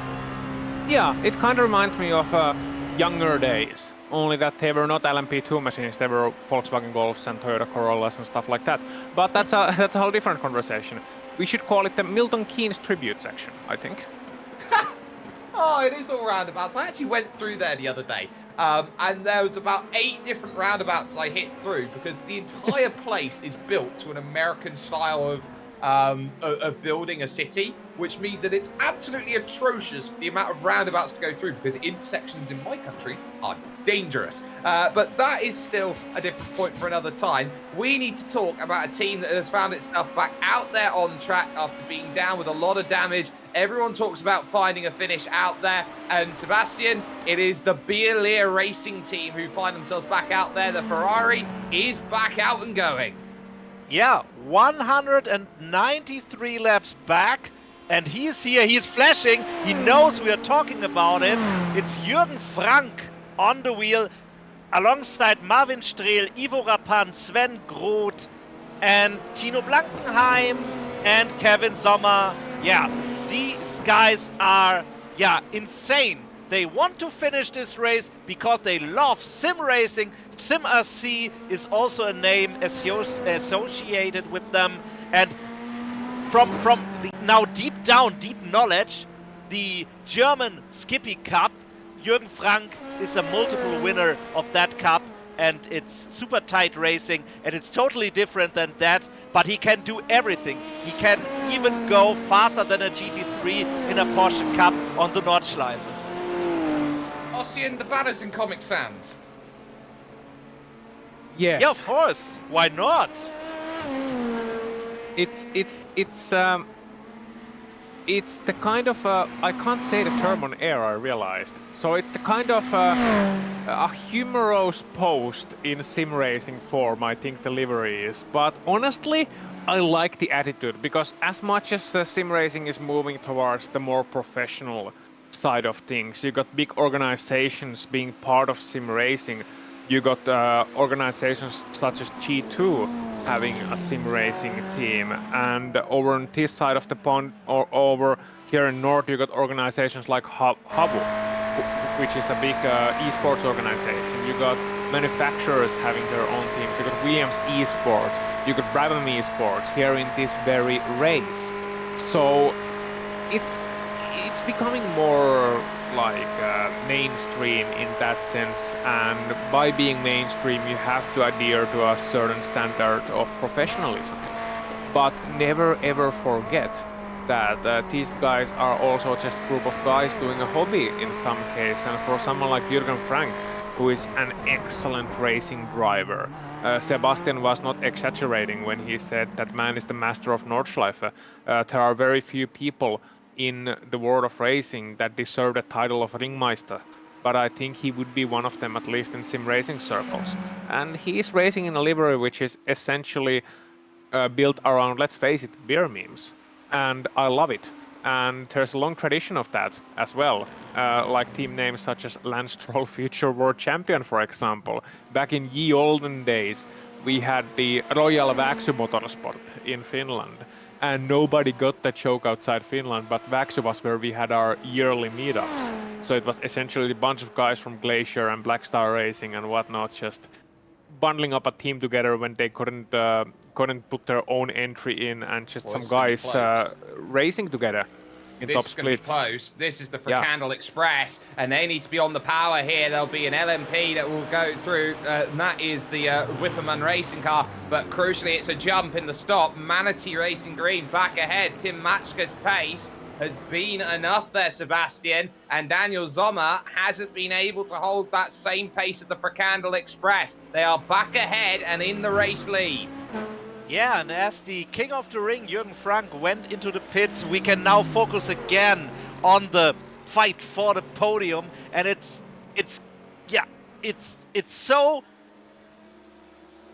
much energy in there, because if you make one mistake now with the LMP2 coming in there, you want to drive in the middle of the road if you can, if you don't have slipstream, and then it's totally difficult how to manage the traffic. Maybe you are going into the side draft, and maybe just for 1 inch you go with the wheel and then the crash happens. So this is now the nail biter we waited for.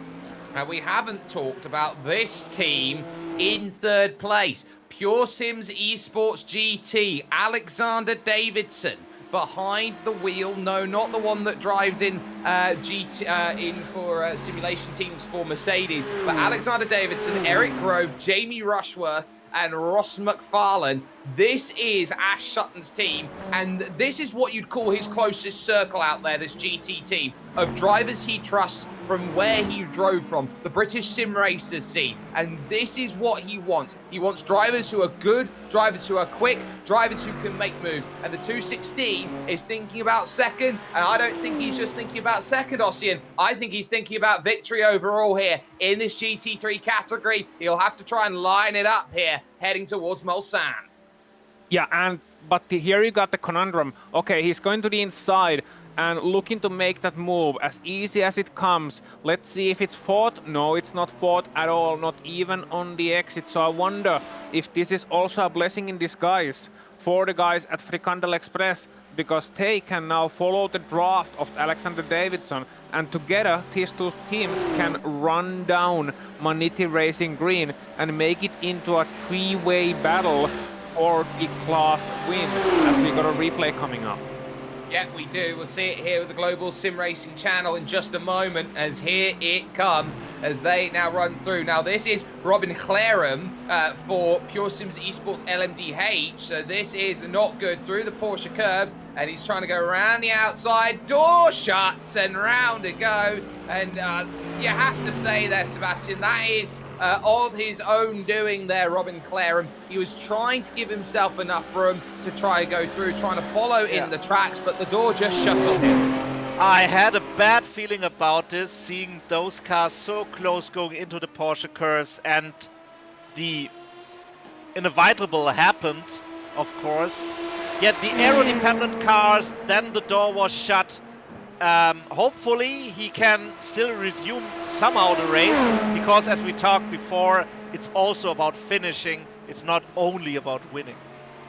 Well, that might actually just promote our Talk Sim Sport by Pugner GmbH up into that 4th position, and it just has. So David Kurpik is right now up in with the car and is driving forward. He's doing a really good job of bringing them into play. You've got Andre Wolf, who's been in the car, Simon Graf has been there, Hannes Reinemann, and Eric Trusch has been in the car, but the battle still continues now for 3rd position overall in LMP2 right now, and Stefan Hoffmann finds out once again. It's still Alpine Eagle Racing making life, Ossian, difficult, and these two are equal in every single stage as they go around this lap. They absolutely do. You can see a bit of dust or sand getting kicked up by Stefan Hoffmann there on the Porsche curves, being absolutely on the edge. Now he's the one doing the following, so Martin Ascher is a little bit faster through that section, and Hoffmann in fact coming into the pit lane, but that's due to the dirty air too. So you have to be like, of course you're going to be a little bit slower due to that, but Hoffmann now coming in. And let's see who they put in for the last 1 hour and 40 minutes. I wonder if it's going to be Hoffmann finishing, or could we see somebody else, Davidson, next in the pit lane as well? Yep, so Davidson then comes back out and is a little bit off kilter compared to everybody else in the GT field. It could be Reinhard Hebel, it could be Sven Haase, it could be Tom Heyer, who could be in the wheel for that team, but at least at the moment the only one it could be is Reinhard Hebel, and it is going to be Reinhard who gets in behind the wheel there. So that an important change then in terms of teams. James Armstrong also comes in for Brabham. So a change there in terms of how they are going about their business, an important change as they go through. So for Reinhard Hebel, who is behind the wheel, and I did have to look over at my pronunciation guide for that, but Reinhard Hebel now will go out and away from the pits here, Sebastian, and it's now his turn to go up as in comes Benjamin Lindsay from TNT Racing.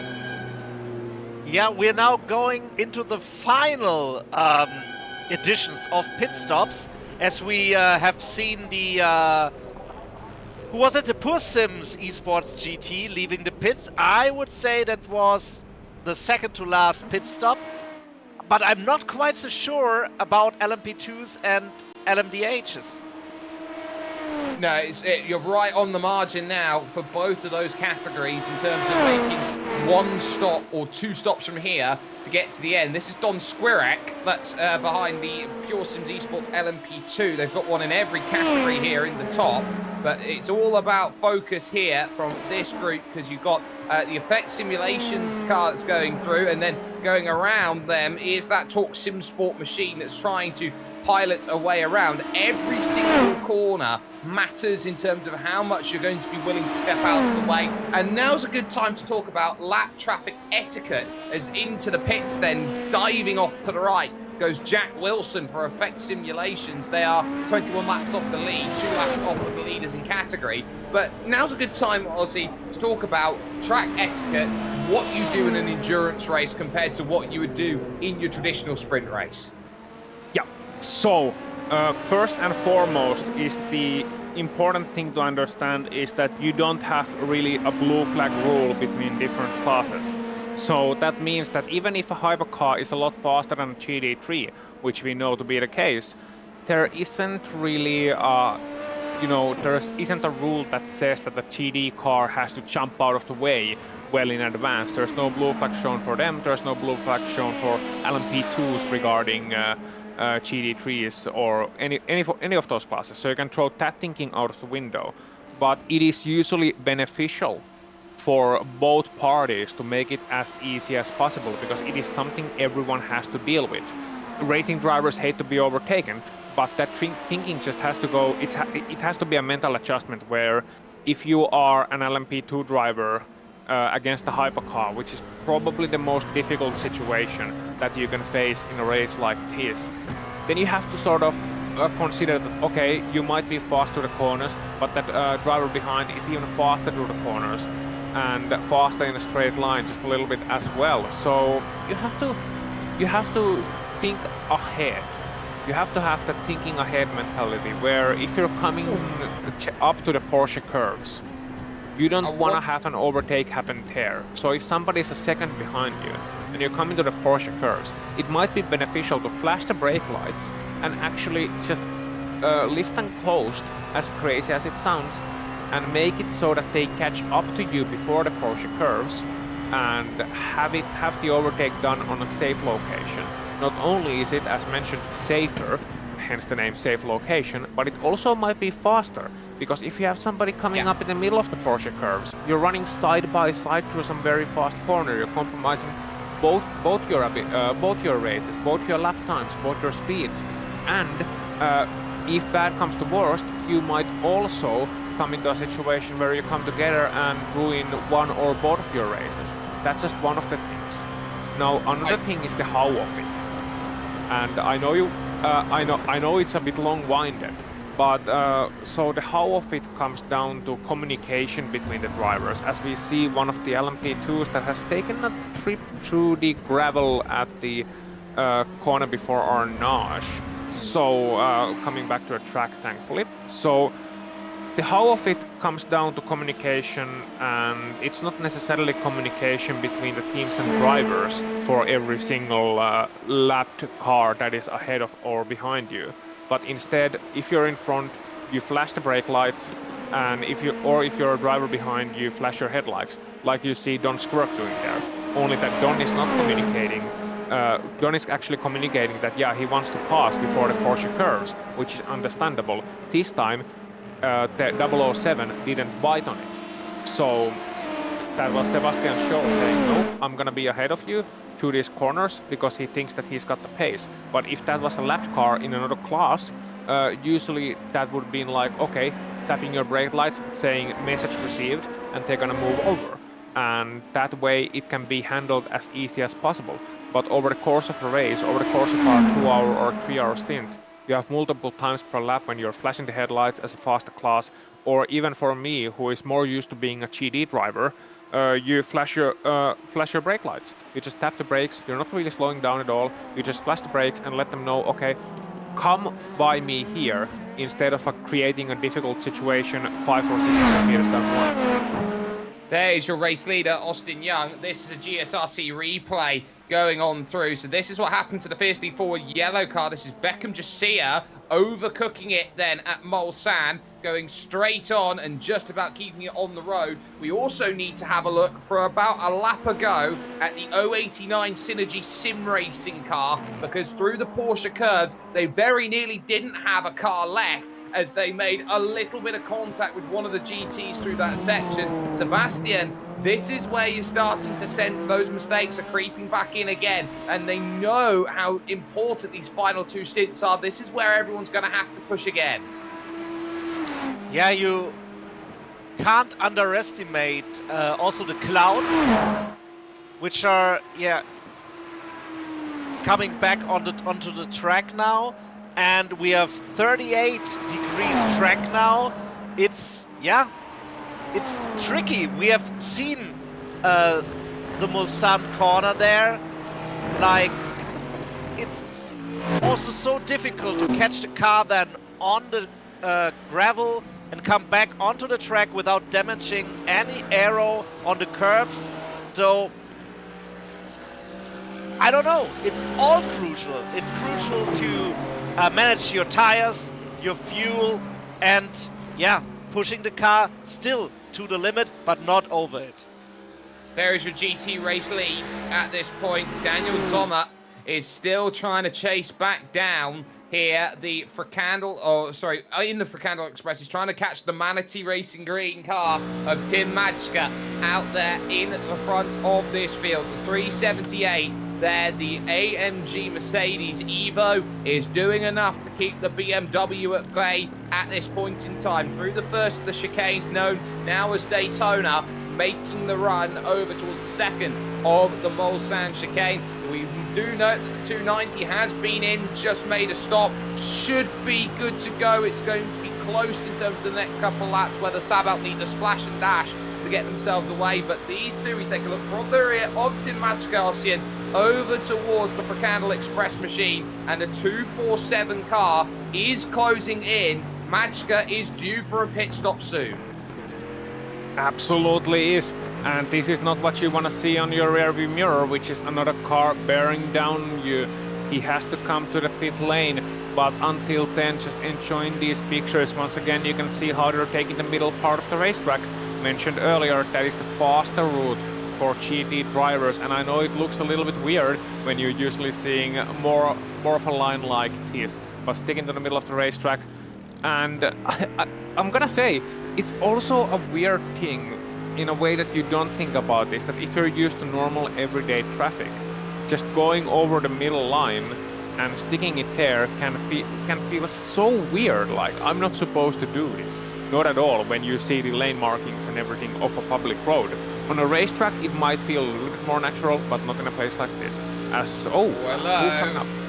Hello to the outside, and Majka lifts. So back to the lead goes the Fricandel Express. They take the position and lead this one outright once more here around this Le Mans circuit, done at Indianapolis corner to put themselves back in front and back in control. They're 48 laps down on your overall leaders, but they're driving a really, really nice race out there between the two of them, and it will continue on all the way to the checkered flag. Sebastian, I do want to point my eyes a little bit further down the field to car 54 out there on circuit, because this area of the world doesn't get enough love for sim racing. It is Team Nishiken N who are out there at the moment, 57 laps down overall at this stage, but an entirely Japanese team out there at the moment. It is Shun Katvafta Sato who is behind the wheel at this moment. They've had Hayata Asaga in the car,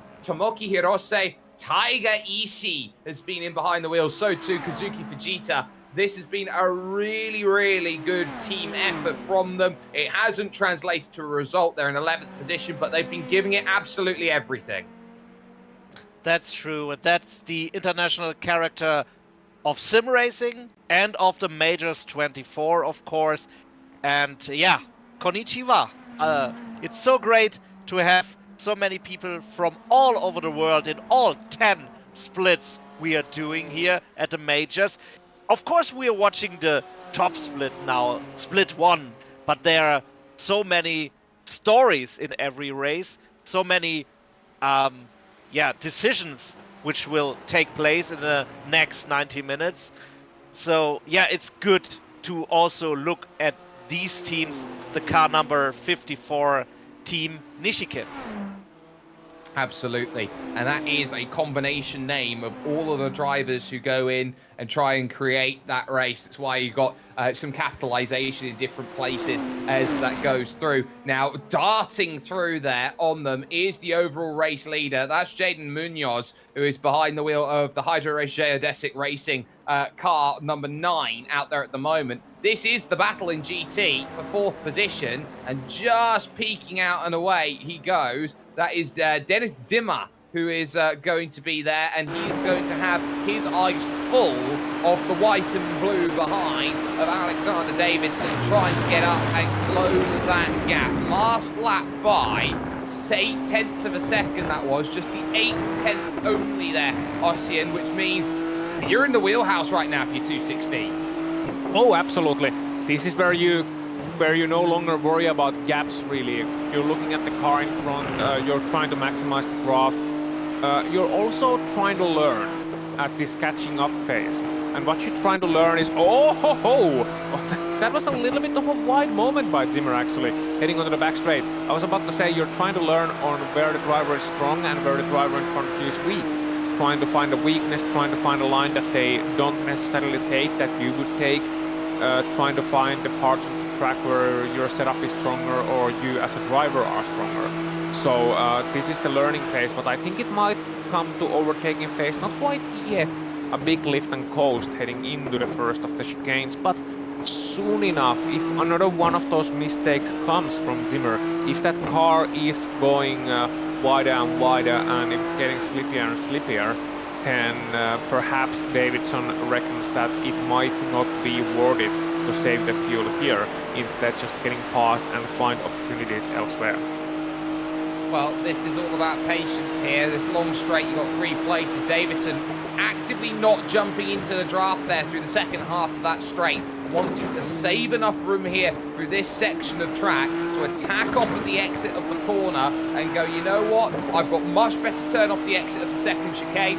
Now I've got the angle I want with the slipstream I want, where I could go and make a move. He's half angling, he's half in the slipstream. Now it's fully in the slipstream, looking to try and get this move. And in fact, he's going to bump draft. Oh, beautiful with the Parabit car there. They're going to bump draft through. Differences in terms of where they break. And this is some beautiful, I would say, oval-style tactics, Sebastian, being done on the road here in Pays de la Loire in France.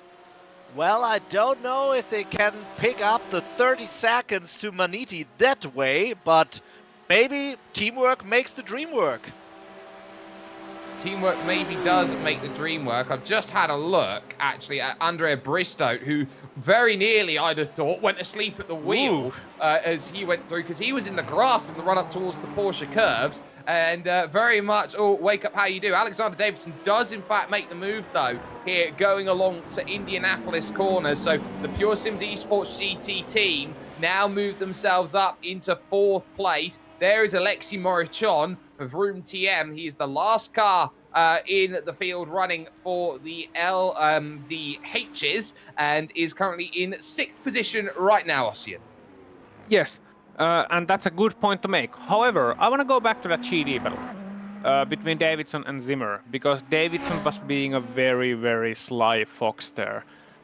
what he was doing is that he was essentially drafting, saving, maximizing the situation, always mark of a great driver, maximizing the situation where, okay, he's going to be stuck behind this driver for a while, let's just save as much fuel as we can and gain a little time in terms of the pit cycle back that way. He bump drafted heading into the Mulsanne corner, I think running a little bit too close, whatever might have been the reason, maybe sending a signal that, okay, I want to work together here. And then he made the pass happen into Indianapolis corner, knowing that he'd have a better line of Arnage as well, probably able to gain a little bit of time there, and then he's gonna make that difference in the Porsche curves. The biggest part where a driver can make a difference on this circuit, and as a result of that, trying to run away. His plan has not quite worked out, the gap is still only half a second, but I can sort of see what he was trying to accomplish there. And there is always the fallback, you know, okay, if I can't make the gap, then we can just keep swapping positions in a way that is friendly and in a way that we can both mutually benefit from and prevent someone like ATR's Esports 13, Alessandro Lau, to catching up to them. Yeah, that's definitely an option for them. Don't let those behind get into this race at all. Top two here in GT3 on your screen right now. The Fricandel Express has been unable to pull away, and it seems that one of its carriages happens to be in Manatee Green at this point. The 378 very much staying in range at this point, looking to strike, but looking to save as well. I think that's the key if Manatee want to race. They've got to maximize how much they can save behind the BMW, which is probably the great all-rounder here, Sebastian, in terms of cars for the GT3 field. Well, this close battle is going on for, yeah, not for ages, but for so many laps. And as we have seen before, the other battle for P4, I know I don't want to jinx it, but, you know, if the dog in the frying pan goes crazy, if those two crash, maybe there is a point in fighting for P4.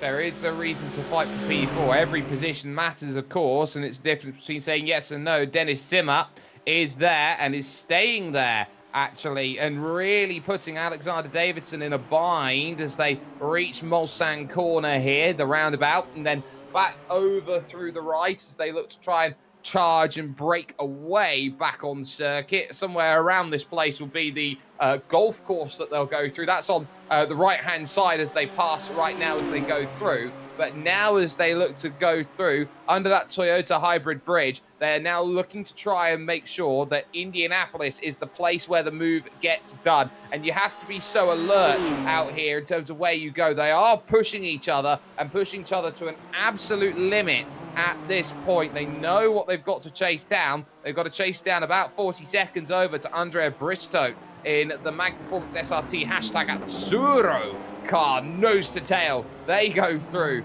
the right of Arnage and heading over to the Porsche curves. Once again, this has been some beautiful racing from these two at this point in time, and they are trying to throw everything they possibly can into these last 82 and a half minutes that they will have of racing to go. So they still have that in the back of their minds to really go and push forward and make happen out there in terms of what makes their racing a reality. You've been keeping an eye on a couple of issues out there, maybe, Austin, for the 110 as we focus on Legend Track Esports here. It's Georges Abitbol who is there behind the wheel.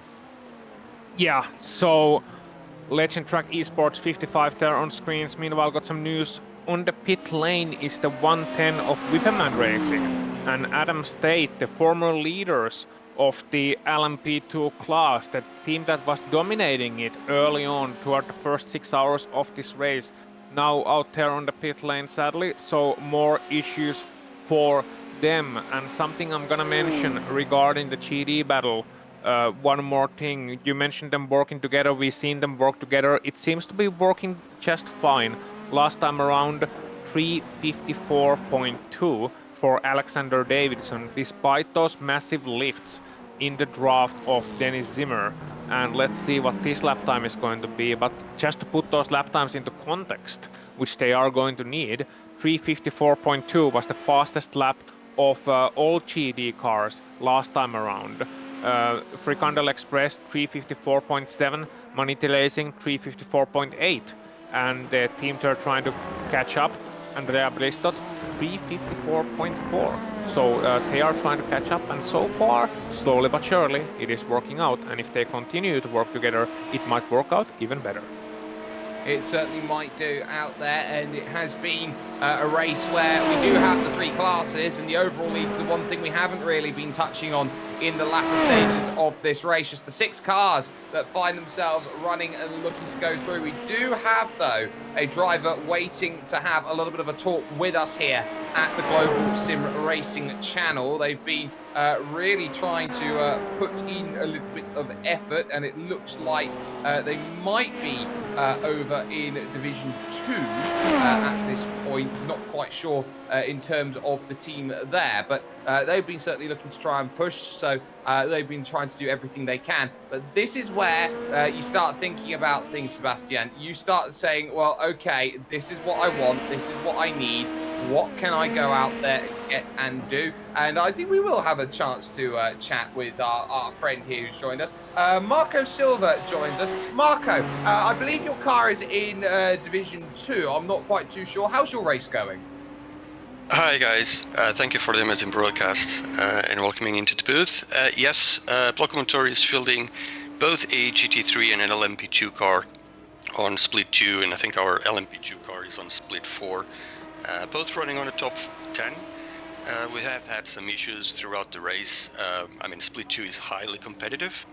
So yeah, we had an incident and a few internet connection problems, so we're at the moment 4 laps down. So yeah, I think throughout the race we were hoping on some safety cars to bring us back up again little by little, but what we've shown so far running on split 2, we were at the very far end, at the top end. We're running top 3 pretty much on the first few hours, so yeah, we're mega chuffed with that and actually demonstrating what we can do and the caliber of drivers that we have. Into this event, this is our first event, Majors 24 for us, so yeah, we're quite chuffed into how it's going so far. Of course, not probably the result that we were hoping for, but hey, you know, there's pretty good teams out there as well doing their best.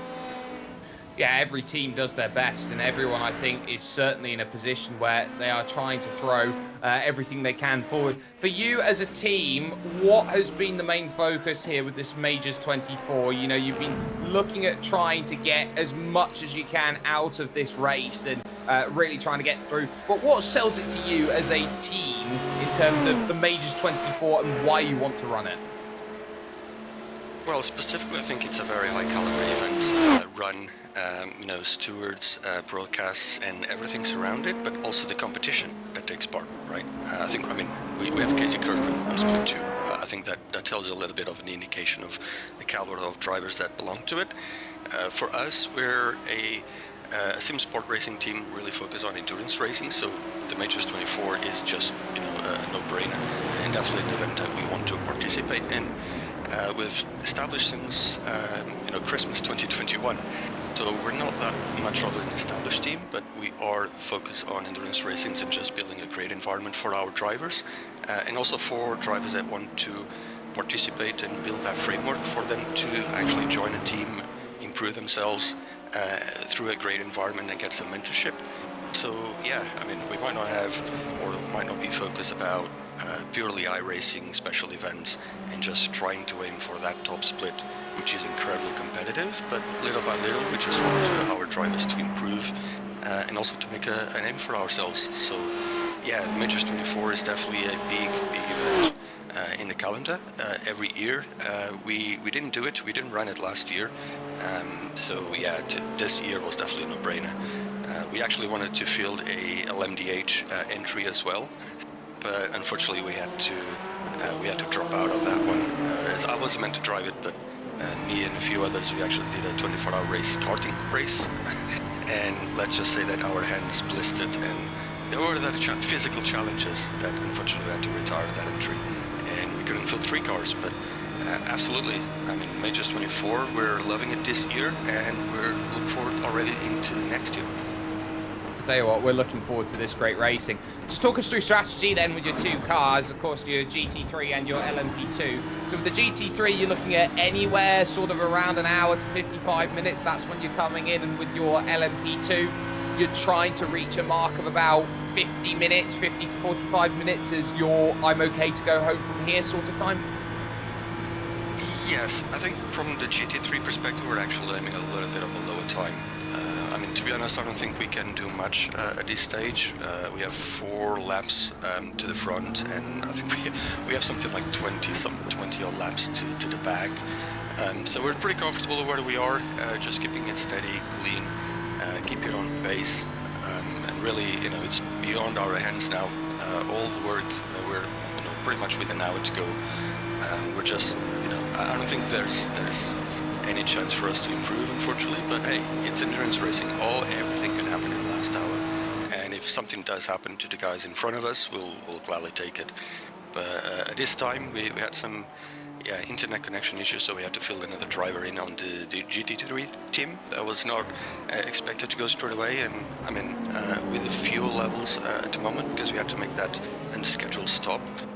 We're pretty good, so actually we'll probably aim at about 35-40 minutes to go to just come into the pits to do the round of stops for the GT3 team, which is sort of our on split 2, so our highest fielded team.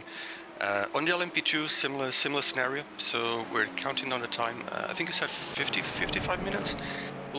Well, that will be 2 stints and a smaller second stint for us, or a splash and dash. We're trying to make it, let's say, the car run as much as we can with saving a little bit of fuel, but not sacrificing pace. So we might actually get P7 on that one. So yeah, the drivers are trying their best to keep the pace up, but still save a tiny bit. So the least we are stopped on the very last stop of the race.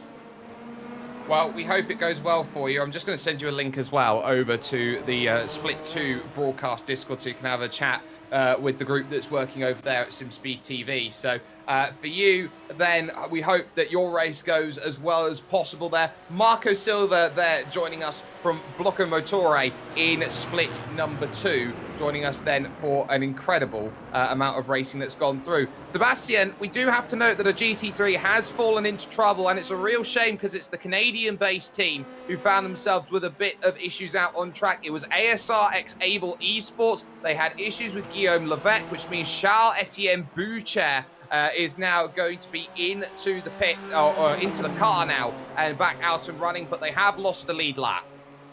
Yeah, the devil lies in the detail, as we say here.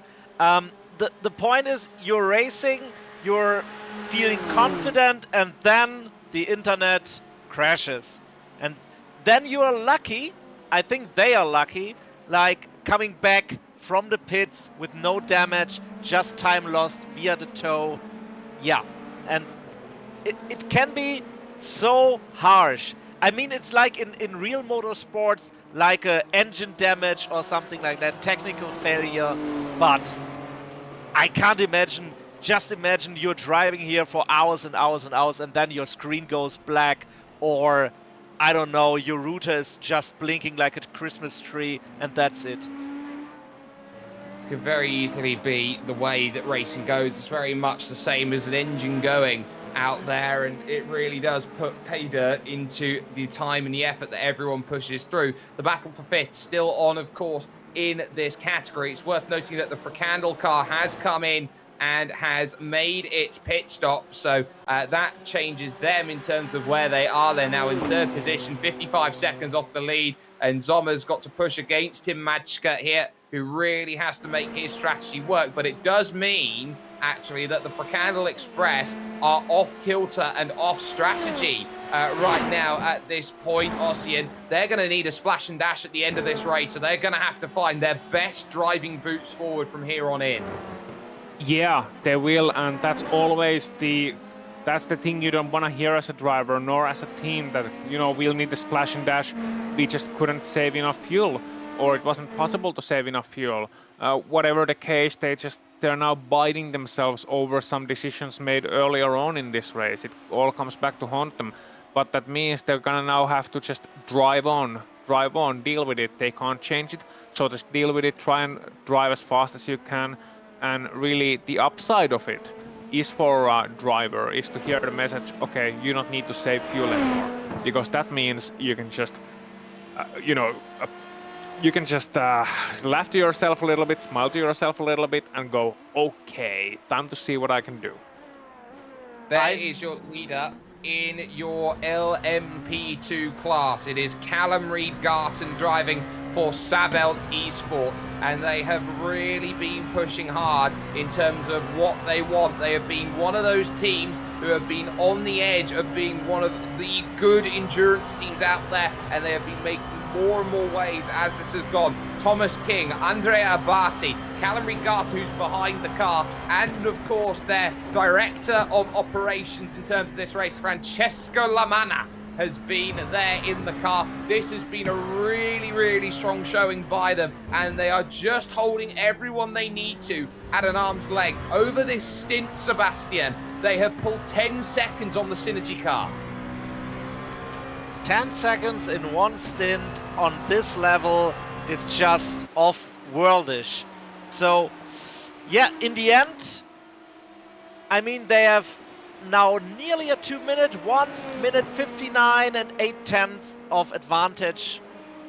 No, sorry, wrong class. 28 seconds. Sorry, 28 seconds. I was distracted. I'm sorry. We are in LMP2 and this is P1 and it's 28 seconds of gap to Synergy SimRacing. Yeah, but still that's even more impressive.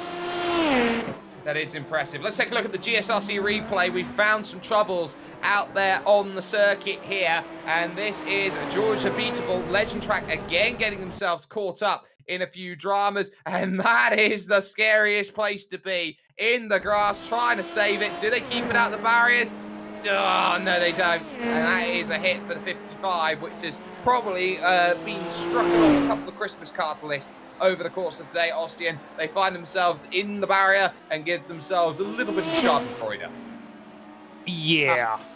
So that's not the kind of place where you want to hit the barriers either, but I will say, considering the speed and the place on the track where they were, that was about the best case scenario aside from hitting the wall. Like, if you're gonna hit the wall, then yeah, just lightly brush it on the side, not really a corner impact, not getting sent full head on into the wall or back first into the wall. None of the corners got bent, I think, and just a small impact that serves more as a reminder / a scare than really something that could end your race. Also great to see the 110 back out there on the track in the background of these pictures. Oh yes, the 110 still back out there, and looking to go through that is Whipperland Racing, and they find themselves 2 laps off of the race lead, so they didn't spend long down in pit lane. There is your overall race leader, Hydro Geodesic Racing, now at an over 2 minute advantage over Gerika Motorsport Klajmo and Sven Kupfera, who is there at this point in time for the Gerika Motorsport Klajmo team behind the wheel. Jaden Munoz has been driving really, really nicely, just working his way through, quietly battling his way around the circuit. And it's really showing, actually, how the Geodesic team are just proving again and again that they do not have to, when they go out there at the top of longer levels, Sebastian, of motorsport, think about constantly changing their team. They have a team, they are comfortable with that. Through Jaden Munoz, Graham Sanders, Austin Young, and John Wurtefuhr, they were the fastest in pre-qualifying, and they are proving that in the race they have the fastest of the LMDHs. Yeah, the point is, I think the mixture of a team is always, yeah, like a living creature, and some new drivers come in fresh blood, so on, but you still have your partners who are you relying on, and maybe forming a new nucleus of drivers which is capable of performing at this level and getting each other better and better.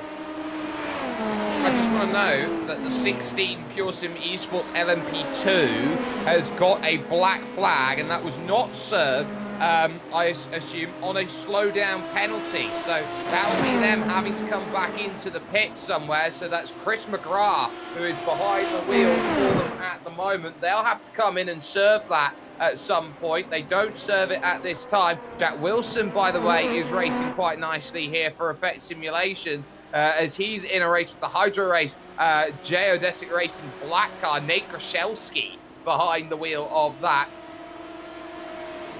So at the moment, but I would say at this point in time, focus is going to be on those two drivers and how they are going to go through their final hour of the race as they battle it out for overall position number 16. Or sorry, number 19 even, Ossian. Yeah, so that would be the primary focus at this moment in time. The 909, they've had a difficult day, I will say that. They had a difficult day yesterday and it continues to be a difficult day today, but they are still out there, and that's what the most important thing is in a race like this. Oh, and we got some traffic coming up, drafting the GDs, splitting the GDs, gotta love some 3-wide action here at Circuit de la Sarthe. Let's see how it ends up. Well, the 909 looking to increase their position once more. So that's now 13th place for the Effect Simulations team. And going past those GD3s as well on the same go. Very well done indeed. And it might look treacherous. It is always a little bit treacherous to go 3 wide, but as narrow as the track looks and as narrow as that is, it's usually one of those situations where you know that the GDs are going to stick to the middle, and that makes everything a little bit easier because you know roughly how much room you have. And those GTs, those two that were battling there, Perobit and Pure Sim Esports, were absolutely trading those places, and they were doing incredible. But Sebastian, around that podium, I think is where it's going to start getting interesting. And in terms of those pit stop comparisons for the final stop, what are you looking at in terms of analysing the data of everything as the Brabham Esports car from 6th position in LMP2 hits the lane? Yeah, well, pit stops are crucial, and you talked about a Frikandel Express, who's maybe in bitter tears, but if I look at Maniti, they have to stop very, very soon, and I don't think they can go till the end and have to make a splash and dash, and MAG Performance SRT Atsuro are also on their, I think, 12th lap right now. I think there are more than one stop for the top 3 in GT3 coming, and even if it's just a splash and dash. But the difference is going to be that those two of Manatee and Mag Performance, though, you would say, Sebastian, would have to spend less time in the lane with their pit stop and take less fuel, where you consider that it's over 50% of the tank that has to be filled by the Frikandel Express, who are about half an hour short. Yes, of course, and in the end, every pit stop is a danger for coming too fast into the pits, maybe overshooting your pit box. Yeah, the last hour is upon us. We are now 23 hours and 1 minute into the race.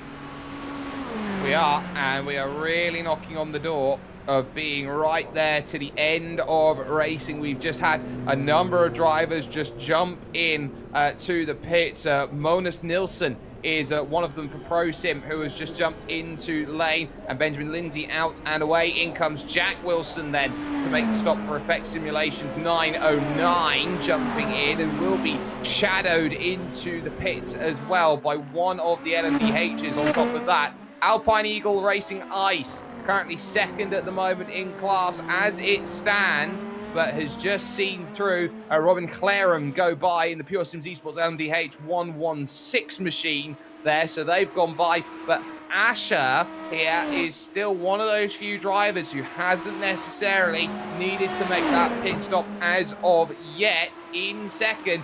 But you have to remember, Veloce have just put their quick driver back in here, Ossian. They put Tamas Simon back behind the wheel. They need him if they want anything out of this race. They absolutely do. And I think at this point they don't have to really save fuel anymore. They have done so all race long. Now they can just let Tamás get loose. And when you let Tamás get loose, some things are going to happen. Usually they are great things if you are in a team with him, as we see Asher heading into the pit lane for what will be the penultimate time in this race and using really all of that pit entry.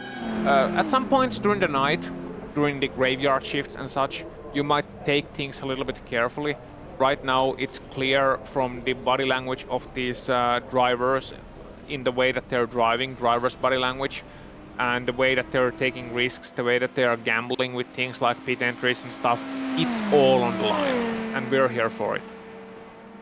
We all are. An hour, a minute, and 3 seconds. Your LMDH category is being led still by the Hydro Geodesic Racing number 9 car. They have extended that gap from what was over a minute as they came to coverage with 3 hours to go to now over 2 minutes in this race over the Gerka Motorsport Klajmo car. The 161 currently in second, being piloted by Sven Kupfer out there at this point, and the yellow is absolutely incredible out there over the midday sun here in France. Beckham Jasia pilots the fiercely forward yellow LMDH, that BMW going forward and making a good challenge, but still in third. They have 3 laps in the back pocket as they charge and look to try and gain an extra lap to get to Kupfer as soon as possible. LMP2s have been in your back pocket, Ossian. What's been happening there?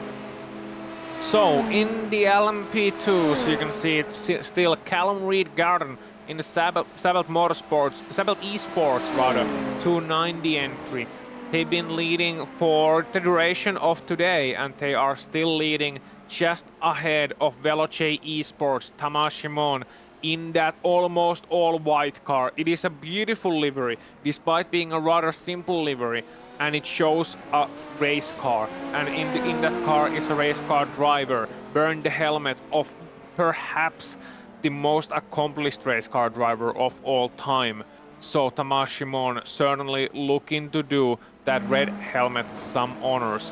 And rounding out the top 3, it is Synergy SimRacing in that 089 machine, Luke Rosella.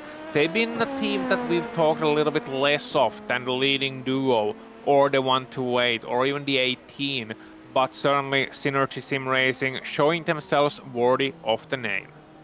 They absolutely have been, and it's all action over in GT3. Sebastian, you've been keeping an eye out on what's been going on there. How's the top 3 looking? Yeah, tight as ever. I mean, Maniti has a 50-second gap to P2, but Frikandel is just... Making the pass because I believe Max... Yeah, making the pass because P2 is in the pits. Yeah, right. So Frikandel again in P2, 55 seconds behind P1 in GT3, Maniti racing green with Tim Matzke at the wheel. So that is where the top 3 look, and their battles go through. Alexander Davidson then will be pushed up into third for Pure Sim Esports GT, but they'll still have to make their stop, and probably 1 stop for them to get themselves home, and their strategy, I think, might be the best of everyone's out there that puts them in a great position for a podium here today. We're going to step aside for the final time here on the Global Sim Racing channel as coverage goes through. We're into the final hour. We'll take you home from there.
final stop has come in GT3 for Tim Majka and the Manatee Racing Green team. They have filled the car up to maximum. They have got themselves back out, but they are out in 3rd place. Pure Sims Esports GT might have a card to a podium here if it stays the way that they want to. The Fricandel Express still have to make their stop, and the question is going to be how long of a stop they've got. They are 15 seconds to the good at this point, but we know that transit lane time is a little bit longer than 15 seconds. It's 7 seconds in LMP2 at this moment between Sabelt and Veloce, and Veloce are on the cusp of needing their pit stop to bring it home. It's going to be mighty close on their numbers if they are going to give themselves everything they want. Jake Sperry, Ossian Puhaka, Sebastian Holmichael to bring you through to the end of racing. Ossian will be with you for a little moment here. Tamas Simon has got to put the bit between his teeth. Ideally, he needs 2 seconds. And just look at the way that car is dancing on the braking. He's putting everything on the line, using every inch of that racetrack and then some. Getting some draft here from the 378 rather. Matske, of course, we were watching him earlier fighting for the GD3 win and getting the optimal passing point as well was Tamas Shimon. Not a single 100th of a second lost there. And we got a replay coming up as well, and that's gonna be our friends from the Far East. Yeah, it looks like the Team Nishiken N car has found itself in troubles, and there's the big slide. The Trouble's going through a loaded section, trying to gather it back up and bang into the barriers, and 2 heavy hits to go in on top. And for Shun Sato, that is not what he wanted there for that team. Team Nishiken find themselves down in the pit, and it might not be a finish for them. Something we have to talk about, Ossian, it's safety cars. Could be one in the next 17 minutes. There are no safety cars in the final 30 minutes of any of the major splits. Yeah, and what a decision that would be, all things considered, if they decide to throw it in the next 17 minutes. Now Adam State, Whipperman Racing coming into the pit lane, as is Alexis Modejon from the Vroom team. And I love that team name, the Vroom. That always reminds me, Jake, of the one Kota race in Formula 1. You know, the one where there was this guy in the crowd doing those race car noises, which caught a mic. I just love the fact it reminds me actually of the French Grand Prix in 2021, where the racetrack had subtitles going zoom. So you often find that. In comes Pure Sims Esports. This will be their final stop of the race, and it will be a guaranteed final stop of the race as well. They'll fill that up, they'll bring it home, but the question will be, does Manatee have enough to bring it home? Fricandel, we know, doesn't, but the question will be, what can this Pure Sims Esports team do to bring that home? Could they snipe away a podium? That's a good question. And now, I mean, we don't know the exact specifics. The team knows the specifics, but I think they are at least on the verge of a podium here. I think they'll be a little bit disappointed if they don't get something out of this race, but I tell you what, it's gonna be a mighty close rundown on the last final few moments of this race and the last final 45 minutes of this race. Manatee Racing Green, we don't think they are going to pit again. I think that was the last stop that they just put in at the with less than 1 hour remaining. His car should be able to do it rather comfortably. And Tim Matske now, he's in 2nd place, and he knows that it's 18 seconds between Tem and Fricandel, who still need to pit. So the real question, as mentioned, Jake, it's gonna be about the length of that last stop that Sommer is going to do in that Fricandel Express car. And as much as the car is and the team is named after a delicacy, I don't think there's enough time for a takeaway there. No, I don't think there is, and I don't think they're going to be in a position where they can be too disappointed with the way they've driven. They have really put the pressure on Tim Matchka and the crew there over at the Manatee Racing Green team, but the Fricandel Express right now is going to need to become a runaway train if they want a victory. That is in the back of their mind how they can manage to make that happen. We also know that it's pretty plain sailing in your LMP or LMDH category. Up at the top, that's a 2.25 minute lead for Jaden Munoz at this moment in time here, Ossian. And I think it's really telling, actually, the way that they have gone. Everyone has been pushing for what they can, what they need, what everything they can do. And I tell you what, to get a 2.25 minute advantage, Hydrodesic are proving that they are the most underrated team, I think, in sim racing at this point. No, I think you're right. I think you're absolutely right. You mentioned, we talked earlier about Jedesic Racing and how they are more of an organization than a sim racing team, really, with their vast roster of drivers and different people working for the group, and they have a lot of drivers that they can pick the best from. Doesn't always work for each and every team, but it seems to work pretty well for them. I think they're approaching that new world order sort of stable, if you pardon the wrestling references. We got 3 wrestling fans in the booth. What can you do about it? And they got 2.5 minutes over the Gericke Motorsport, now with Adrian Gericke trying to bring that car over the finish line. But it's very interesting contrasting to the early part of this race, Jake, where the 9 and the 12 were pretty close together in that hypercar class, where the 12 of Room was actually challenging them for the lead at some point in about hour 5 of this race. And now the 12, due to, well, commiserations to them due to some incidents, is now 10 laps down, and the 9 is cruising their way towards a comfortable win. And here you see Beckham Yakir, not Beckham David, Beckham Yakir in the 1112 fiercely forward yellow. Yeah, he is fiercely forward, and this team, of course, have gone from strength to strength. They are a very, very strong team, and actually a team that was newcomer team of the year in the VCO Simmies, so they certainly have the accolades that they're getting to go along with it. There is fourth, the Talk Sim Sport by Pugner GmbH, which is the signal for a German I would say, company out there, like an LTD here in the United Kingdom or an LLC in the United States of America. But Simon Graf behind the wheel, the Austrian in that predominantly German team, taking them home. Yep, and Robin Clarum there, Pure Sims Esports, LMD hybrid team, the 116 there.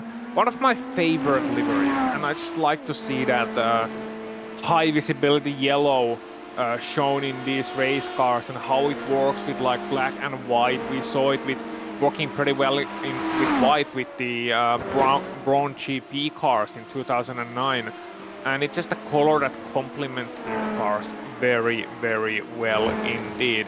Lovely livery there, and the Broom is gonna get back in the pictures. Alexis Morjan with that, I think it was a duck on the, oh yeah, that's definitely a duck. Oh, it's a great duck. Look at that. Try and get that on the back there, on the fin, as it goes through. That is beautiful as a car. Just the most serious rubber duck looking face you could possibly find out there, Ossian. That's what sim racing's about. Serious rubber duck. I'm just imagining this line of like, you know, those army toys that you have, those green things, green plastic things we all played with as a kid. Yes, the ones from Toy Story. Exactly. So those, but it's all rubber ducks instead. Oh, that's brilliant. It reminds me of a James Beach sketch, actually, where he has all these rubber ducks and he just continues to amass rubber ducks. So that's always something to keep through. Callum Reed-Garton, though, is going to be there and is going to try and push with everything that he has got. The question will be, though, whether Veloce will pit this time or next. If Veloce can get one more lap out of this, they have an incredible chance to take victory away from the Italian team Sabelt Esports. Otherwise, Sabelt have this one in the back pocket. It all depends now on whether it's a turn right off of the circuit or a turn left to stay on it from the Hungarian former Pro Stripe, could become still Pro Stripe as he chases just in the distance that yellow and black car that was just in front. Yeah, and Tomasz now, well, he'll be hoping that there's enough fuel left in the tank, and if you're like 2 deciliters, 3 deciliters short, I think you might still take the gamble there. Maybe, you know, try and put on some extra fuel-saving shoes.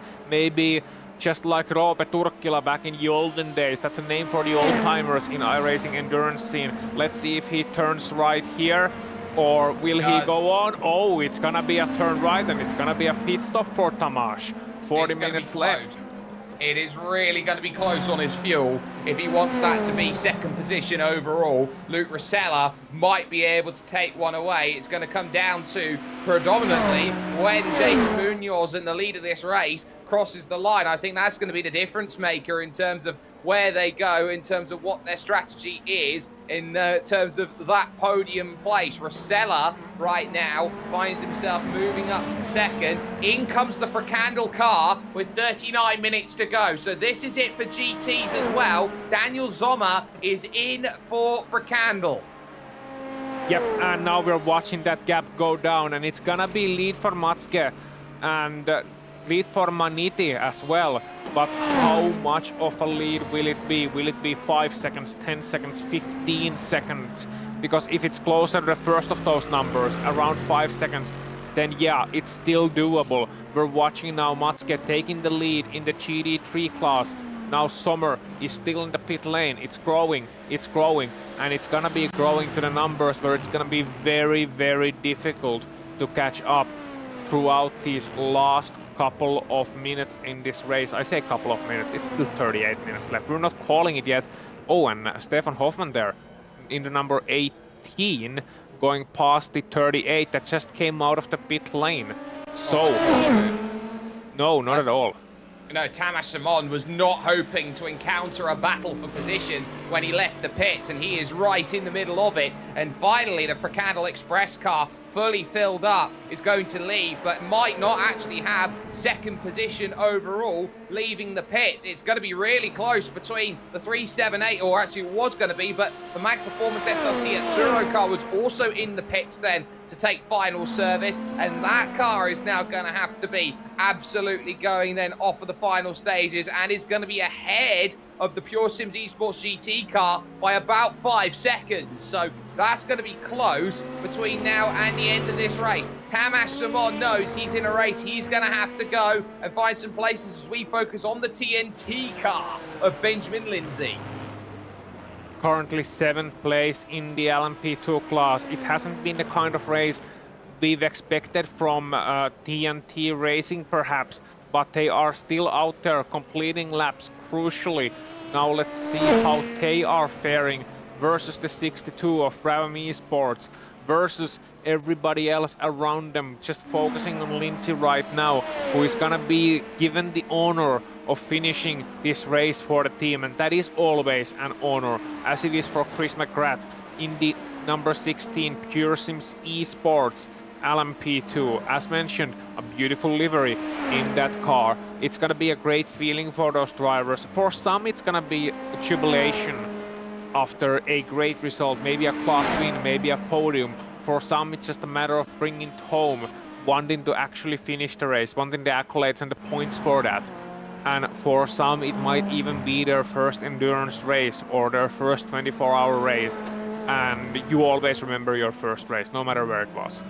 No, you always do. Tyler Klausch there driving for Alpha Esports by G Performance in 9th position. We have to go back, though, to what is going on with Veloce, because it is close as they rush on through to Indianapolis, and I think this might be a ploy of fuel saving here from Tamás Simon. Doesn't have to go for it right now. This is key. He's trying to get as much as he can to get himself home, and if he can spend a lap behind a car that can do similar pace like Stefan Hoffman has been proving he can do right now, Sebastian, this is important in terms of how the Veloce team get home. Yeah, that's the point. That's the point. We talked about it 2 hours ago or whatever. The fuel saving, the pit strategy is crucial, and we are now coming to the to the real final stage with 35 minutes to go, and yeah, this will be a banger. I don't know if anyone at home can count it down. No way. Has Sabel just disconnected with 35 minutes to go? No, they're still okay. They are really patchy on their internet right now. This is a really, really crucial phase of the race for Callum Reed-Garton. If they need to make an emergency change because of his internet, they could be losing that race lead. Absolutely could be. Now the good thing is that they're still within the window of where they need to pit anyway before the end of this race, and they're in the pit window now. So it's not a complete disaster, but it still has major ramifications in terms of the pit stop. At what time do you do the pit stop? You're losing a lot of those empty fuel tank laps, light car laps that you ideally want to put in. So let's hope everything is all right and it was just a momentary hiccup rather than something more serious. 7 seconds he was lost out there, and he's okay. He's still going again, and he's there behind Nate Grzelski, the Hydro Race Geodesic Racing black car, so he's doing okay. We're just cycling through the field right now, giving a little bit of camera time to everybody who is in this field and still running. The 909 out there at this point in time doing a good job. James Ebram currently there for effect simulation at this point. There'll be 3 cars behind him currently who are circulating, and at the moment there is a handful of GTs as well to go through. Manatee with a 41-second lead at this point over the Fricandel Express. Pure Sim still trying to chase down that podium though here, Sebastian, and that gap is about 2 seconds. It was at 5, it's down to 2. You know, how's it called? The cat is out of the bag. They are pushing. There's no holding back. They know they have to pit, but they maximize the fuel now. They push to the limit for the big win. Yeah, there's a big win on the way, and a podium would be considered for them a big win. There is the Danish team Pro Sim there, as Nilsson will make his charge around the circuit, and he will do everything he possibly can in this final stage as he goes through the 007 car behind the Apex Tech car that is just in front. Fantastic little group there. The ATRS, the Apex Tech Racing Series esports team, they're doing a good job. Tim Matchka, though, your leader in your GT category, and has a lead of those 40 seconds, but the Fricandel Express, Mag Performance SRT at Tsuro, Pure Sims Esports GT, it's still very much Erosian up in the air. It is, especially that final spot on the podium between the 120 and the 216, Bristow versus Davidson. It's just 2 seconds between them. You can see how hard Bristow is now pushing, just trying to get that final place, but can they do it ahead of the Pure Sims? That is a good question. Davidson bearing down, has the draft, at least a little bit of it, and just you can see your target here. I mentioned earlier how it can be a little bit deceiving if you can see your target, but it's also a great source of motivation. And after a 24-hour race, you can just see how it's right there. A podium is right there. The chance for some bubbly from France is right there. And I mean, you don't want to do a Leo Messi and exit France with your head down.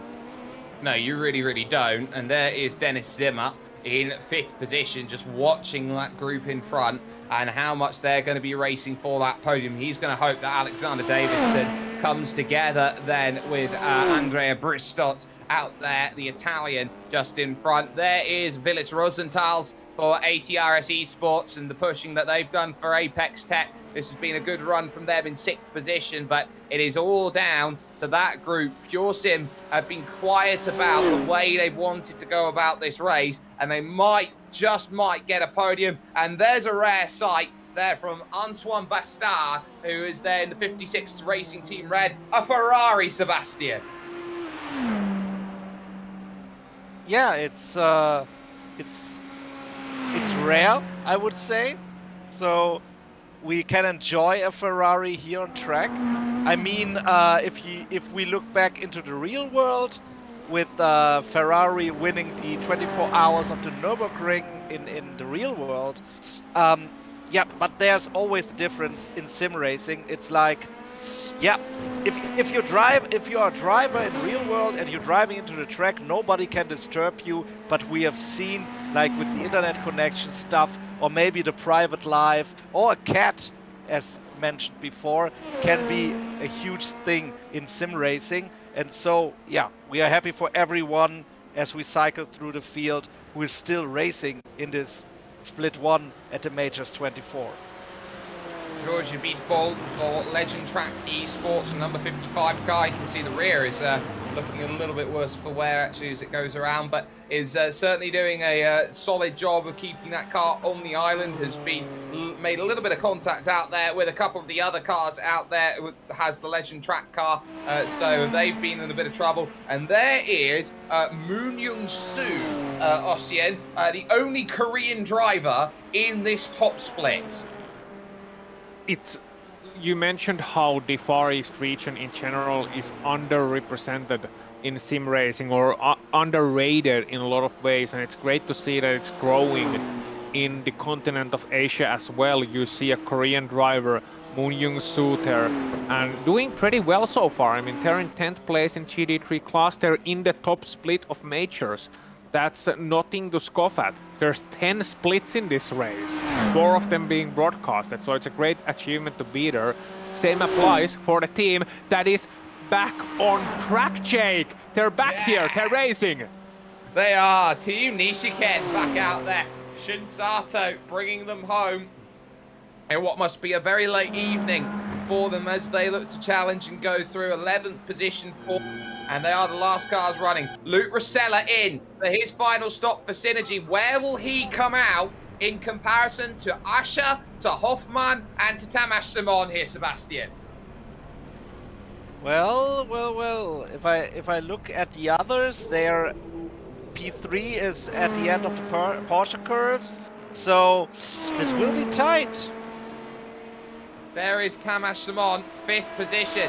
Alpine Eagle Racing, Martin Ascher will find himself charging forward. This will promote him for the moment up into 2nd position. Troubles there for Hoffman, trying to get that one into the pit, so he'll take his final stop, and Tamas Simon should jump ahead, and will now jump ahead of Synergy. Luke Rosella's going to have to drive his socks off to chase down that, or hope that Tamas Simon runs out of fuel late in this race. This comes down to really what you do if you are Callum Reed-Garton at the front. He should Ossian have enough to get there. And there's a change of position as Mag Performance SRT are now off the podium here. And it is Pure Sims who have found the move on the run up to Indianapolis.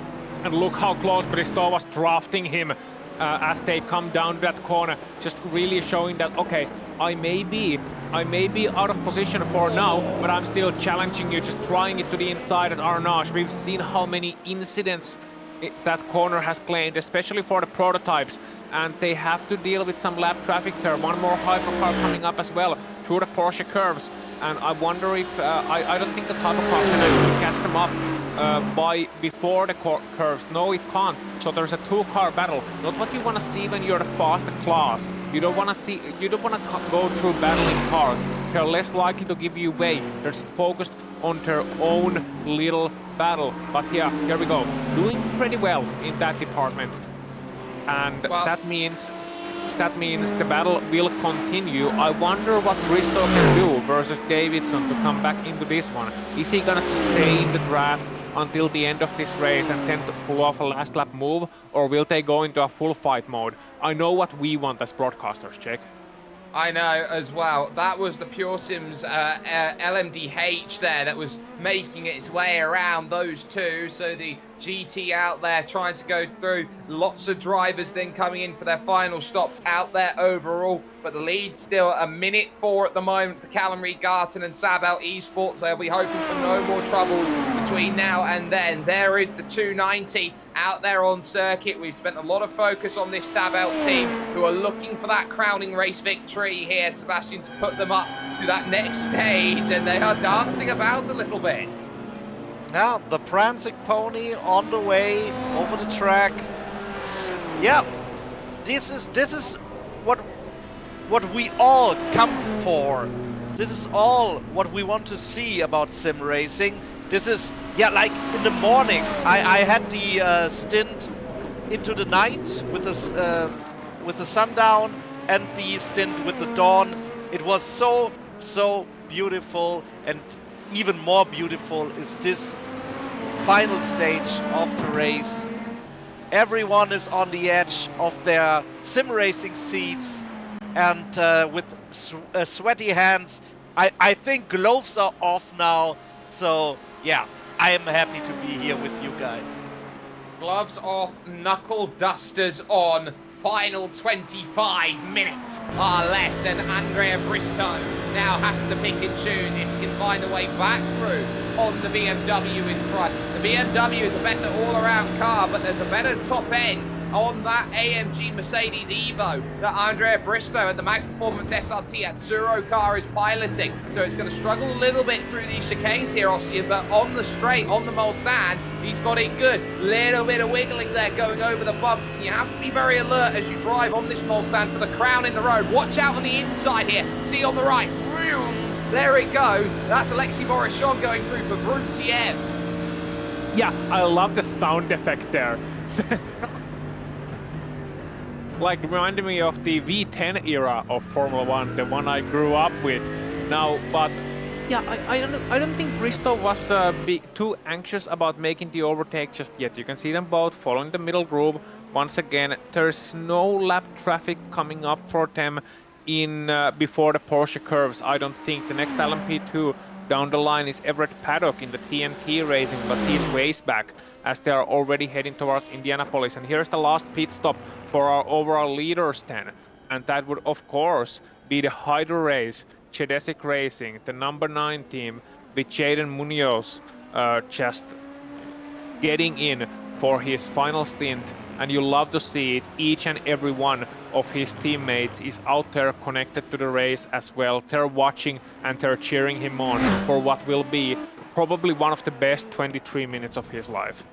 I absolutely agree with you there. He is going to be out there and driving, and he's got a minute and a half over the team boss of Gerica Motorsport, Adrian Gerica himself, out there, and this will be a statement win for Geodesic if they can bring the car home over the last 23 minutes worth of racing action out there. Alpine Eagle Racing, came into the pit. They have come back out in 4th position, a very comfortable 4th position at that as well. Luke Rosella currently now 12 seconds adrift of Tamas Simon in that battle. Robin Clarum in the pit. Out comes the Hydro Race Geodesic Racing Echelon car. Frank Schmidt is going to leave that and go through, and he will now find himself back out again here, Sebastian, in 10th position overall in this race. And we'll look at the work that he's been doing and say, you know what, that's a decent performance for what they've been looking at and the issues they've had to deal with in this race.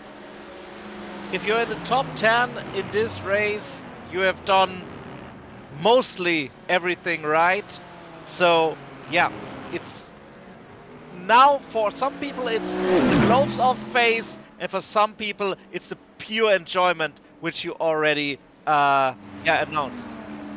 Here comes your LMP2 leader, Callum Reed-Garton, into the pit. He's only got to fill half a tank up at this stop. He should be clear as he goes. Tamas Simon is going to be very, very dicey in terms of his fuel, and he'll be pushed all the way by Luke Rosella, even though he's about 12 seconds back. Question will be, when does Sabel come out of the pit? And there is no driver change. So even though they had the technical issues there with the blinking in and out for a good over 5 seconds of Callum Reed-Garton, they trust him to bring that car home. He leaves the pits now, and this is going to be more than comfortable in terms of time. He's going to have himself at least a 20-second advantage here, Ossian, as he leaves the pits. This is pretty much as heavenly as it gets a Sabelt. It is, but now we'll have to see about their pace, because Tamas Simon, I know it's 20 seconds within 20 minutes. It sounds improbable, but Simon has been flying through the course of these last half an hour or so, especially in this last stint. If he can make his fuel last, who knows what he can do yet. It's gonna be a great charge, great end to this great event, and we are watching it all the way to the checkered flag. Simon's last 2 laps, 3:34.9, 3:34.9. The difference between Simon's last 2 laps, 8 milliseconds. That's consistency for you out there. And there is Luke Rosella, who is trying desperately to stay in range. And he actually took 9/10 of a second out of him on that last lap, Sebastian. Rosella is throwing everything he's got at it. The Aussie is now trying to throw second position into play against what is currently a SimRacing great in Tamas Simon. Yeah, he's doing that, and he's doing that like like a man possessed, really. We talked about how great Tamas Simon is. He is, but Luke Rosella is right now perhaps the driver who has more confidence in his fuel, Sebastian. Yeah, could be, but fuel doesn't matter anymore, I guess. From the 12 seconds, it's now already down to 11 seconds, the gap. And yeah, it's tight. It will be tight. Can he close the gap? I mean, with the time we have left, there are just a couple of laps left. If he can do it, I'm curious. I'm curious as well. By the way, second and third in your LMP division, or your LMDH division, sorry, are on track within about, I don't know, about 500 meters of each other at this point, or 50 meters, sorry, I should say, of each other. Difference is that Beckham Jasir is 1 lap down, currently on the Herica Motorsport Clasmo car, so that is exactly 1 lap. This is the race for third in GTs that we're keeping our eye out on. Andrea Bristow has to keep in range of Alexander Davidson. This is a crucial phase for Alexander where he has just got to push. It'll be so difficult for him to break away, but even if he can get here, Ossian, 1/10 of a second a lap, 0.5 of a second a lap, it gives him more buffer when it comes to the Mulsanne come the final lap of his race. Absolutely does, but I've been watching Bristow, and to be honest, he's been lifting and coasting a lot here. He's chilling behind the other driver here. He's chilling behind Davidson, and it's in a lot of ways it's an easy place to be in. Even if the driver in front is a little bit faster, if you can just stick with them, if you can follow the lines, you can sort of put the pressure on the driver in front to try and do something about the situation. Because at a track like this, at Circuit de la Sarthe, you got a pretty much guaranteed overtake into one of the chicanes. So you can just put the pressure onto the driver in front and say, look, I know you are in front of me right now, but come the last lap, come the white flag, I will put a move on you, and there will be very little you can do about it. As we see the 56 Racing Team Red come for what will be their final pit stop in that beautiful red Ferrari. And I will tell you, it wouldn't be a motor race without the red Ferrari.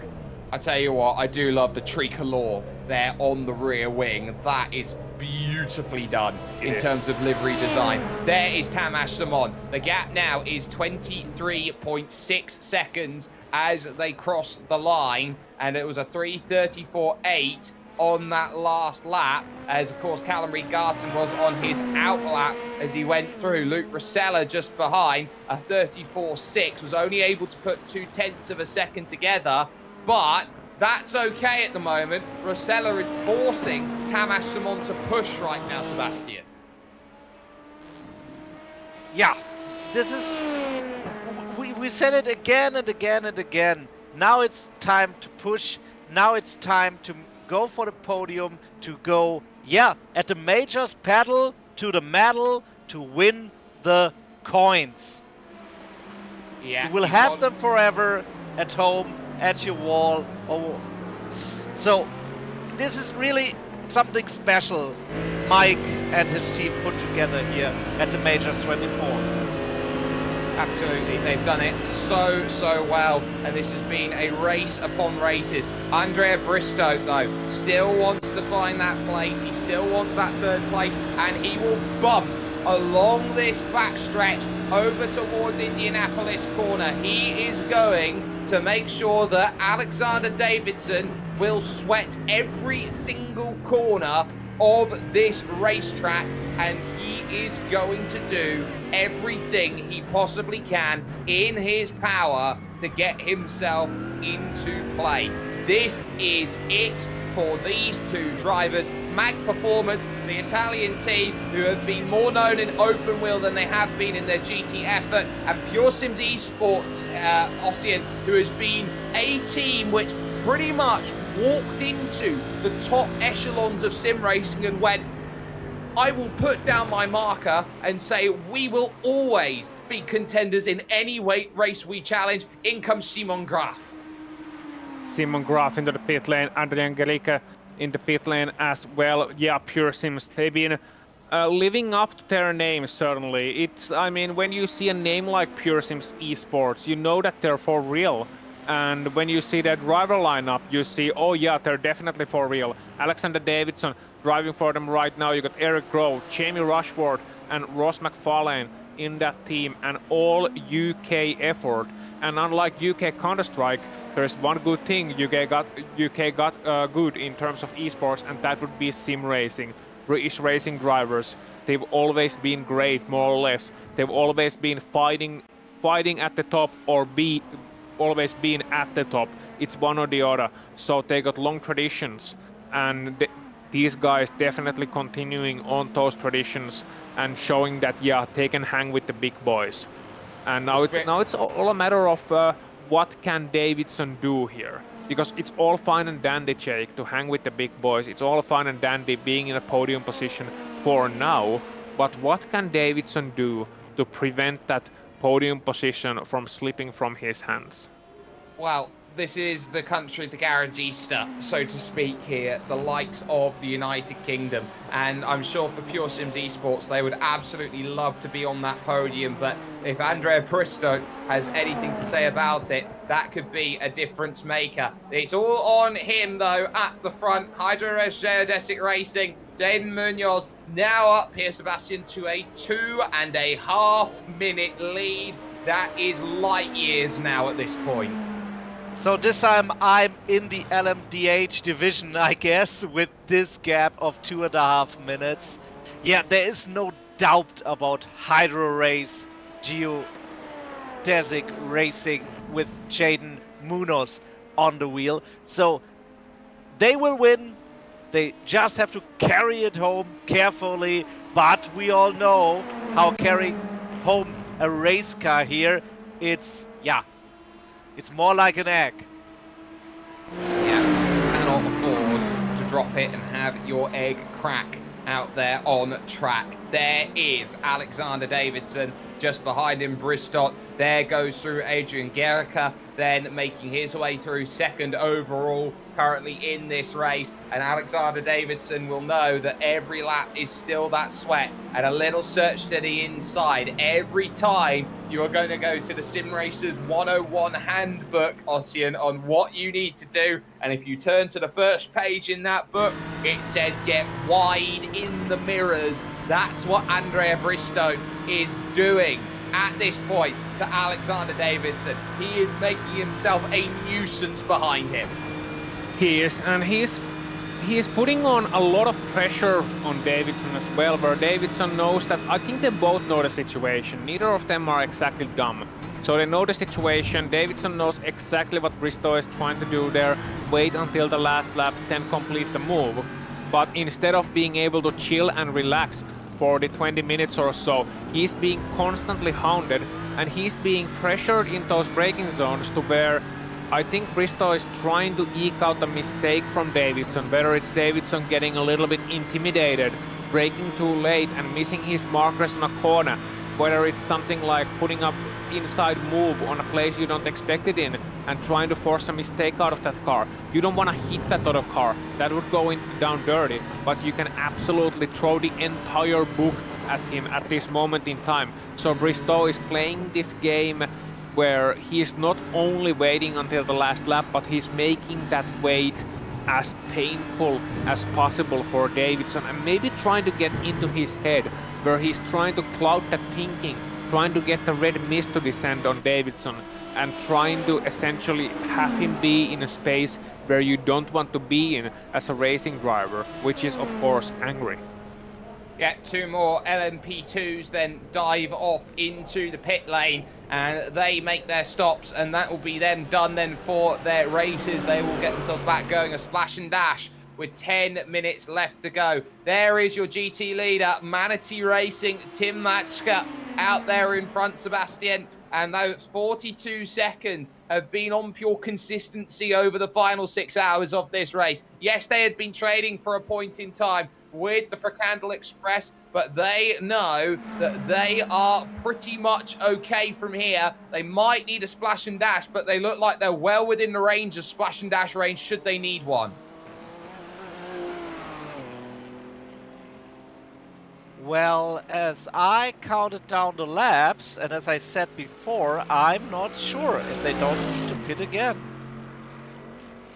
And I think they maybe have to, but it will be a short stop. Well, a short stop. Now, this is key here. A splash and a dash might be around 57 seconds. That race right now for the podium is at 58 seconds. So they could come out right in the middle of this, and that might be huge. Now, if that's in the back of the mind here, Ossian, of these two drivers right now, Andrea Bristow and then Pure Sims Esports here and Alexander Davidson, someone's got to get on the radio and tell them, look, you can race right now if you want to, but if you two work together, you might be able to take second place. Yeah, but it's one of those things where you just don't know. So I don't think they are working together. Bristow would be acting differently if they were. And I don't think either of them is going to worry too much about what other teams are doing. I mean, it's always a thing when I used to race in top splits and big events. It was always okay. We kept tabs on other teams. We counted down their strategy. Usually, we were pretty accurate with it, like down to the point where we knew exactly what they were doing, probably ahead of time. And maybe sometimes before they knew that, okay, they have to do this thing. But to the driver, you always say that, okay, just focus on your own thing, make your own decisions. You may make a suggestion, look, you might want to work together with this guy, but if Bristow is instead making the decision that, look, I want to work this guy, I want to make sure that I can get past them, then all the power to him. And I think it's a case of where, if he's continuing to put on that pressure, he's not making Davidson slower, really. He's not making him slower at all. He's even bump drafting him there every now and then. But if that pressure causes Davidson to make a mistake, then that's going to be all the better. Because at that point, he might have the podium guaranteed. And who knows if a second place falls into their lap. I am very curious about that 57-second splash and dash though. That sounds like a large number to me. It's going to be a long time down that lane, and the question is going to be lane transit time and how quickly you can go through. It is going to be tight between them in terms of what they can do out there, but we will see with the numbers. Manatee Racing Green have continued on then for a 12th lap around the circuit, so this is going to be as close can be in terms of what they want out of it. So this is where you are in the sitting position and you are holding for everything you've got. Tamas Simon is staving off the challenge behind of Luke Rosella, but we know, Sebastian, that he is on a very, very tight schedule, and any bits of fuel that he can save are massive. He's got 12 seconds to lift and coast should he need it. Well, he's in the car, he needs to know. We can just assume from the outside what will happen. But yeah, we will see what will happen. What is the reality which comes back full circle in this last 6 minutes and 33 seconds? And you think a 24-hour race comes down to the final few minutes, the final couple of revolutions around this circuit. Everybody is pretty much waiting around and seeing what can they do. The Hydro Race Geodesic car, by the way, is just heading its way towards Tetra Rouge at this point. So it will be at least, you would expect, a 2-lap race from here on out, and a lot of traffic in and around the section where your leader is, as it is getting really busy as we focus on your leader in your GT3, Tim Matschka, out there overall at this point. And it was right around that battle going on for third place where there was absolutely no lift and no yield from Alexander Davidson, and he's almost broken away the amount he wants. There is Matschka, there will be a car going through, but we need to focus on that third in GTs at the moment because Andrea Bristow needs to absolutely charge here on this lap, Ossian. Yeah, So Matske is coasting heavily on screen, but yeah, Bristow was absolutely swamped heading onto that long back straight. He was passed onto the right-hander leading up to it, and that means he lost a lot of time there. That's the time that Davidson was able to gain, but thankfully for Bristow, he was able to stay in the draft range and able to catch him up once more in the long straightaways. But that's the one kind of thing that is gonna give him a wake-up call, is that, you know, okay, I'm the second car in this battle. There is traffic that can play into this. You can have a perfect plan on how to win a one-on-one battle, but no plan usually. So there's a great saying in military: no plan survives first contact. And there is also a saying in boxing that no plan survives getting punched in the face. So I think that's the same ideology here. Is that in racing, very few plans survive a car-to-car contact, for example. No plans do, and you have to be alert to that. You can't afford to get in. Tamas Simon has to choose his angle. He'll go to the outside past these two and make his progress by, and that is as simple can be. Sebastian, we are right down to 4 minutes left to go. The podium's still there to be decided, and we've still got questions on Manatee, who are staying out now and are going to be hoping that the geodesic racing car catches them, or they're going to be another lap around. This is going to be the question. They've got to get themselves through, and they know how important it is on their fuel number to go through. There is your race leader. There is the race for fourth. That, or for the third. That will come down to the last lap. But for the overall victory, it depends on Manatee and if they can actually coast it around. Yeah, I think they are now on their 12th lap. Not to spoil anything, or other teams are listening, but they count the laps in the charts themselves. So yeah, this we maybe have to look into the cockpit of the Manatee to see now on the Mulsanne if he lifts very early, maybe at the 200-meter boards. That would be an indicator. This is the final lap of the race that they are going on to. Jaden Munoz has taken the white flag lap then from Barney the Flagman, who is up there on the stands. Andrea Bristow from Mag Performance SRT, hashtag Atsuro, is now looking for a podium in GT3. His big challenger is Alexander Davidson, just in front of him for Pure Sims Esports GT. Ossian, this is it. This is it. This is when they have to make that move now. We'll see what was Bristow's plan. Will it be right on the first chance, first of those long straightaways? Will he wait up until Mulsanne corner, perhaps after that, on the run down to Indianapolis? And what can Davidson do to prevent it? So that is the real question now. This is where we'll see this battle decided.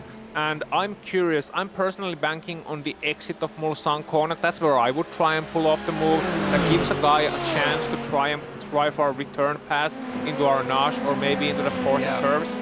But right now, I'm waiting for that to be the opportunity. He's not gonna do it in the first straight, surely not. There's the Synergy Sim Racing 89 going by the 089 numbered machine. That will give a little bit of slipstream here into the first chicane here of Daytona. The second chicane is going to be crucial out there on track. So now where do you find the move if you're Bristow? There is about a car between them. Every chicane's going to be difficult, every straight and easier close. Bristow now has to be careful about where he chooses that move. It might not be here, it might actually be a lot easier to go through. There you can see piloting through at Mulsanne corner, your race leader, Jaden Munoz. So he is there. That's the difference maker you've got out there on track as where your leader is by comparison. Through they go here, Sebastian, and now it's about patience. Will it be now or will it be on the run to Indianapolis here for Andrea Bristow? I think there's no weaving like in the picture-in-picture we saw. This is now the final fight. We talked about the end boss. He is here. And we will see, I would predict Arnage. Oh, he's thinking about it, almost tags the back. in through the corner. Look at the drive off the exit there by the Pure Sims Esports GT car. That was good. Hard defense over to the inside. This is where the move will have to be made by Andrea Bristow. Weaving to try and break away the toe. Through the right, you're allowed another weave here. Bristow trying to close down that gap. Has he got an angle to the inside? It's covered on the inside. Will have to go to the outside now to try and get this done. And they make contact at over 280 kilometers an hour. There's the contact around. Bristow saves it. And now diving down the inside. It is saved by Alexander Davidson. Incredible stuff on the final lap. For Jaden Munoz, though, he will come through the final couple of corners and it will be victory for Hydro Race. Geodesic Racing, they win the Majors 24 here at Le Mans. Congratulations. What a There race you for see them. behind What a Ossian, performance. Yeah. Callum Regarton, Sabel Esports, Francesco Lamana's team will be so ecstatic with that. That is their push forward to an incredible race result. And with Manatee Racing Green, they will be a full lap ahead of everybody else. They will be, and that's just gonna be a one of those things where what if they run out of fuel on that final lap and it's not representative of the difference between Manatee and other GD3 teams? Certainly you had teams like Frikandel Express, like Pure Sims, like Mac Performance who were closer than that on track, but Matske gets to enjoy that final lap in solitude and gets to have this sort of celebration lap as well. Here you can see Davidson rounding out the podium, and just behind him it's gonna be a disappointed man in Andrea Bristow, and the last lap it's gonna be talked about for a long time. Yeah, not only talked about, I think some in race control have to work overtime. Oh yeah. It's why we say it's provisional results only when we get to the end of a race like this. There is the fiercely forward yellow car, third position overall in the LMDH class. This has been a really good drive from them in terms of what they've wanted to do out of today. And the whole team there at fiercely forward have certainly earned the result that they've got there as they cross the line and take a podium here around Le Mans and get that all sorted. There is, of course, the small bit of second position to come to the line, 2:37 adrift heading through. This is Gerica Motorsport Klasmo, and the German team has done a brilliant job of bringing themselves in through together here, Sebastian. And this is what you want out of a team, just confidence, and this is a confidence boost in their form of racing. Yeah, Gerica Motorsports totally earned that. Adrian is now on his way to the final checkered flag after 24 hours. Adrian Gerica Motorsports, it's a name in the German sim racing scene, and here's the checkered flag. Wunderschön. Glückwunsch, Adrian. P2, and well done as well. And so now we wait for number 378, a crowning moment of glory for Manatee Racing Green here, Ossian. They have been just a brilliant drive as they have gone through. They were the fastest team in terms of pre-qualification. They have had to work their strategy. They've worked through this field, and this has been pretty much as incredible of a performance as they could have possibly hoped for. The entire team there of the 378 has been big in terms of getting what they want from it. From Tim Matchka, Alex Bennett, Maxime Marriott, and Adonis Despotakis. It has been an international group featuring one German, one Brit, one Frenchman, and one Greek. But Manatee Racing Green making their way now through the forward chicane and then heading over to the rear cordemont for the final time in their race. It'll be classified as a win by a lap, but they won with a strategy today. They absolutely did. Brave strategy, and congratulations to Manatee Racing Green. You had that German precision, you had the British pluckiness, you had the French flair, and you had the Greek fire. and all those 4 together combined into Manatee Racing Green. A beautiful victory for that beautiful green car, the number 378. And with that, we have the class winners home. Watching here the LMP2 winner, Seybold Esports, Callum Reed Garden, and so many question marks were thrown at that team. And they survived all those questions. They were able to provide answers all of that to those questions, and they aced that test with a plus.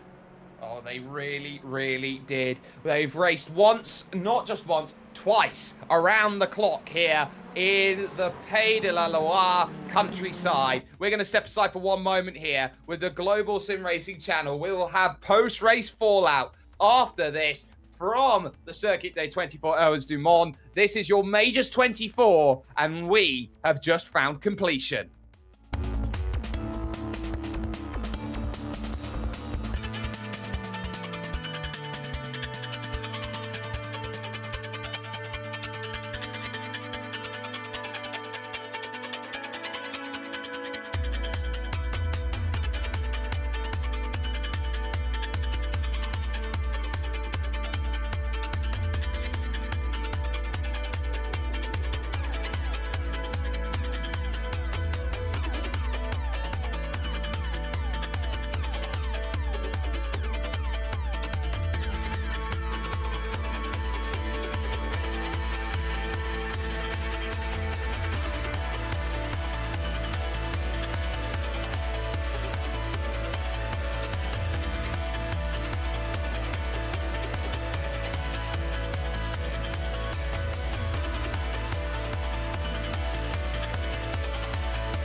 Twice around the clock, and we have found ourselves to the end of some amazing racing. The Majors 24 has proven once again that it is a standout for hosted racing, and arguably the biggest hosted racing event in iRacing every single year. It is won on the overall by Hydro Race Geodesic Racing in the LMDH class. They win by 2 minutes and 40 seconds over the Gericke Motorsport Quasmo team, with Fiercely Forward Yellow finding themselves a podium 3 laps clear of 4th place. That'll be housed by the 181 of Talk Sim Sport by Pugner GmbH, with Pure Sims Esports LMDH effort, the 116 finishing off in 5th. The last finisher in that category, just the 6 finishers of the 14 that took to the grid. So that was a really, really big casualty pool that we had here today. That ends up being Vroom TM as they go through. It was Punto CL Racing, the Chilean team, who would be classified with 7. Clearly racing with something with the 666 number that they went with. The pole setters Precision Racing Esports could only manage 8, with Protocharge Sim Sports 9th, and Pike from Beach Racing would round out the top 10 in their respective category. Over the page for them, Rucano Racing Orange found themselves out early, so too Manatee Racing Purple, along with Rapid Team Rennsport, and as well as that IGP Black Duck. They all found themselves out in the early stages of the race. 409 laps worth of racing here scored complete. Ossian, you had a look at LMP2, which towards the end of the race was an incredible showcase.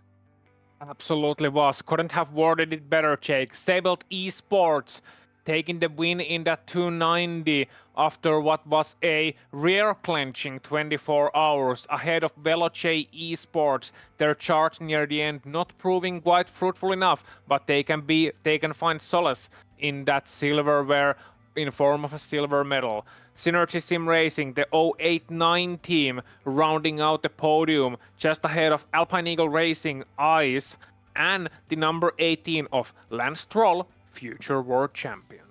You got Brabham Esports in 6th place in that 62 car. 7th was TNT Racing. Pure Sims Esports in their 16, finding themselves 8th, ahead of Alpha Esports by G Performance and Hydrace Chedesic Racing Echelon. You got more finishers on the next page, coming up with Absolute Motorsport Ace-Lit in 11th and No Limit Sim Racing finishing 12th. You got Effect Simulations 909 finishing 13th and Hydro Race Chedesic Racing Black finishing 14th. Vipperman Racing, leading for a large portion of this race, find themselves in a disappointing 15th place ahead of the 007 Pro Sim team.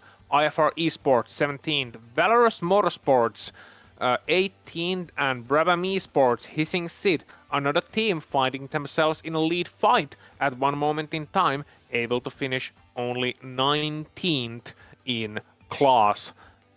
And up to you, Sebastian, for the GD3. Thank you.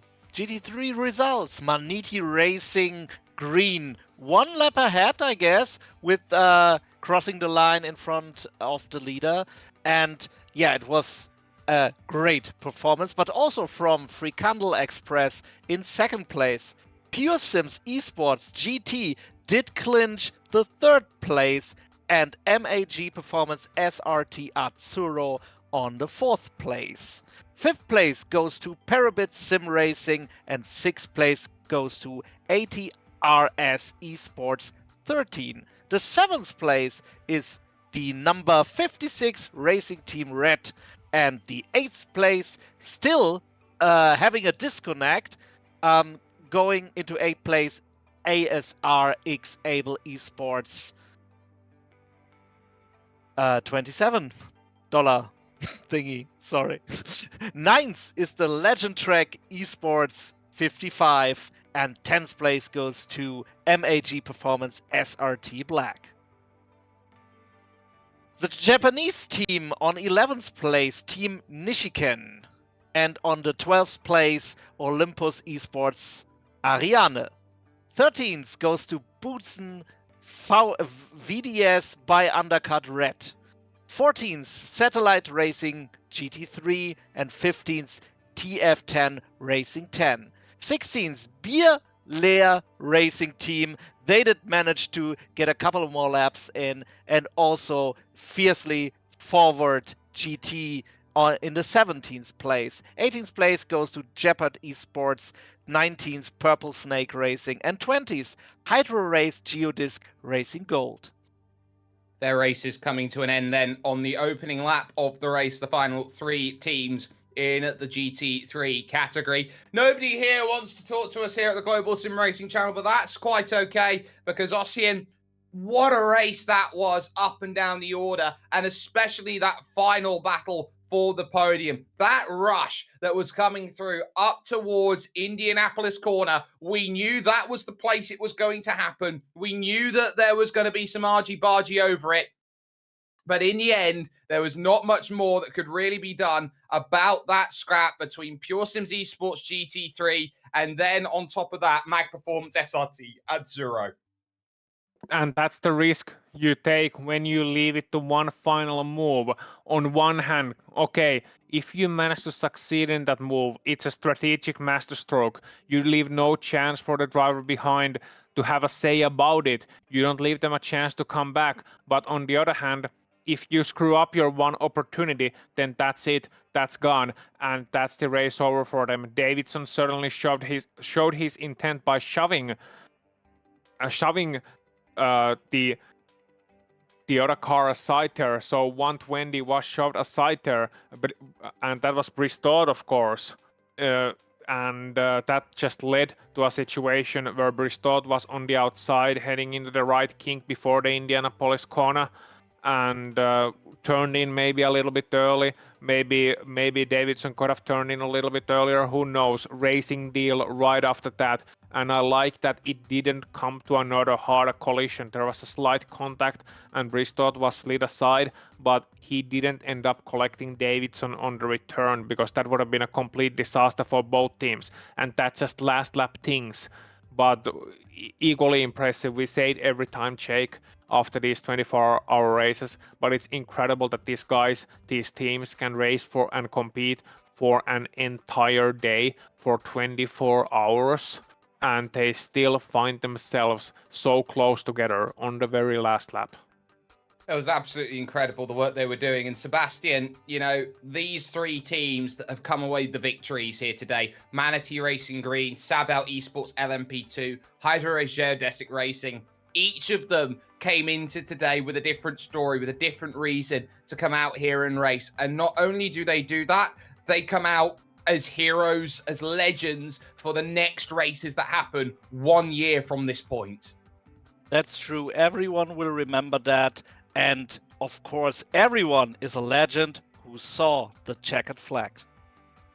That is very true. It's worth noting today that we have raced not just here today for the work of the racing and the love of racing. We have raced for charity, and that is through Doctors Without Borders. Every day, Doctors Without Borders teams deliver emergency medical aid to people in crisis with humanitarian projects in more than 70 countries. For more information, you can check out the link in the description below. I want to give a massive thanks to the team today who have helped get this done over the course of 24 hours, not just from myself, but from Joe Peak, Joey Atterbury, Michael DeTurk, Robert Covey, Ossian Puhaka, Michael Johnson, Zach Sweeney, Sebastian Holmichael, Daniel Costello, and Dougie Beard. Make sure to check us out on our social media, our website, and our merchandise store, gsrc.storenvy.com. And if you have not already, please like, share, and subscribe to our YouTube channel as well, so you don't miss a moment of action here on the Global Sim Racing channel.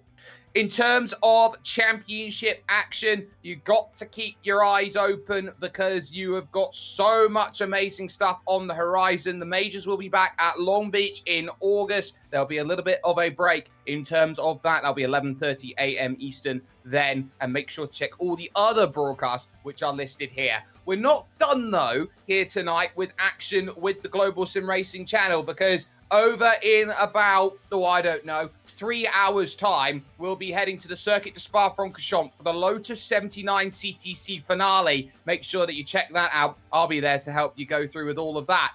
But until next time, race clean, race hard, and we will see you next time we're here at the Circuit des 24 Hours du Mans. Hey, you know that guy who just before the green flag keys up his mic and asks, "Anybody got a setup?" Well, this is him. This is Adam, and hey, Adam needs some help. On the other hand, this guy over here, this is Steve. Steve is a solid racer and he knows his way around the garage. Steve's problem is time. With a job and a family, he can't find enough time to build competitive setups and to race as often as he likes. But as luck would have it, Steve knows a secret. He lets the Majors Garage crew chiefs do the setup work, so he can focus on the racing. At majorsgarage.com, Steve can get setups for over 60 cars on the iRacing service. So no matter what series he wants to jump into, he is covered. Somebody, anybody, really should tell Adam. See you at the garage.